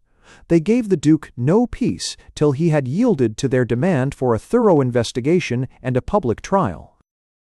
John V nominated Jean de Toucheronde to collect information and to take down the charges brought against the Marshal. At the same time, he was given to understand that the matter was not to be pressed, and that the charges upon which the Marshal was to be tried were to be softened down as much as possible. The commissioner, Jean de Toucheronde, opened the investigation on the 18th September, assisted only by his clerk, Jean Thomas. The witnesses were introduced either singly or in groups if they were relations. On entering, the witness knelt before the commissioner, kissed the crucifix, and swore with his hand on the Gospels that he would speak the truth and nothing but the truth. After this he related all the facts referring to the charge, which came under his cognizance, without being interrupted or interrogated. The first to present herself was Perrine Lochard, living at La Roche-Bernard. She related, with tears in her eyes, that 2 years ago, in the month of September, the Sire de Retz had passed with all his retinue through La Roche-Bernard on his way from Vannes, and had lodged with Jean Collin. She lived opposite the house in which the nobleman was staying. Her child, the finest in the village, a lad aged 10, had attracted the notice of Pontou, and perhaps of the Marshal himself, who stood at a window, leaning on his squire's shoulder. Ponto spoke to the child and asked him whether he would like to be a chorister. The boy replied that his ambition was to be a soldier. "Well then," said the squire, "I will equip you." The lad then laid hold of Ponto's dagger and expressed his desire to have such a weapon in his belt. Thereupon the mother had ran up and had made him leave hold of the dagger, saying that the boy was doing very well at school and was getting on with his letters, for he was one day to be a monk. Ponto had dissuaded her from this project, and had proposed to take the child with him to Machecoul, and to educate him to be a soldier. Thereupon he had paid her clown 100 sols to buy the lad a dress, and had obtained permission to carry him off. Next day her son had been mounted on a horse purchased for him from Jean Collin, and had left the village in the retinue of the Sire de Retz. The poor mother at parting had gone in tears to the marshal, and had entreated him to be kind to her child. From that time she had been able to obtain no information regarding her son. She had watched the Sire de Retz whenever he had passed through La Roche-Bernard, but had never observed her child among his pages. She had questioned several of the marshal's people, but they had laughed at her. The only answer she had obtained was, "Be not afraid. He is either at Machecoul, or else at Tiffauges, or else at Porny, or somewhere. Perrine's story was corroborated by Jean Collin, his wife, and his mother-in-law. Jean Le Maigren and his wife, Alain Dulix, Perrault Duponest, Guillaume Guillon, Guillaume Portellier, Etienne de Monclade, and Jean Le Fébure, all inhabitants of S. Etienne de Monluc deposed that a little child, son of Guillaume Brice of the said parish, having lost his father at the age of 9, lived on alms, and went round the country begging. This child, named Jamet, had vanished suddenly at midsummer, and nothing was known of what had become of him, but strong suspicions were entertained of his having been carried off by an aged hag who had appeared shortly before in the neighborhood, and who had vanished along with the child. On the 27th September, Jean de Toucheronde, assisted by Nicolas Chateau, notary of the court at Nantes, received the depositions of several inhabitants of Pont de Launay, near Bouvron, to wit, Guillaume Forage and wife, Jean Leflue, on Moart, wife of Jean Leflue, on Richard, wife of Jean Gondot. These depositions, though very vague, afforded sufficient cause for suspicion to rest on the marshal. 2 years before, a child of 12, son of Jean Bernard, and another child of the same age, son of Meneg, had gone to Machecoul. The son of Meneg had returned alone in the evening, relating that his companion had asked him to wait for him on the road whilst he begged at the gates of the Sire de Retz. The son of Meneg said that he had waited 3 hours, but his companion had not returned. The wife of Guillaume Forage deposed that she had seen the lad at this time with an old hag, who was leading him by the hand towards Machecoul. That same evening this hag passed over the bridge of Launay, and the wife of Forage asked her what had become of little Bernard. The old woman neither stopped nor answered further than by saying he was well provided for. The boy had not been seen since.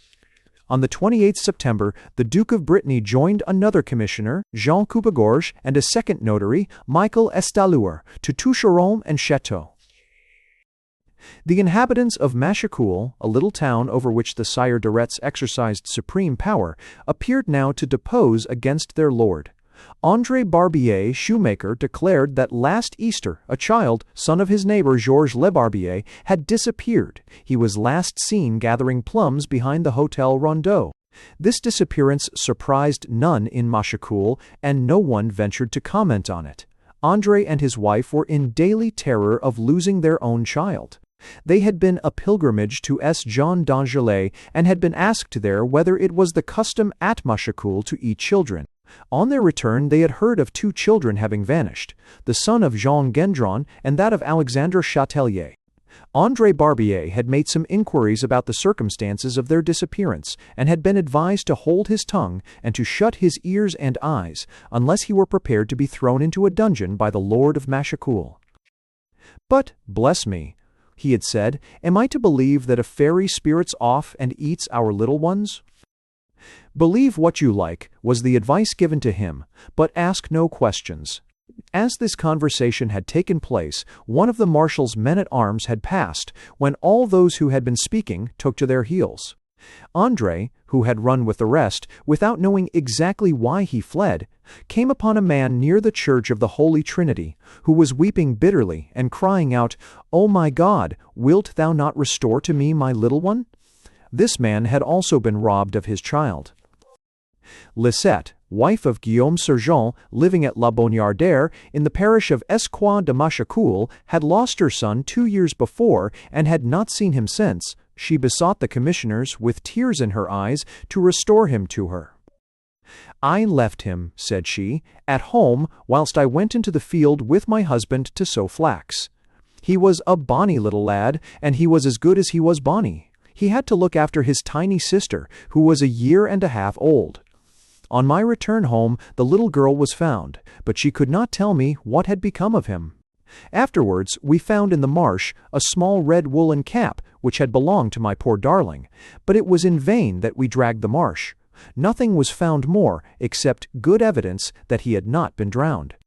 A hawker who sold needles and thread passed through Machecoul at the time, and told me that an old woman in grey, with a black hood on her head, had bought of him some children's toys, and had a few moments after passed him, leading a little boy by the hand.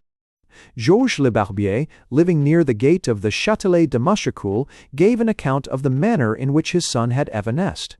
The boy was apprenticed to Jean Pelletier, tailor to May and Nail, de Retz, and to the household of the castle. He seemed to be getting on in his profession, when last year, about Easter. Barnabas's day, he went to play at ball on the castle green. He never returned from the game. This youth and his master, Jean Pelletier, had been in the habit of eating and drinking at the castle, and Bad always laughed at the ominous stories told by the people. Guillaume Hilaire and his wife confirmed the statements of Le Barbier. They also said that they knew of the loss of the sons of Jean Gendron, Jean Rouan, and Alexander Chatelier. The son of Jean Gendron, aged 12, lived with the said Hilaire and learned of him the trade of skinner. He had been working in the shop for 7 or 8 years, and was a steady, hard-working lad. One day, Messieurs Gilles de Sillé and Roger de Briqueville entered the shop to purchase a pair of hunting gloves. They asked if little Gendron might take a message for them to the castle. Hilaire readily consented, and the boy received beforehand the payment for going, a gold angelus, and he started, promising to be back directly. But he had never returned. That evening, Hilaire and his wife, observing Gilles de Sillé and Roger de Briqueville returning to the castle, ran to them and asked what had become of the apprentice. They replied that they had no notion of where he was, as they had been absent hunting, but that it was possible he might have been sent to Tiffage, another castle of de Retz.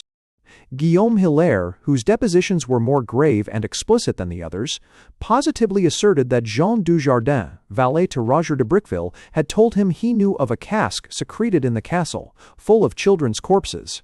After Ban, he said that he had often heard people say that children were enticed to the chateau and then murdered, but had treated it as an idle tale. He said, moreover, that the marshal was not accused of having any hand in the murders, but that his servants were supposed to be guilty. Jean Gendron himself deposed to the loss of his son, and he added that his was not the only child which had vanished mysteriously at Machecoul. He knew of 30 that had disappeared. Jean Chiffelong, elder and junior, Jean Aubin, and Clement Doré, all inhabitants of the parish of Thomage, deposed that they had known a poor man of the same parish named Mathelin Thomas, who had lost his son, aged 12, and that he had died of grief in consequence. Jean Rouan of Machec, who for 9 years had been in a state of uncertainty whether her son were alive or dead, deposed that the child had been carried off whilst keeping sheep. She had thought that he had been devoured of wolves, but 2 women of Machecoul, now deceased, had seen Gilles de Sillé approach the little shepherd, speak to him, and point to the castle. Shortly after the lad had walked off in that direction. The husband of Jean Rouan went to the chateau to inquire after his son, but could obtain no information. When next Gilles de Sillé appeared in the town, the disconsolate mother entreated him to restore her child to her.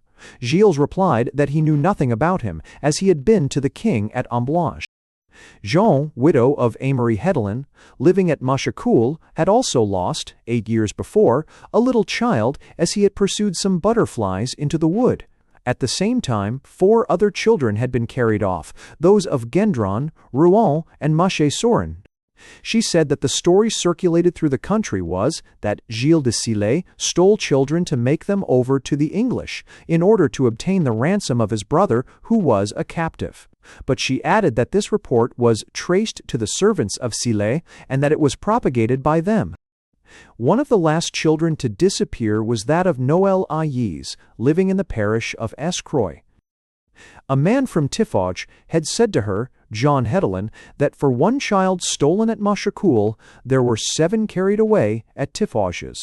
Maché-Sorin confirmed the deposition of the widow Hedelin, and repeated the circumstances connected with the loss of the children of Châtelier, Rouen, Gendron, and Le Barbier. Perrine Rondeau had entered the castle with the company of Jean l'Abbé. She had entered a stable and had found a heap of ashes and powder, which had a sickly and peculiar smell. At the bottom of a trough she had found a child's shirt covered with blood. Several inhabitants of the Burg of Frichenay, to wit, Perrault, Parqueteau, Jean Soreau, Catherine Descrépy, Gilles Gagnier, Péhon Viellard, Marguerite et Haujean, Marie Hoffin, Jean Laudet et Easter. Jean Laudet said that they had heard Guillaume Hamelin last Easter lamenting the loss of 2 children. Isabeau, wife of Guillaume Hamelin, confirmed these depositions, saving that she had lost them 7 years before. She had at that time 4 children, the eldest aged 15, the youngest aged 7, went together to Machecoul to buy some bread. But they did not return. She sat up for them all night and next morning. She heard that another child had been lost, the son of Michel Bonnel of S. Ciré de Retz. Guillemette, wife of Michaud Bonnel, said that her son had been carried off whilst guarding cows. Guillaume Rodigo and his wife, living at Bourg-Neufenretz, deposed that on the eve of last S. Bartholomew's Day, the Sire d'Auretz lodged with Guillaume Plumet in his village. Pontou, who accompanied the marshal, saw a lad of 15, named Bernard Lecanino, servant to Rodigo, standing at the door of his house. The lad could not speak much French, but only Basse Breton. Pontou beckoned to him and spoke to him in a low tone. That evening, at 10 o'clock, Bernard left his master's house, Rodigo and his wife being absent. The servant-maid, who saw him go out, called to him that the supper table was not yet cleared, but he paid no attention to what she said. Rodigo, annoyed at the loss of his servant, asked some of the marshal's men what had become of him. They replied mockingly that they knew nothing of the little Breton, but that he had probably been sent to Tiffauges to be trained as page to their lord. Marguerite Serain, the chambermaid alluded to above, confirmed the statement of Rodigo, adding that Pontou had entered the house and spoken with Bernard. Guillaume Plumet and wife confirmed what Rodigo and Serain had said. Thomas Isay and wife deposed to the loss of their son, aged 10, who had gone to beg at the gate of the castle of Machecoul, and a little girl had seen him drawn by an offer of meat into the chateau. Jumette, wife of Eustache Drouet of S. Leisure, had sent 2 sons, one aged 10, the other 7, to the castle to obtain alms. They had not been seen since. On the 2nd October, the commissioners sat again, and the charges became graver, and the servants of the marshal became more and more implicated. The disappearance of 13 other children was substantiated under circumstances throwing strong suspicion on the inmates of the castle. I will not give the details, for they much resemble those of the former depositions. Suffice it to say that before the commissioners closed the inquiry, a herald of the Duke of Brittany and Tabard blew 3 calls on the trumpet, from the steps of the Tower of Bouffay, summoning all who had additional charges to bring against the Sire de Retz to present themselves without delay. As no fresh witnesses arrived, the case was considered to be made out, and the commissioners visited the Duke, with the information they had collected in their hands. The Duke hesitated long as to the steps he should take. Should he judge and sentence a kinsman, the most powerful of his vassals, the bravest of his captains, a counsellor of the king, a marshal of France? Whilst still unsettled in his mind as to the course he should pursue, he received a letter from Gilles de Retz, which produced quite a different effect from that which it had been intended to produce. Monsieur, my cousin, and honored sire, it is quite true that I am perhaps the most detestable of all sinners, having sinned horribly again and again, yet have I never failed in my religious duties. I have heard many masses, vespers, and C, have fasted in Lent, and on vigils, have confessed my sins, deploring them heartily, and have received the blood of our Lord at least once in the year. Since I have been languishing in prison, awaiting your honored justice, I have been overwhelmed with incomparable repentance for my crimes, which I am ready to acknowledge and to expiate as is suitable. Wherefore I supplicate you, my cousin, to give me license to retire into a monastery, and there to lead a good and exemplary life. I care not into what monastery I am sent, but I intend that all my goods and should be distributed among the poor, who are the members of Jesus Christ on earth. Awaiting your glorious clemency, on which I rely, I pray God our Lord to protect you and your kingdom. He who addresses you is in all earthly humility. Friar Gilles, Scarmelite in intention. The Duke read this letter to Pierre de l'Hospital, President of Brittany, and to the Bishop of Nantes, who were those most resolute in pressing on the trial. They were horrified at the tone of this dreadful communication, and assured the Duke that the case was so clear and the steps taken had been so decided that it was impossible for him to allow de Retz to escape trial by such an impious device as he suggested. In the meantime, the bishop and the grand seneschal had set on foot an investigation at the castle of Machecoul, and had found numerous traces of human remains. But a complete examination could not be made, as the Duke was anxious to screen his kinsman as much as possible, and refused to authorize one. The Duke now summoned his principal officers and held a council with them.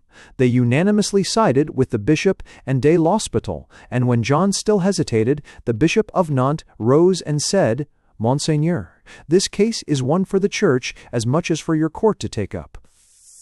Consequently, if your President of Brittany does not bring the case into secular court by the Judge of heaven and earth, I will cite the author of these execrable crimes to appear before our ecclesiastical tribunal. The resolution of the bishop compelled the Duke to yield, and it was decided that the trial should take its course without let or hindrance. In the meantime, the unhappy wife of Gilles de Retz, who had been separated from him for some while, and who loathed his crimes, though she still felt for him as her husband, hurried to the Duke with her daughter to entreat pardon for the wretched man. But the Duke refused to hear her. Thereupon she went to Amboise to intercede with the king for him who had once been his close friend and adviser. Chapter She, the Maréchal de Retz, II, the trial. The appearance of the Marshal, Pierre de l'Hospital, the requisition, the trial adjourned, meeting of the Marshal and his servants, the confession of Henriette, Pontou persuaded to confess all, the adjourned trial not hurried on, the hesitation of the Duke of Brittany. On the 10th October, Nicolas Chateau, notary of the Duke, went to the Chateau of Bouffay to read to the prisoner the summons to appear in person on the morrow before Messire de l'Hospital, President of Brittany, Seneschal of Rennes, and Chief Justice of the Duchy of Brittany. The Sire de Retz, who believed himself already a novice in the Carmelite order, had dressed in white, and was engaged in singing litanies.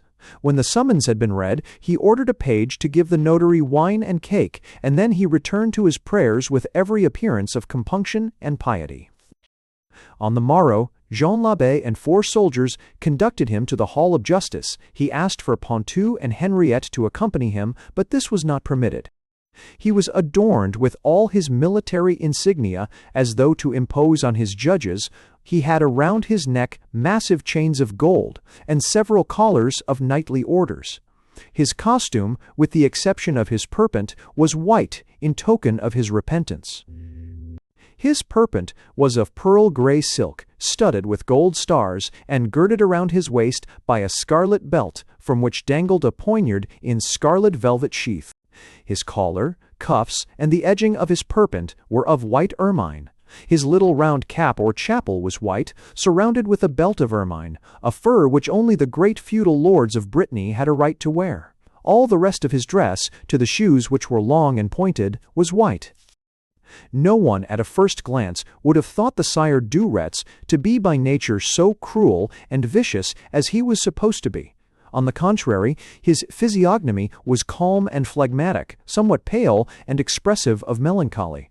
His hair and mustache were light brown, and his beard was clipped to a point.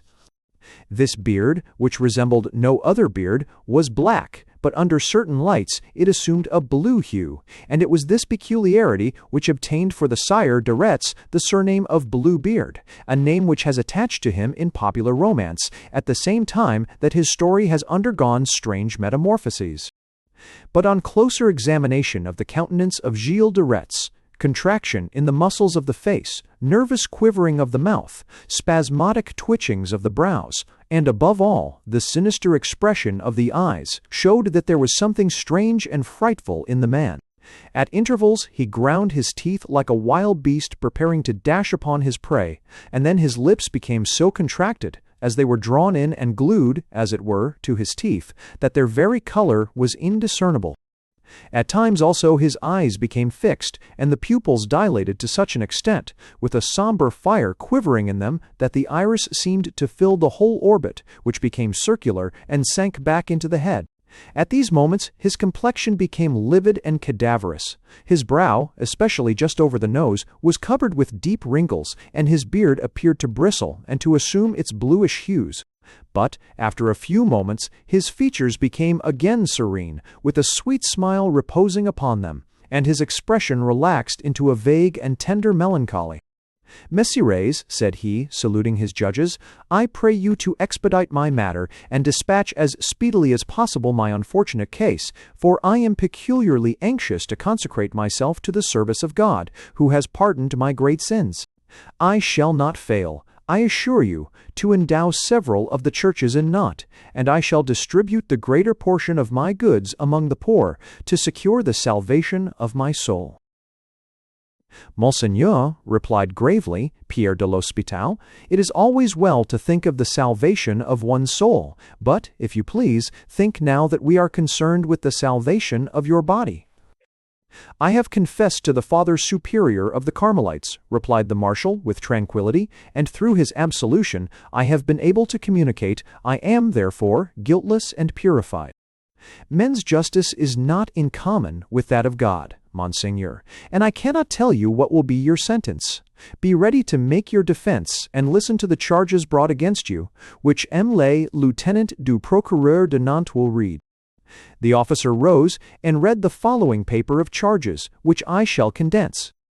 Having heard the bitter complaints of several of the inhabitants of the diocese of Nantes, whose names follow hereinafter, here follow the names of the parents of the lost children, we, Philippe Dulivron, Lieutenant Assesseur of Messire le Procureur de Nantes, have invited, and do invite, our rest by seas and luff, the very noble and very wise Messiah Pierre de l'Hospital, President of Brittany and Sea, to bring to trial the very high and very powerful Lord Gilles de Laval, Isier Yelde de Laval, Sieur de Retz, Incon, and other places, Councillor of His Majesty the King, and Marshal of France, forasmuch as the said Sire de Retz has seized, and caused to be seized, several little children, not only 10 or 20, but 30, 40, 50, 60, 100, 200, and more, and has murdered and slain them inhumanly, and then burned their bodies to convert them to ashes. Forasmuch as, persevering in evil, the said Sire, notwithstanding that the powers that be are ordained of God, and that every one should be an obedient subject to his prince, CSS, has assaulted Jean Leferon, subject of the Duke of Brittany, the said Jean Leferon being guardian of the fortress of Melmort, in the name of Geoffrey Leferon, his brother, to whom the said lord had made over the possession of the said place. Forasmuch as the said sire forced Jean Leferon to give up to him the said place, and moreover retook the lordship of Melmort in despite of the order of the Duke and of justice, forasmuch as the said sire arrested Master Jean Rousseau, sergeant of the Duke, who was sent to him with injunctions from the said Duke, and beat his men with their own staves, although their persons were under the protection of his grace. We conclude that the said Sire de Retz, homicide in fact and in intent, according to the first count, rebel and felon, according to the second, should be condemned to suffer corporal punishment, and to pay a fine of his possessions in lands and goods held in fief to the said nobleman, and that these should be confiscated and remitted to the crown of Brittany. This requisition was evidently drawn up with the view of saving the life of the Sire de Retz. For the crime of homicide was presented without aggravating circumstances, in such a manner that it could be denied or shelved, whilst the crimes of felony and rebellion against the Duke of Brittany were brought into exaggerated prominence. Gilles de Retz had undoubtedly been forewarned of the course which was to be pursued, and he was prepared to deny totally the charges made in the first count. Monseigneur, said Pierre de l'Hospital, whom the form of the requisition had visibly astonished, what justification have you to make? Take an oath on the Gospels to declare the truth. No, Messiah, answered the marshal. The witnesses are bound to declare what they know upon oath, but the accused is never put on his oath. Quite so, replied the judge, because the accused may be put on the rack and constrained to speak the truth, unplease you. Gilles de Retz turned pale, bit his lips, and cast a glance of malignant hate at Pierre de l'Hospital. Then, composing his countenance, he spoke with an appearance of calm. Messieurs, I shall not deny that I behaved wrongfully in the case of Jean Rousseau, but, in excuse, let me say that the said Rousseau was full of wine, and he behaved with such indecorum towards me in the presence of my servants that it was quite intolerable. Nor will I deny my revenge on the brothers Leferron.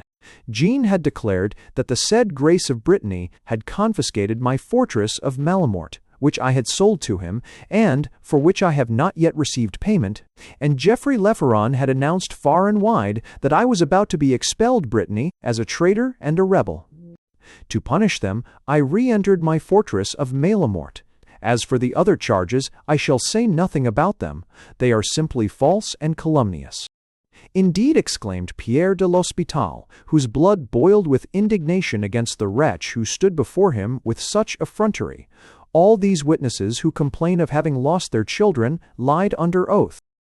Undoubtedly, if they accuse me of having anything to do with their loss, what am I to know about them? Am I their keeper? The answer of Cain, exclaimed Pierre de l'Hospital, rising from his seat in the vehemence of his emotion.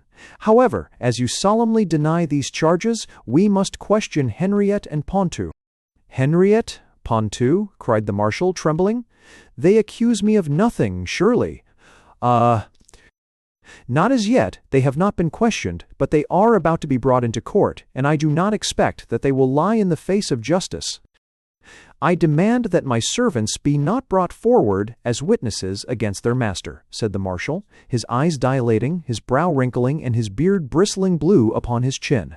A master is above the gossiping tales and charges of his servants. Do you think, then, Messire, that your servants will accuse you? I demand that I, a marshal of France, a baron of the duchy, should be sheltered from the slanders of small folk whom I disown as my servants if they are untrue to their master. Messire, I see we must put you on the rack, or nothing will be got from you. Hola, I appeal to His Grace the Duke of Brittany, and ask an adjournment, that I may take advice on the charges brought against me, which I have denied, and which I deny still. Well, I shall adjourn the case till the 25th of this month, that you may be well prepared to meet the accusations. On his way back to prison, the marshal passed Henriette and Pontou as they were being conducted to the court. Henriette pretended not to see his master, but Pontou burst into tears on meeting him. The marshal held out his hand, and Pontou kissed it affectionately. Remember what I have done for you, and be faithful servants, said Gilles de Retz. Henriette recoiled from him with a shudder, and the marshal passed on. I shall speak, whispered Henriette, for we have another master beside our poor master of Retz, and we shall soon be with the heavenly one.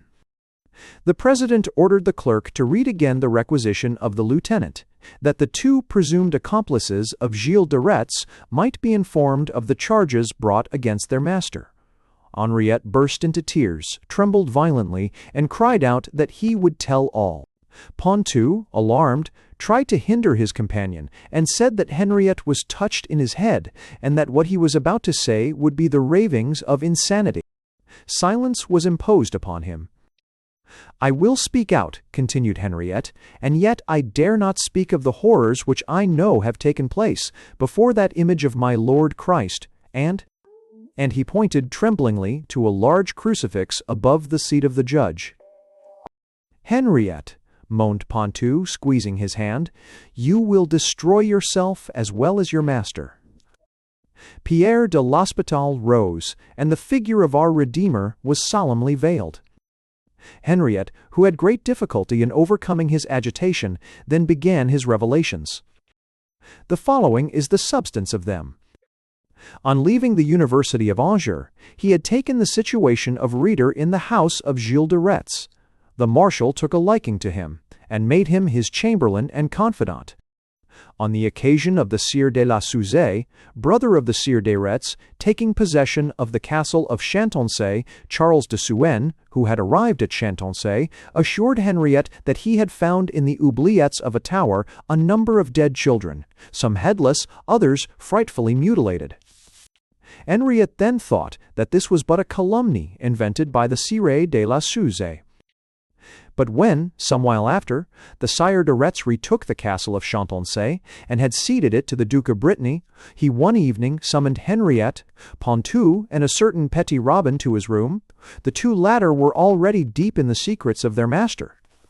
But before confiding anything to Henriette, de Retz made him take a solemn oath never to reveal what he was about to tell him. The oath taken, the Sire de Retz, addressing the three, said that on the morrow an officer of the Duke would take possession of the castle in the name of the Duke, and that it was necessary, before this took place, that a certain well should be emptied of children's corpses, and that their bodies should be put into boxes and transported to Machecoul. Henriette, Pontou, and Petit Robin went together, furnished with ropes and hooks, to the tower where were the corpses. They toiled all night in removing the half-decayed bodies, and with them they filled 3 large cases, which they sent by a boat down the Loire to Machecoul, where they were reduced to ashes. Henriette counted 36 children's heads, but there were more bodies than heads. This night's work, he said, produced a profound impression on his imagination, and he was constantly haunted with a vision of these heads rolling as in a game of skittles and clashing with a mournful wail. Henriette soon began to collect children for his master, and was present whilst he massacred them. They were murdered invariably in one room at Mechy. The marshal used to bathe in their blood. He was fond of making Gilles du Sillé, Pontou, or Henriette torture them, and he experienced intense pleasure in seeing them in their agonies. But his great passion was to welter in their blood. His servants would stab a child in the jugular vein and let the blood squirt over him. The room was often steeped in blood.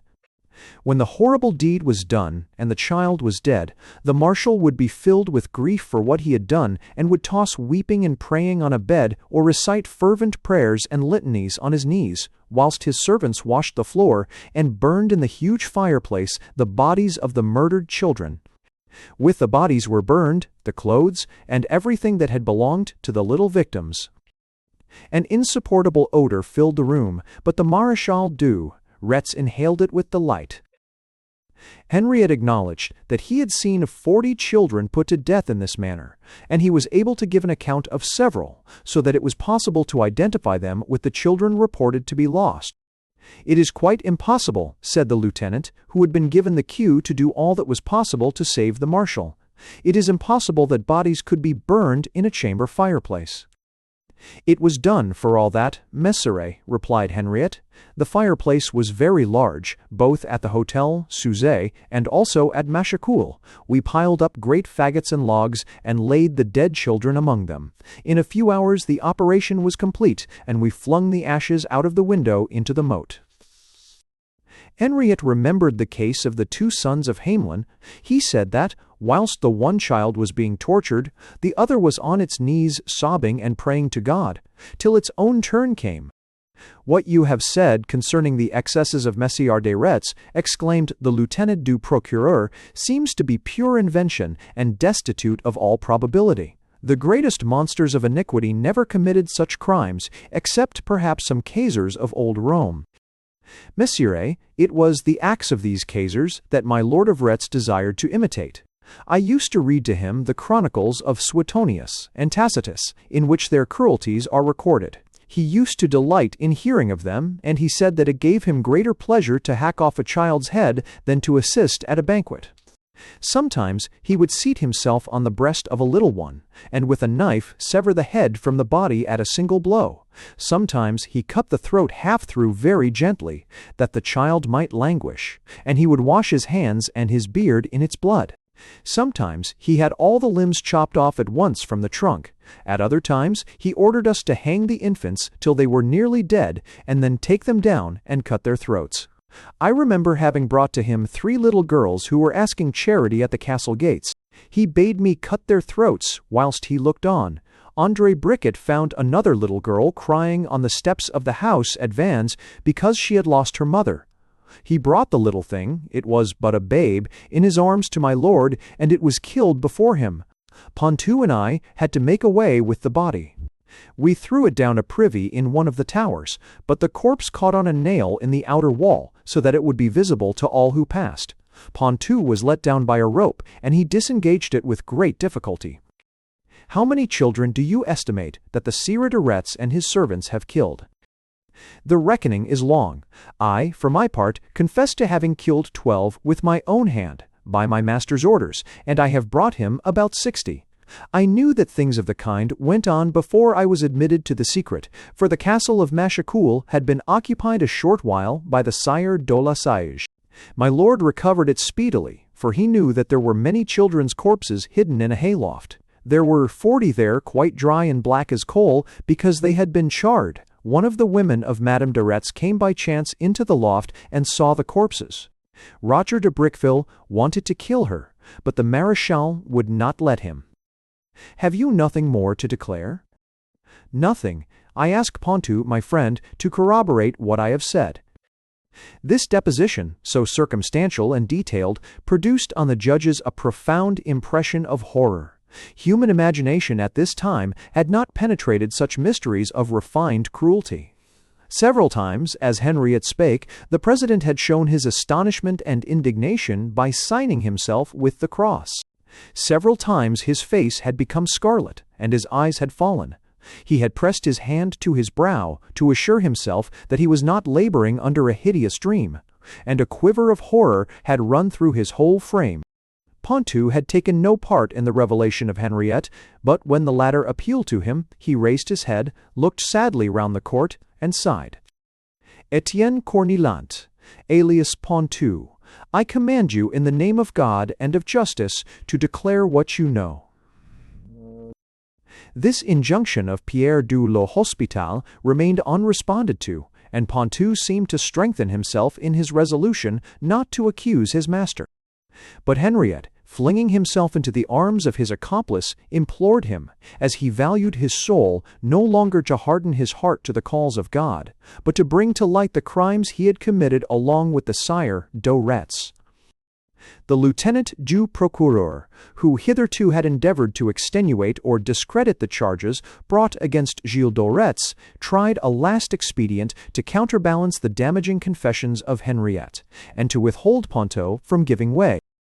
You have heard, Monseigneur, said he to the president, the atrocities which had been acknowledged by Henriette, and you, as I do, consider them to be pure inventions of the aforesaid, made out of bitter hatred and envy with the purpose of ruining his master. I therefore demand that Henriette should be put on the rack, that he may be brought to give the lie to his former statements. You forget, replied de l'Hospital, that the rack is for those who do not confess, and not for those who freely acknowledge their crimes. Therefore, I order the second accused, Etienne Cornillant, alias Pontou, to be placed on the rack if he continues silent.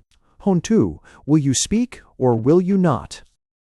Monseigneur, he will speak, exclaimed Henriette. O Pontou, dear friend, resist not God any more. Well then, messeigneurs, said Pontou, with emotion, I will satisfy you. I cannot defend my poor lord against the allegations of Henriette, who has confessed all through dread of eternal damnation. He then fully substantiated all the statements of the other, adding other facts of the same character, known only to himself. Notwithstanding the avowal of Pontou and Henriette, the adjourned trial was not hurried on. It would have been easy to have captured some of the accomplices of the wretched man, but the Duke, who was informed of the whole of the proceedings, did not wish to augment the scandal by increasing the number of the accused. He even forbade researches to be made in the castles and mansions of the Sieur de Retz, fearing lest proofs of fresh crimes, more mysterious and more horrible than those already divulged, should come to light. The dismay spread through the country by the revelations already made demanded that religion and morality, which had been so grossly outraged, should be speedily avenged.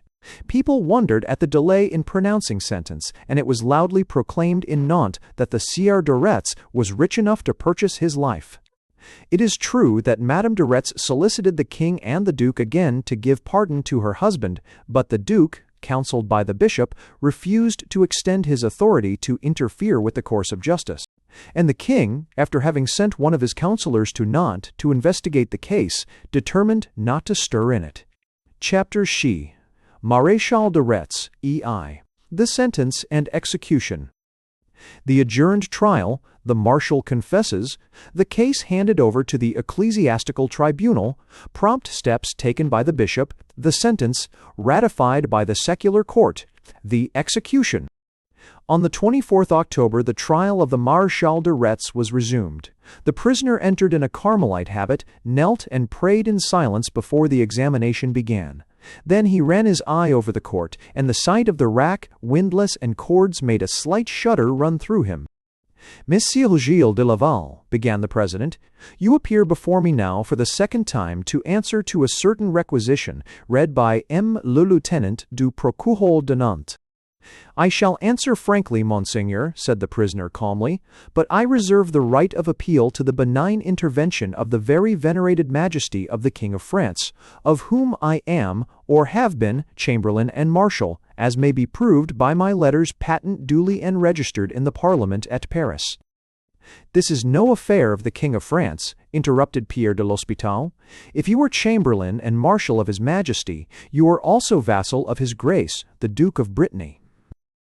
"I do not deny it, but, on the contrary, I trust to His Grace of Brittany to allow me to retire to a convent of Carmelites, there to repent me of my sins. That is, as may be, will you confess, or must I send you to the rack?" "Torture me not," exclaimed Gilles de Retz. "I will confess all. Tell me first, what have Henriette and Pontou said?" "They have confessed. M. le Lieutenant du Procureur shall read you their allegations." "Not so," said the lieutenant, who continued to show favor to the accused. "I pronounce them false, unless Messire de Retz confirms them by oath, which God forbid." Pierre de l'Hospital made a motion of anger to check this scandalous pleading in favor of the accused, and then nodded to the clerk to read the evidence. The Sire de Retz, on hearing that his servants had made such explicit avowals of their acts, remained motionless, as though thunderstruck. He saw that it was in vain for him to equivocate, and that he would have to confess all.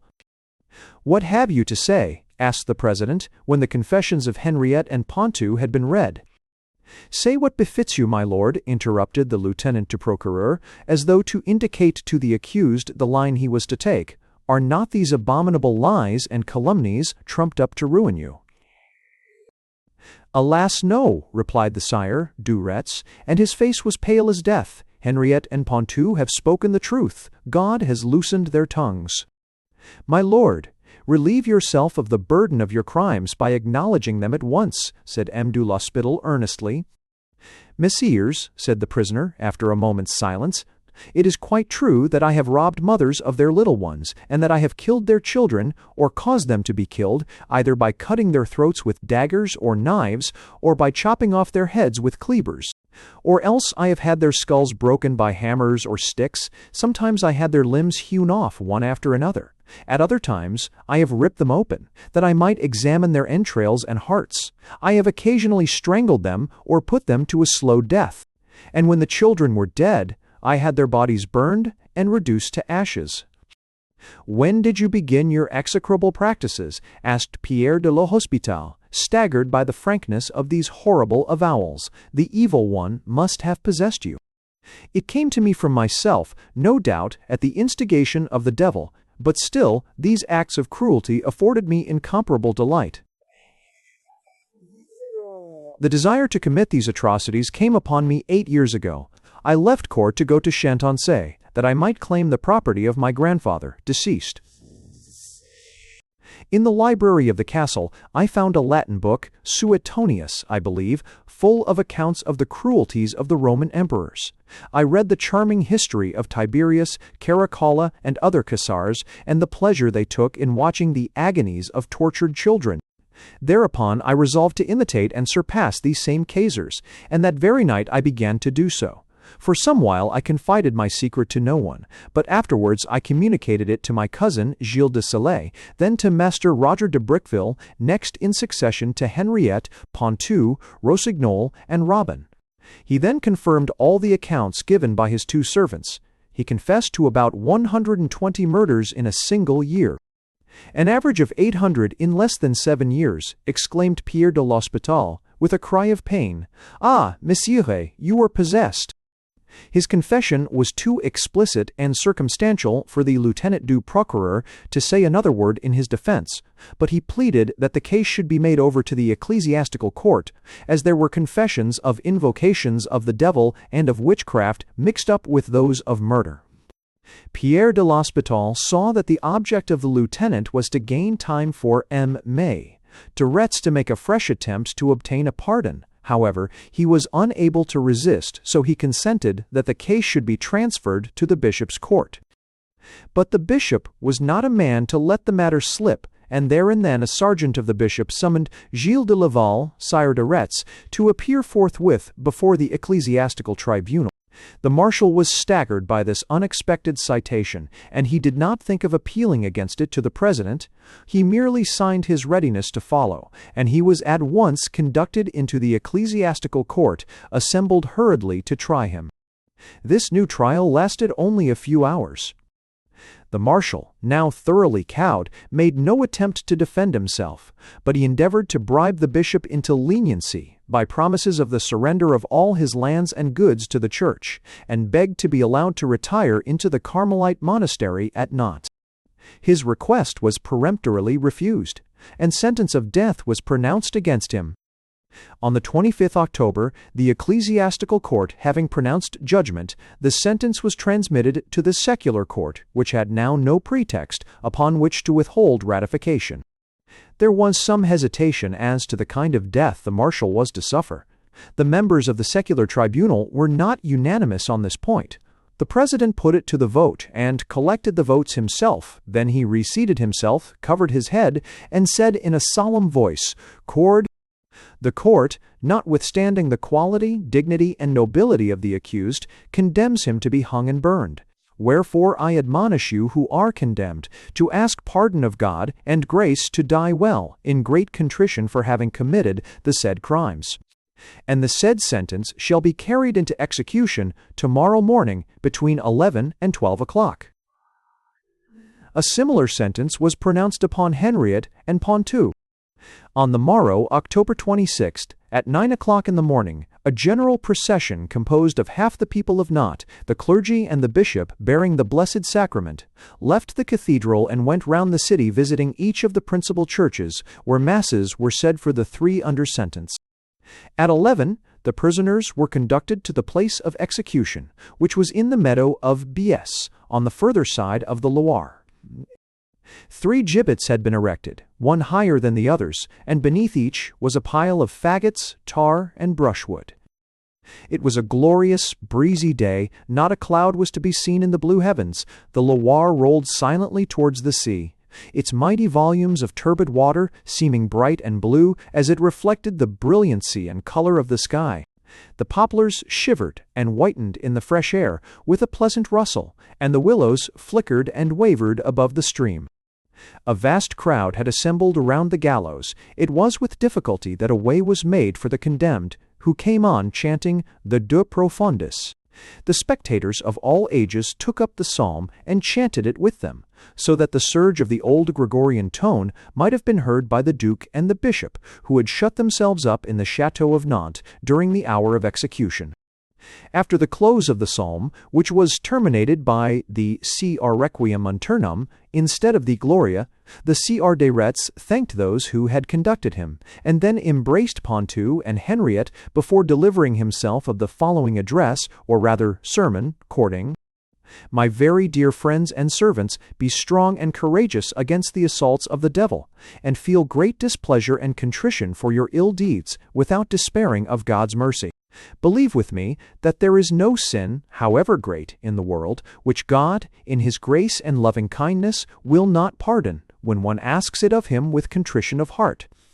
Remember that the Lord God is always more ready to receive the sinner than is the sinner to ask of Him pardon.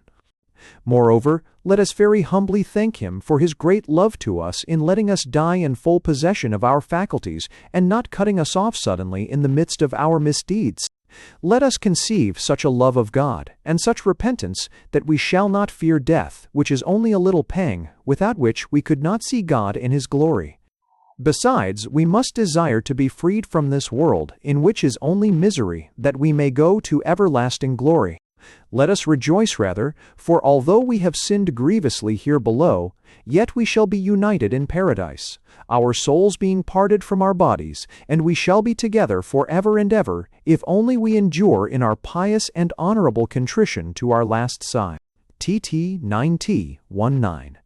Then the marshal, who was to be executed first, left his companions and placed himself in the hands of his executioners.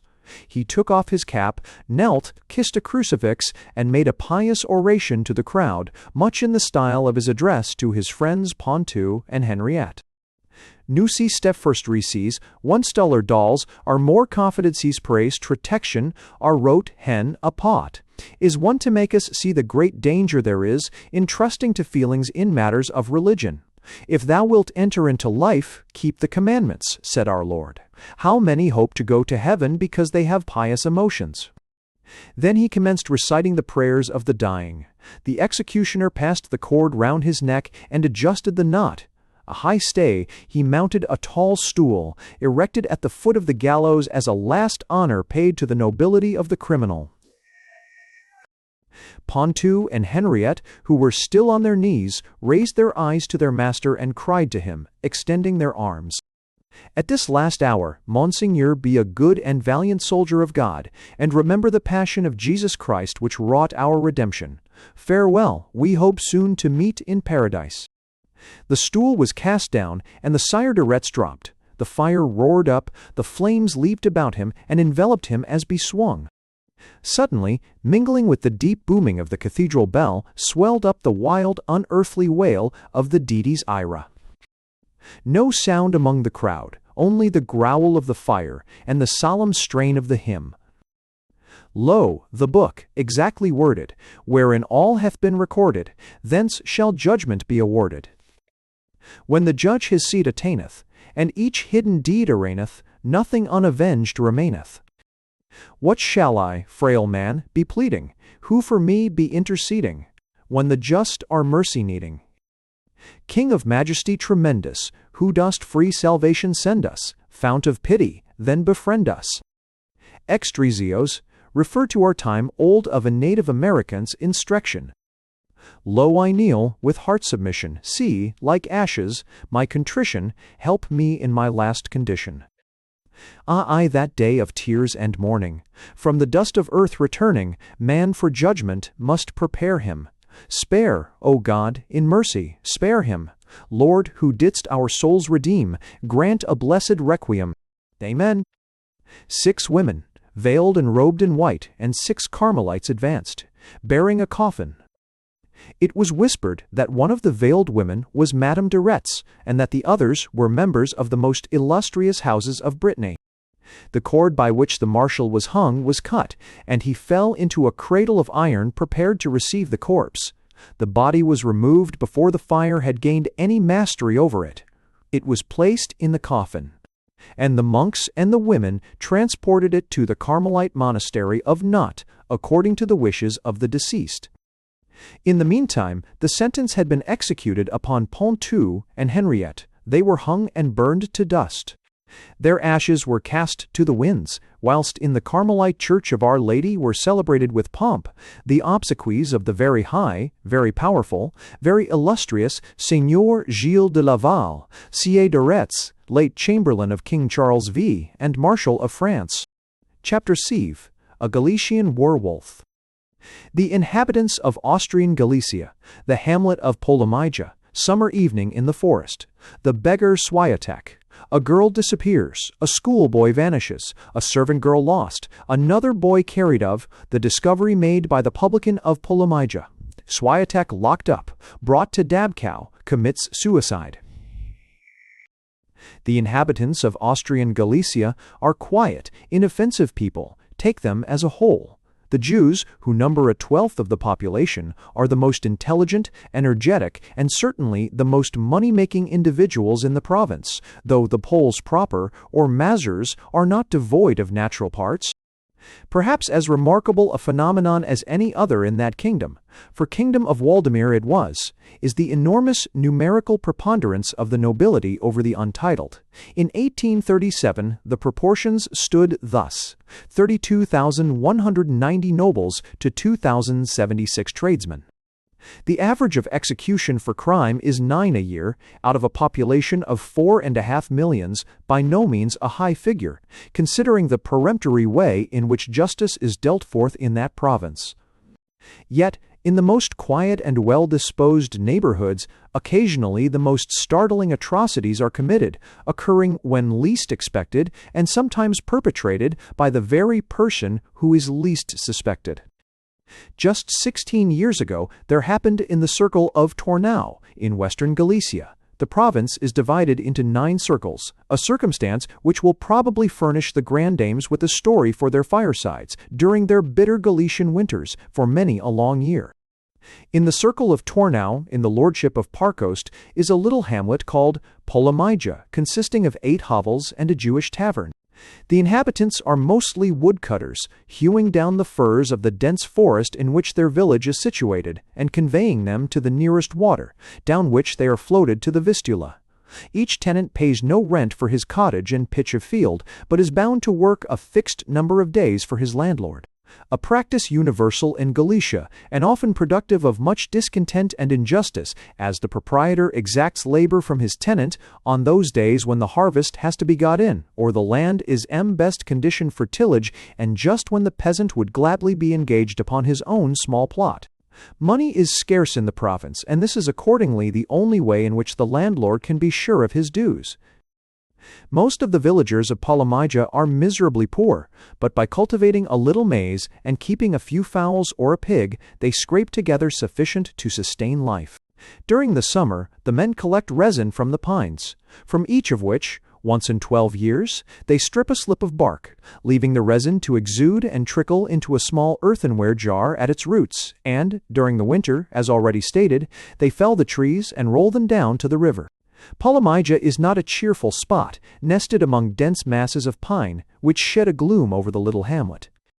Yet, on a fine day, it is pleasant enough for the old women to sit at their cottage doors, scenting that matchless pine fragrance, sweeter than the balm of the Spice Islands, for there is nothing cloying in that exquisite and exhilarating odor. Listening to the harp-like thrill of the breeze in the old gray treetops, and knitting quietly at long stockings, whilst their little grandchildren romp in the heather and tufted fern. Towards evening, too, there is something indescribably beautiful in the firwood. The sun dives among the trees and paints their boles with patches of luminous saffron, or, falling over a level clearing, glorifies it with its orange dye, so visibly contrasting with the blue-purple shadow on the western rim of unreclaimed forest, deep and luscious as the bloom on a plum. The birds then are hastening to their nests. A gerfalcon, high overhead, is kindled with sunlight. Capering and gambolling among the branches, the merry squirrel skips home for the night. The sun goes down, but the sky is still shining with twilight. The wildcat begins to hiss and squall in the forest, the heron to flap hastily by, the stork on the top of the tavern chimney to poise itself on one leg for sleep. To who? An owl begins to wake up. hark! Such is Polymaja in summertime, and much resembling it are the hamlets scattered about the forest, at intervals of a few miles. In each, the public house being the most commodious and best-built edifice, the church, whenever there is one, not remarkable for anything but its bulbous steeple. You would hardly believe that amidst all this poverty a beggar could have picked up any subsistence, and yet, a few years ago, Sunday after Sunday, there sat a white-bearded venerable man at the church door, asking alms. Poor people are proverbially compassionate and liberal, so that the old man generally got a few coppers, and often some good woman bade him come into her cottage and let him have some food. Occasionally, Swiatek, that was the beggar's name, went his rounds selling small pinchbeck ornaments and beads, generally, however, only appealing to charity.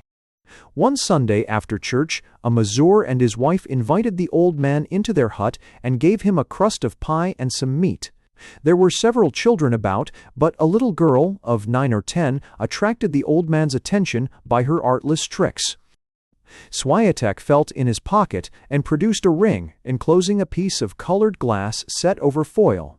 This he presented to the child, who ran off delighted to show her acquisition to her companions. "Is that little maid your daughter?" asked the beggar. "No," answered the housewife. "She is an orphan. There was a widow in this place who died, leaving the child, and I have taken charge of her. One mouth more will not matter much, and the good God will bless us." Aye, to be sure he will. The orphans and fatherless are under his own peculiar care." "She's a good little thing, and gives no trouble," observed the woman. "You go back to Polymaja tonight, I reckon." "I do. Ah!" exclaimed Swiatek, as the little girl ran up to him. "You like the ring, is it not beautiful? I found it under a big fir to the left of the churchyard. There may be dozens there. You must turn round 3 times, bow to the moon, and say, 'Zaboe.' Override, then look among the tree roots till you find one." "Come along," screamed the child to its comrades. "We will go and look for rings." "You must seek separately," said Swiatek. The children scampered off into the wood. "I have done one good thing for you," laughed the beggar, "in ridding you, for a time, of the noise of those children." "I am glad of a little quiet now and then," said the woman. "The children will not let the baby sleep at times with their clatter. Are you going?" "Yes, I must reach Polymaja tonight. I am old and very feeble, and poor." He began to fall into his customary whine, "Very poor, but I thank and pray to God for you." Swiatek left the cottage. That little orphan was never seen again. The Austrian government has, of late years, been vigorously advancing education among the lower orders, and establishing schools throughout the province. The children were returning from class one day, and were scattered among the trees, some pursuing a field mouse, others collecting juniper berries, and some sauntering with their hands in their pockets, whistling. "Where's Peter?" asked one little boy of another who was beside him. "We 3 go home the same way. Let us go together." "Peter," shouted the lad. "Here I am," was the answer from among the trees. "I'll be with you directly." "Oh, I see him," said the elder boy. "There is someone talking to him." "Where?" "Yonder, among the pines." "Ah, they have gone further into the shadow, and I cannot see them any more. I wonder who was with him. A man, I think." The boys waited till they were tired, and then they sauntered home, determined to thrash Peter for having kept them waiting. But Peter was never seen again. Some time after this, a servant girl, belonging to a small store kept by a Russian, disappeared from a village 5 miles from Polymaja. She had been sent with a parcel of grocery to a cottage at no very great distance, but lying apart from the main cluster of hovels and surrounded by trees. The day closed in, and her master waited her return anxiously, but as several hours elapsed without any sign of her, he, assisted by the neighbors, went in search of her. A slight powdering of snow covered the ground, and her footsteps could be traced at intervals where she had diverged from the beaten track.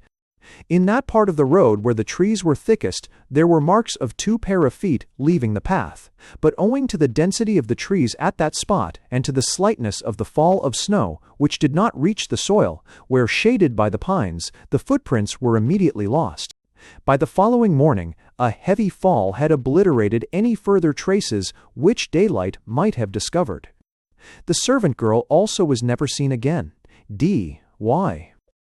During the winter of 1849, the wolves were supposed to have been particularly ravenous, for thus alone did people account for the mysterious disappearances of children. A little boy had been sent to a fountain to fetch water. The pitcher was found standing by the well, but the boy had vanished. The villagers turned out, and those wolves which could be found were dispatched. We have already introduced our readers to Polymigium, although the occurrences above related did not take place among those 8 hovels, but in neighboring villages. The reason for our having given a more detailed account of this cluster of houses, rude cabins they were, will now become apparent.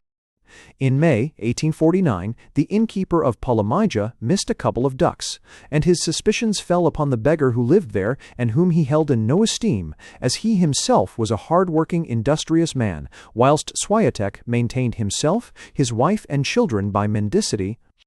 Although possessed of sufficient arable land to yield an excellent crop of maize and produce vegetables, if tilled with ordinary care.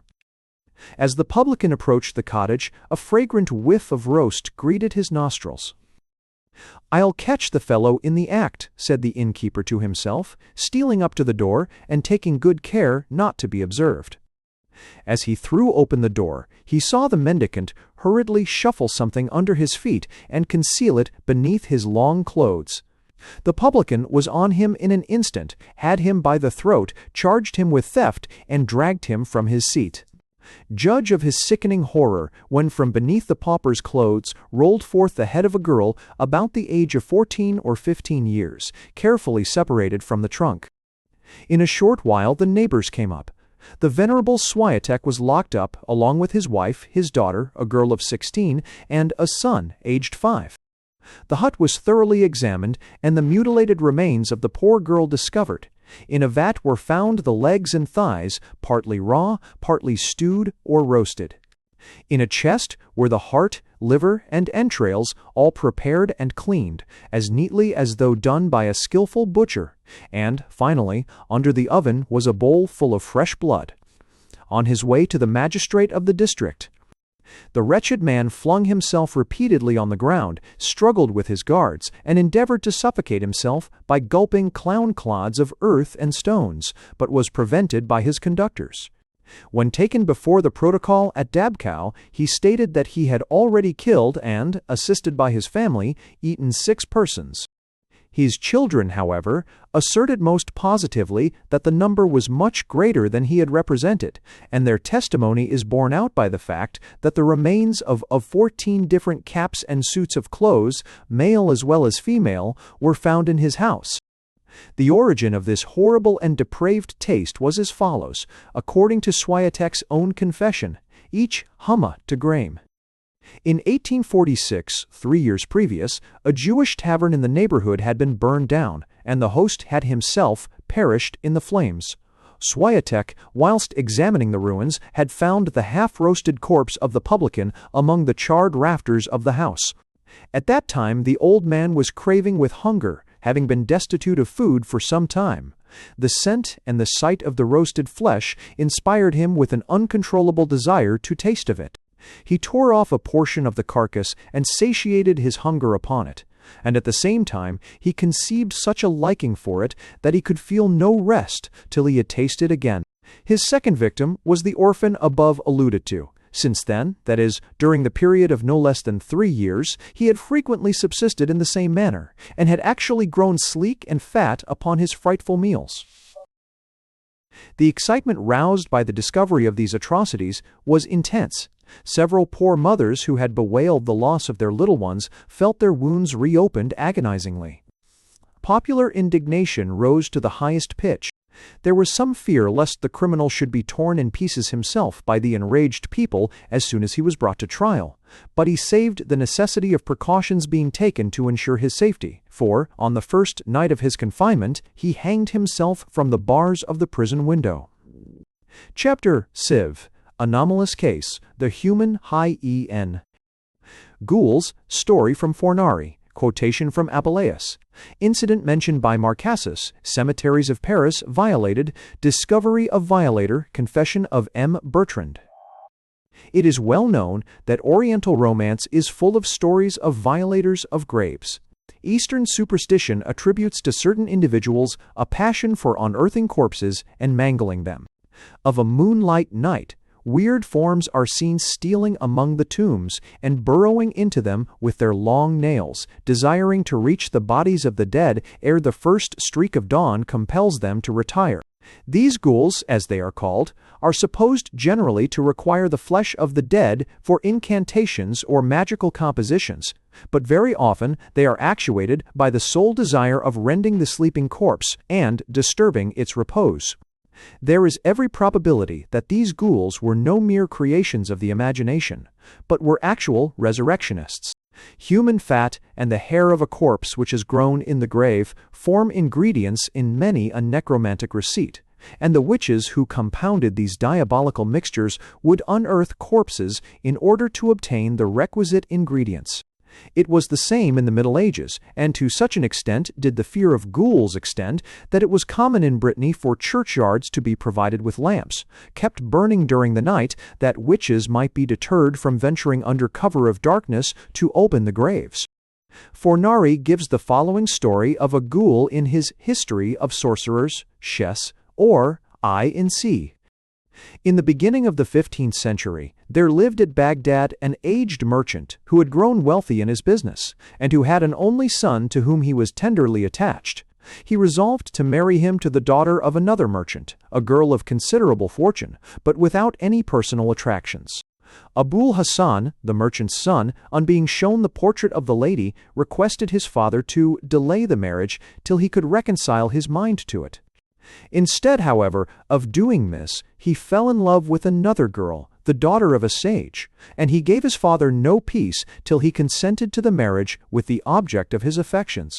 The old man stood out as long as he could, but finding that his son was bent on acquiring the hand of the fair Nadila and was equally resolute not to accept the rich and ugly lady, he did what most fathers, under such circumstances, are constrained to do: he acquiesced. The wedding took place with great pomp and ceremony, and a happy honeymoon ensued, which might have been happier but for one little circumstance which led to very serious consequences. Abul Hassan noticed that his bride quitted the nuptial couch as soon as she thought her husband was asleep, and did not return to it till in Bor before dawn. Filled with curiosity, Hassan one night feigned sleep and saw his wife rise and leave the room as usual. He followed cautiously and saw her enter a cemetery. By the straggling moonbeams he beheld her go into a tomb. He stepped in after her. The scene within was horrible. A party of ghouls were assembled with the spoils of the graves they had violated, and were feasting on the flesh of the long-buried corpses.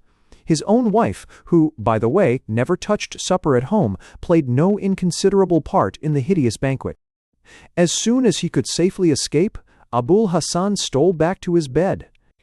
He said nothing to his bride till next evening, when supper was laid, and she declined to eat. Then he insisted on her partaking, and when she positively refused, he exclaimed wrathfully, "Yes, you keep your appetite for your feast with the ghouls."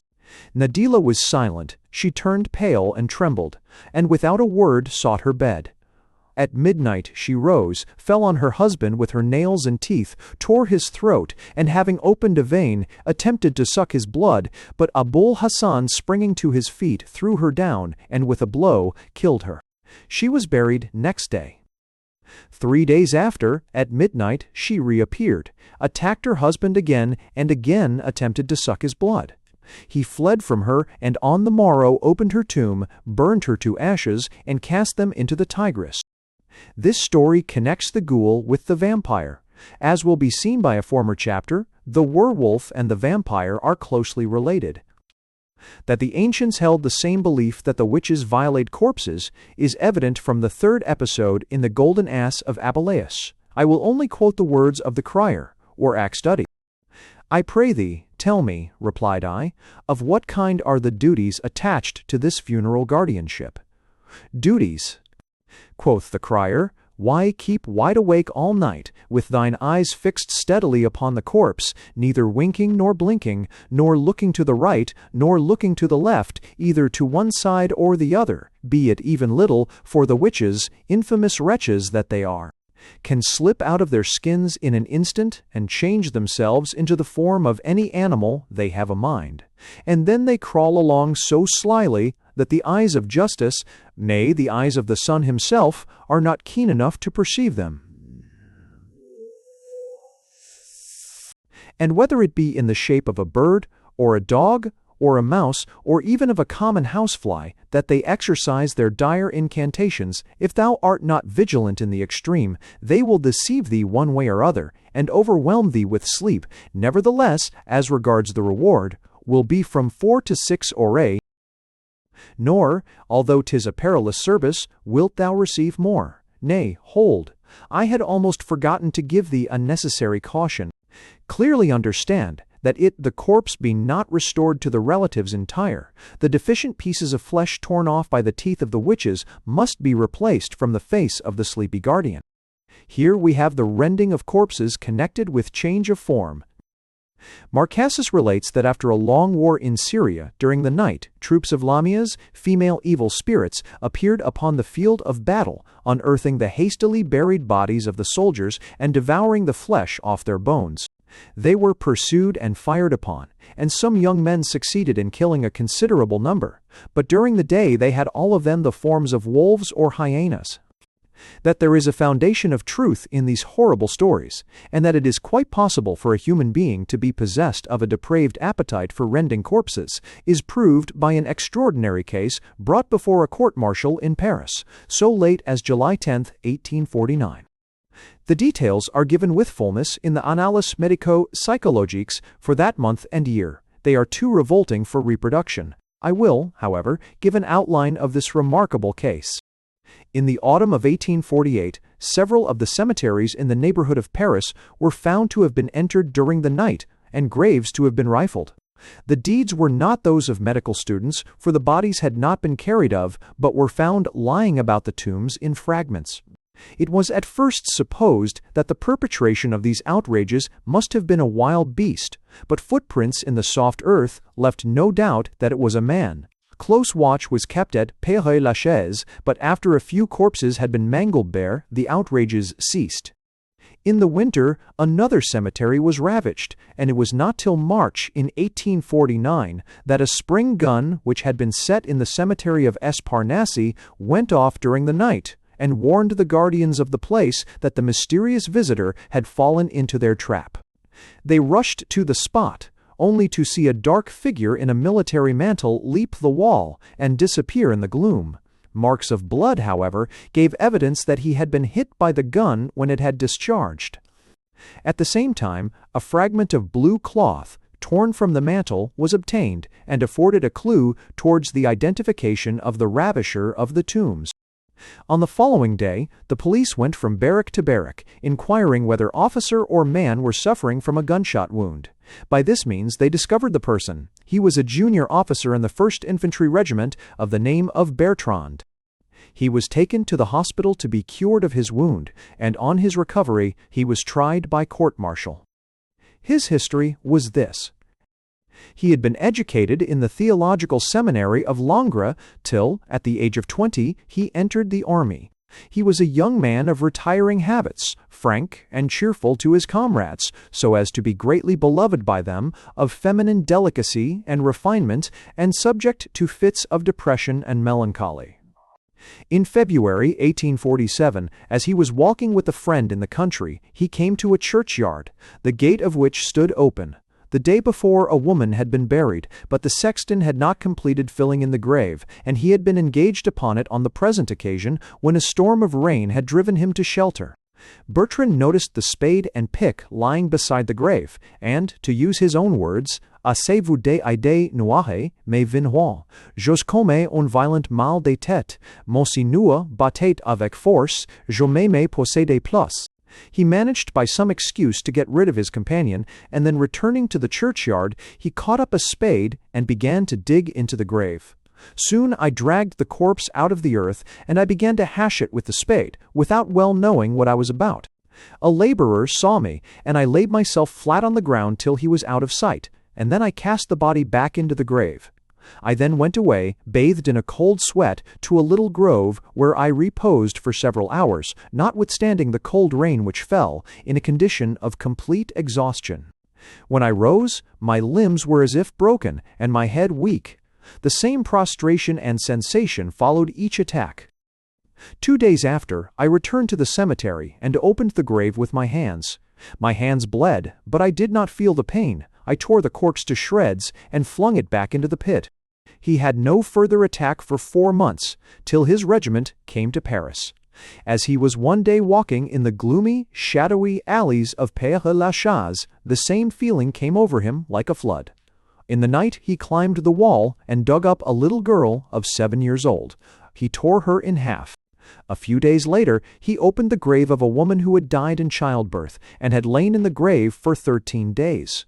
On the 16th November he dug up an old woman of 50 and, ripping her to pieces, rolled among the fragments. He did the same to another corpse on the 12th December. These are only a few of the numerous cases of violation of tombs to which he owned.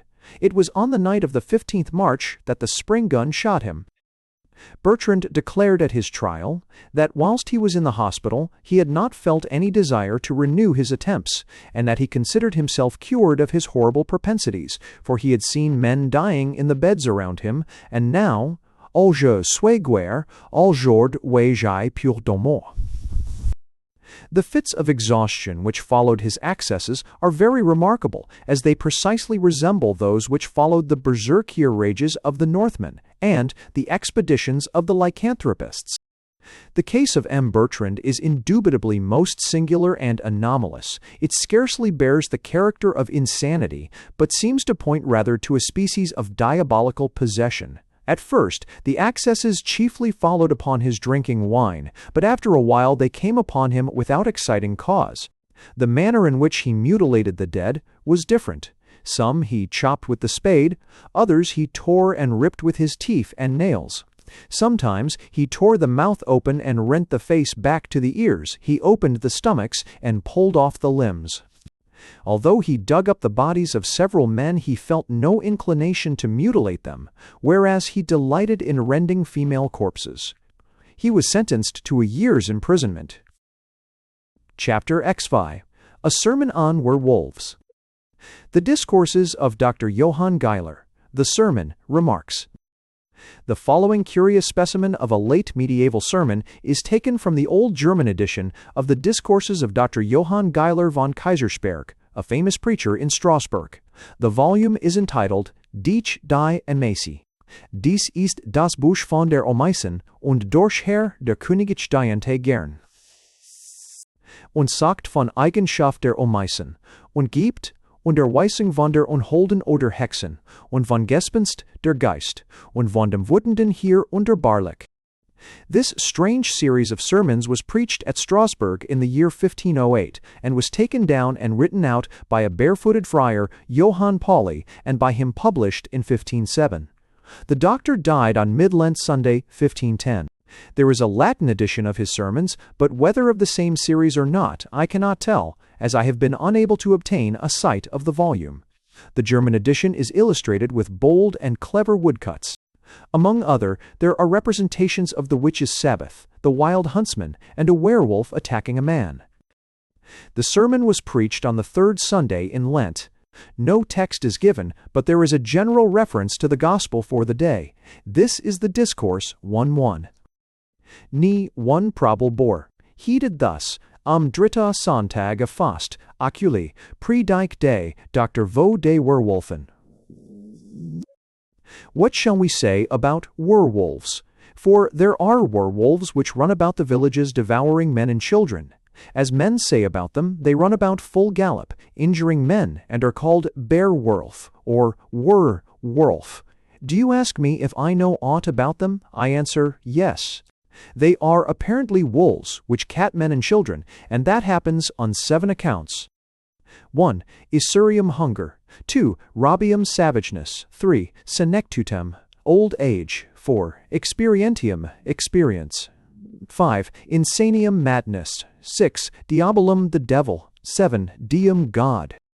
The first happens through hunger. When the wolves find nothing to eat in the woods, they must come to people and eat men when hunger drives them to it.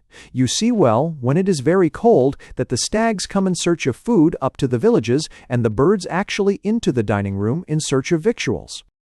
Under the second head, wolves eat children through their innate savageness, because they are savage, and that is propter locum coitum ferum. Their savageness arises first from their condition. Wolves which live in cold places are smaller on that account, and more savage than other wolves. Secondly, their savageness depends on the season. They are more savage about Candlemas than at any other time of the year, and men must be more on their guard against them then than at other times. It is a proverb, "He who seeks a wolf at Candlemas, a peasant on Shrove Tuesday, and a parson in Lent is a man of pluck." Chapter die.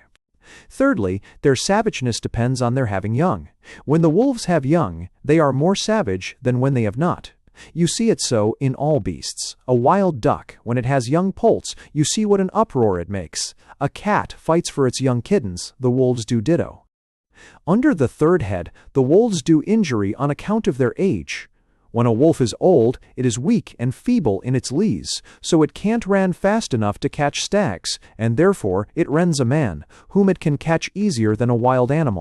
It also tears children and men easier than wild animals, because of its teeth, for its teeth break off when it is very old.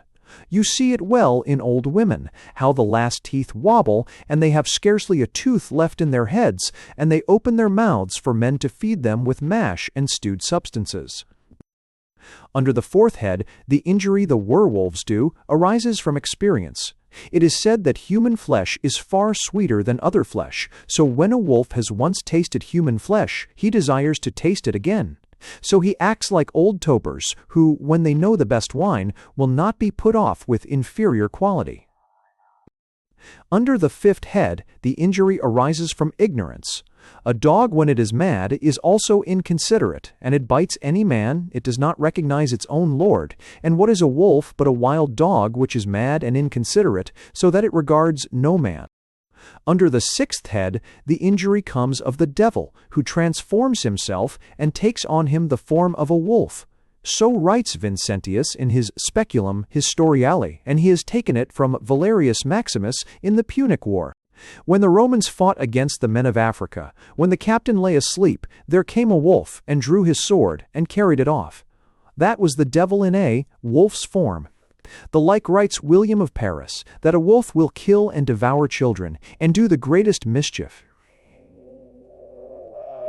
There was a man who had the fantasy that he himself was a wolf, and afterwards he was found lying in the wood, and he was dead out of sheer hunger. Under the seventh head, the injury comes of God's ordinance, for God will sometimes punish certain lands and villages with wolves. So we read of Elisha, that when Elisha wanted to go up a mountain out of Jericho, some naughty boys made a mock of him and said, "O bald head, step up. O glossy pate, step up. What happened?" He cursed them. Then came 2 bears out of the desert, and tore about 42 of the children. That was God's ordinance. The like we read of a prophet who would set at naught the commands he had received of God, for he was persuaded to eat bread at the house of another. As he went home, he rode upon his ass. Then came a lion which slew him, and left the ass alone. That was God's ordinance. Therefore must man turn to God when he brings wild beasts to do him a mischief, which same brutes may he not bring now or evermore. Amen.